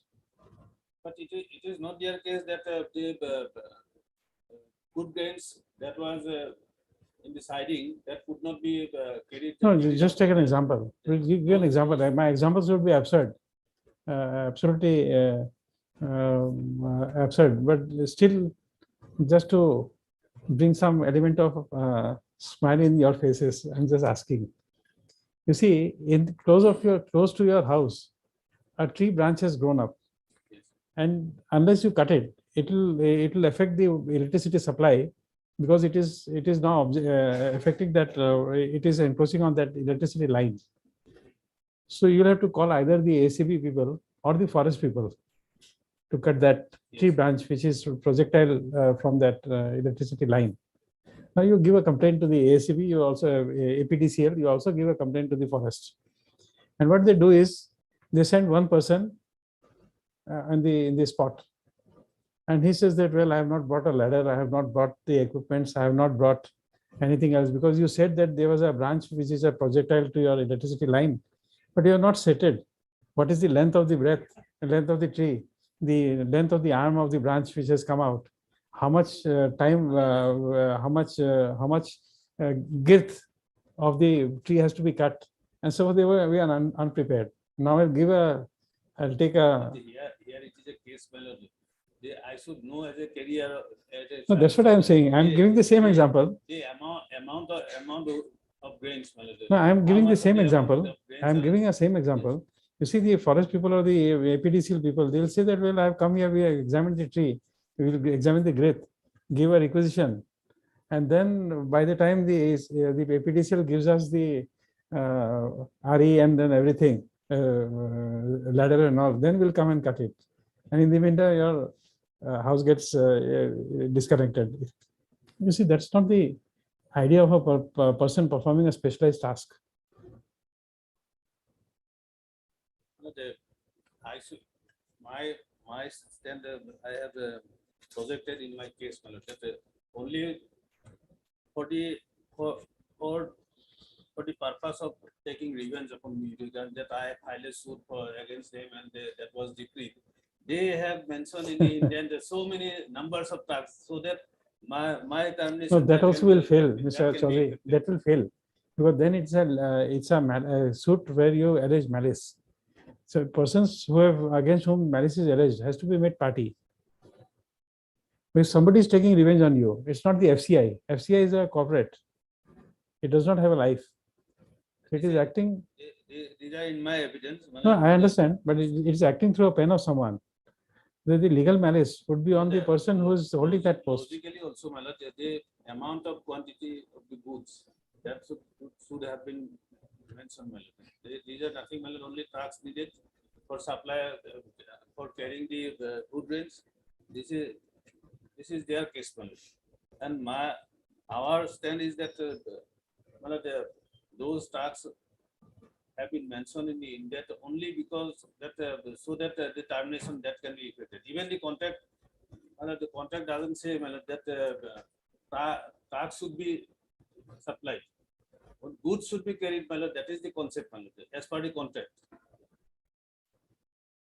So how much quantity of goods should be carried, that is not mentioned. Even the demurrage that has not been, my lord, proved, my lord. How much of demurrage they suffered. And in the notice also, the date of notice, so far the date of notice, they have admitted, that part of the notice was not within my tenure of contract.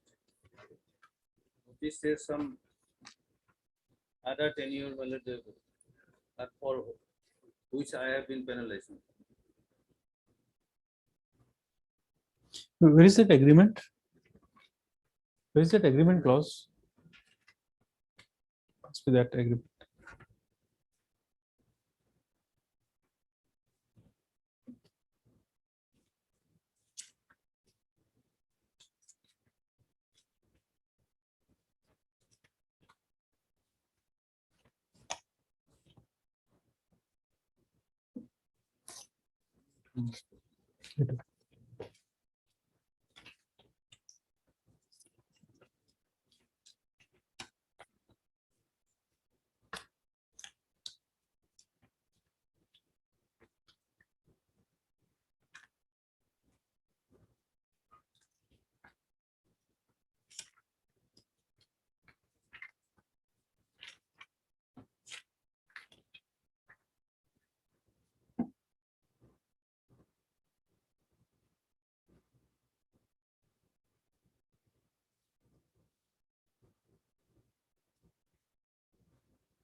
But then, Mr. Chaudhary, you also fail on that account.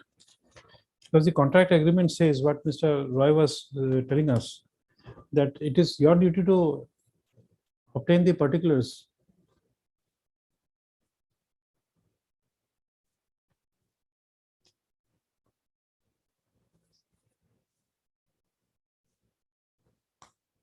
That was not never demanded. If you will be deemed to be having knowledge, that is what is coming.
And please find out, Mr. Roy, this clause 20, which is there in your pleadings.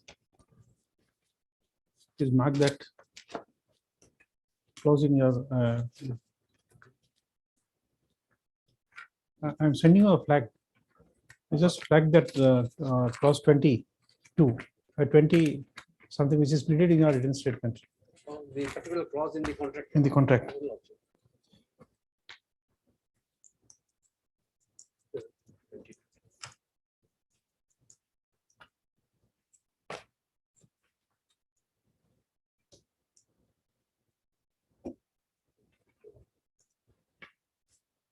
Other matters I may not take up because we won't have time.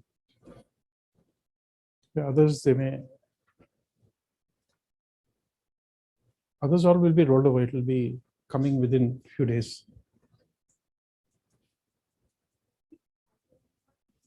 Please address the court master.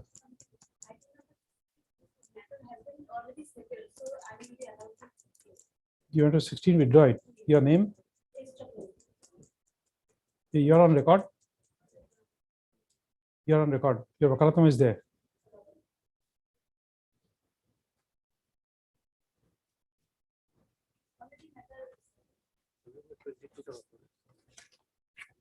Sixteen.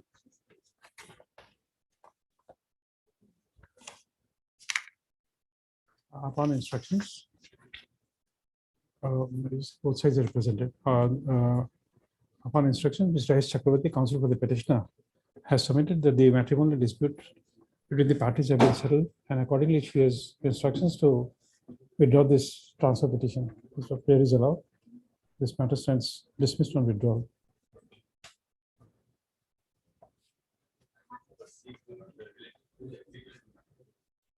Tell the court master. I'm in the midst of hearing. Tell the court master. Item number 5, you morning mentioned the last 26 minutes. Just wait for some time there. After this is over, we'll hear you. Election matter, I'll hear you. It's okay, but I'll hear you. Just wait for some time. Yes.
Mr. Roy, in the trial court, had there been a better lawyer, you would have lost this case. Lordship, Yes.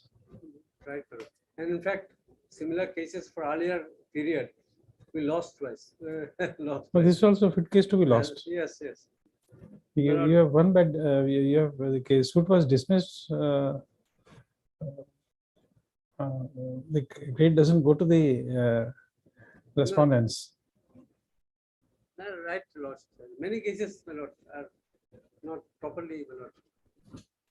Documents are not placed, exhibited. I No, find because you see, there's a good ground to allow the suit. But this is something now which can't be rectified. You see what has happened here. Mr. Chaudhary is absolutely right when he's making that statement. He's factually absolutely correct. I'm with him. When he says that on 1st of October, you are giving an intent at 10 a.m., asking the placement of trucks at 6 a.m. He's absolutely right in saying so. So that is somehow not translated into evidence. Because your intents, no, but I which think are there on record, Indians are given the previous date. I think. no, same day. The documents which are annexed to the plaint. But there is a responsibility for him in the previous day. No, you see, it can't be. And You see, you can't give that responsibility in that manner. The reason being very simple, that when you are transporting the rake at any given point of what you call loading, you are aware of the rake being loaded and the consignment destined to XYZ. You know that, but advance information don't share. that's right. But Intent there should be is issued at particular- appropriate time. There is a clause also, you have to follow the, I checked, I've seen, really norms. That is the clause there. No, that is okay, but you see, there are certain information we get in advance. That incident X is scheduled on so and so. We get an advance notice. So say supposing a meeting of a committee, which is going to be held, we get an advance notice. And then in the morning of today, we get a notice that, okay, at 2 p.m. there will be a meeting, or at 1 o'clock we'll be having a meeting. So when you get a, what you call when the trucks are loaded, it is loaded at the FCI instance. You could have transmitted the information there and then. And the second thing is that your otherwise also your built-up defense will fail because of the reason that this whose signatures are there, we don't know. This intents you are giving, the intents which you gave to the plaintiff, that is not by a manager level officer. No, the clause says an officer or on somebody on his behalf. That is also there. Anybody in charge, anybody on behalf. No, to the office that you are reading. Officer or behalf, No, like acting on his behalf. Some, look at your intent now. That piece of document you are showing it to us. I'm reading for the contract. No. The intent you are showing to us. Indent. So it doesn't say that on behalf of the general manager. Oh, he doesn't write that way, but So then therefore it fails. everybody, it is the No. depot man. No, that is okay. Depot man always writes. No, we are legally speaking. Yeah, general manager cannot. No, or that's the- okay. But you ask him to go to his office daily. So a contractor, say, is in Tinsukia siding. He will come to Guwahati to meet the No, general not manager party every day. there. He need not go in there itself, in the district office. He need not come here. This office doesn't operate. He is to go there. He is to remain there. He is a contractor of that area. Not Okay. each district. There are different contractors. There are exactly. I don't find it.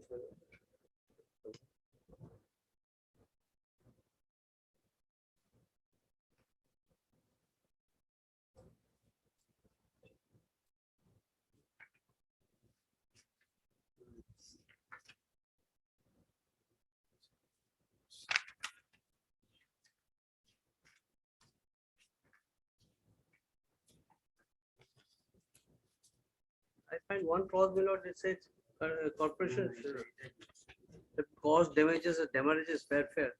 Contractor shall be liable for all damages. Expenses suffered. No, by- you are in your written statement, you are mentioning about clause Roman 20 within bracket 21 and Roman 20 within bracket 23. Clause 20 in your page 4 of your written statement. That I find.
This word region and regional are two different things in AFCI. My lord, regional, Regional, regional is here, and that is district office, area. Now it's called area manager. no, because it's clause 21, which is there in the written statement, paragraph 4. It says the decision of general manager region, correct? Yes. Then you come to First, Your Lordship is reading the paragraph. clause 21 at page 4 of your written statement. Yes, The clause 20 within bracket 21. yes. It says down below, last line, general manager region.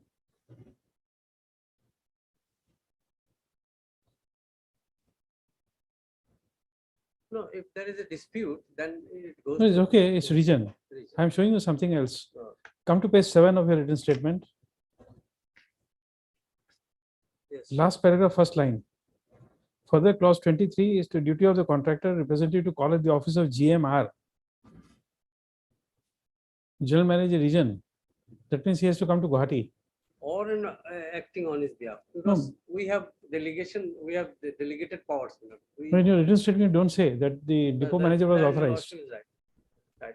Every day for generally will remain touch with it. That of course, my lord, that is acting on his behalf. They act on No, behalf. I don't know. It's your They written act on statement. it.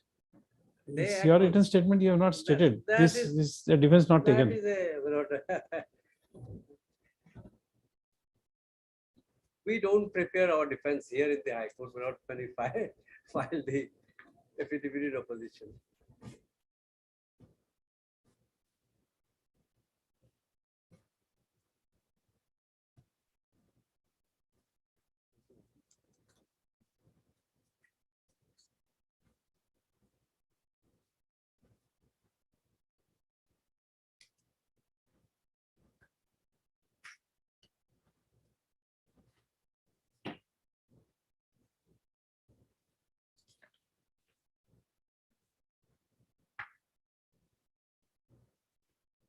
Correct. Exit one, A, one, exit one application. Exit one also. Exit one is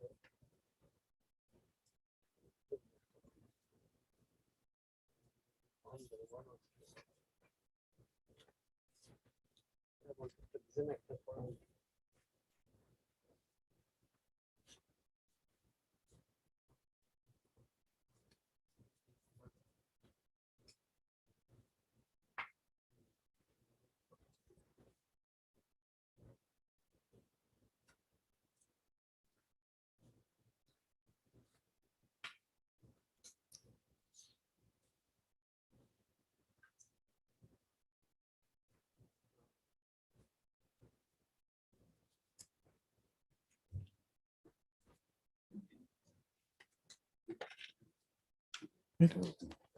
That's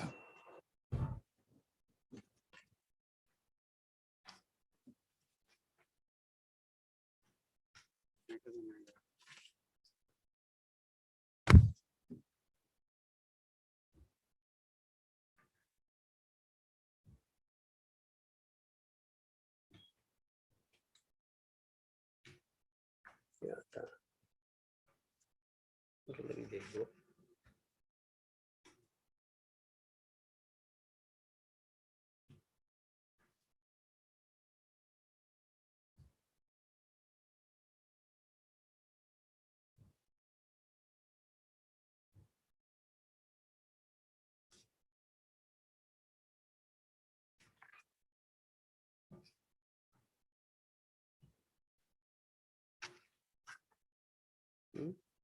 Mhm.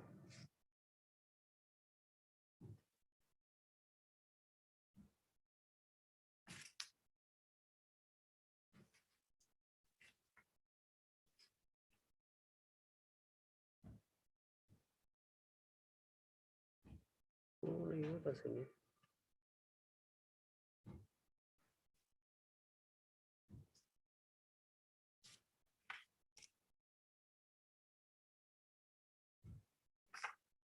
No, Lord, I didn't get it. Maybe I do not know.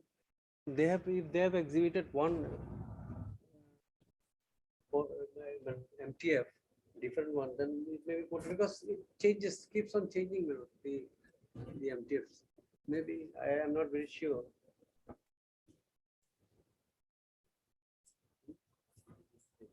We'll take it up on Friday then, Friday, because time is running out. lots.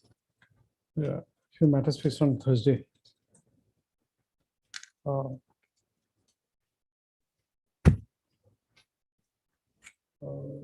The submissions of Mr. D. Chaudhary, counsel for the appellant, and Mr. P.K. Roy, counsel for the respondents, remain conclusive. List again on Friday. Make it. Friday will be 6th.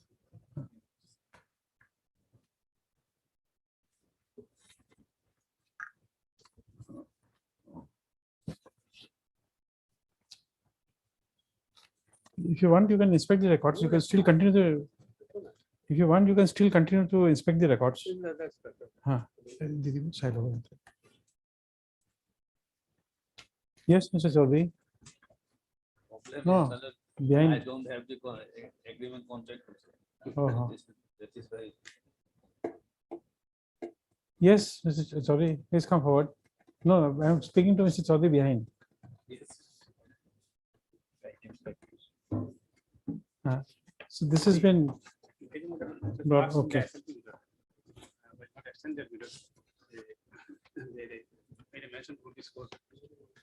Okay. Okay. Okay. Okay.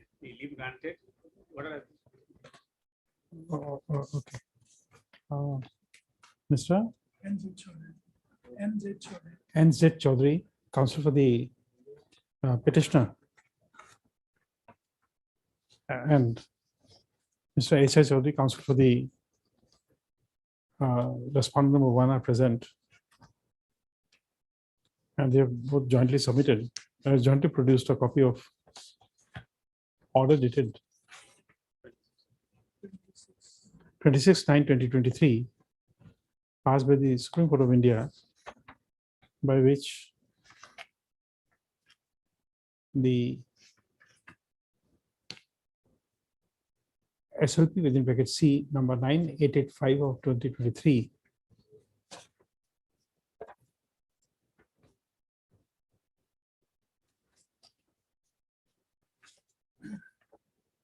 had extended the interim order to continue till the next date of hearing. Accordingly, this matters are adjourned sine die. Next, the learned counsel for both sides are at liberty to mention the matter after the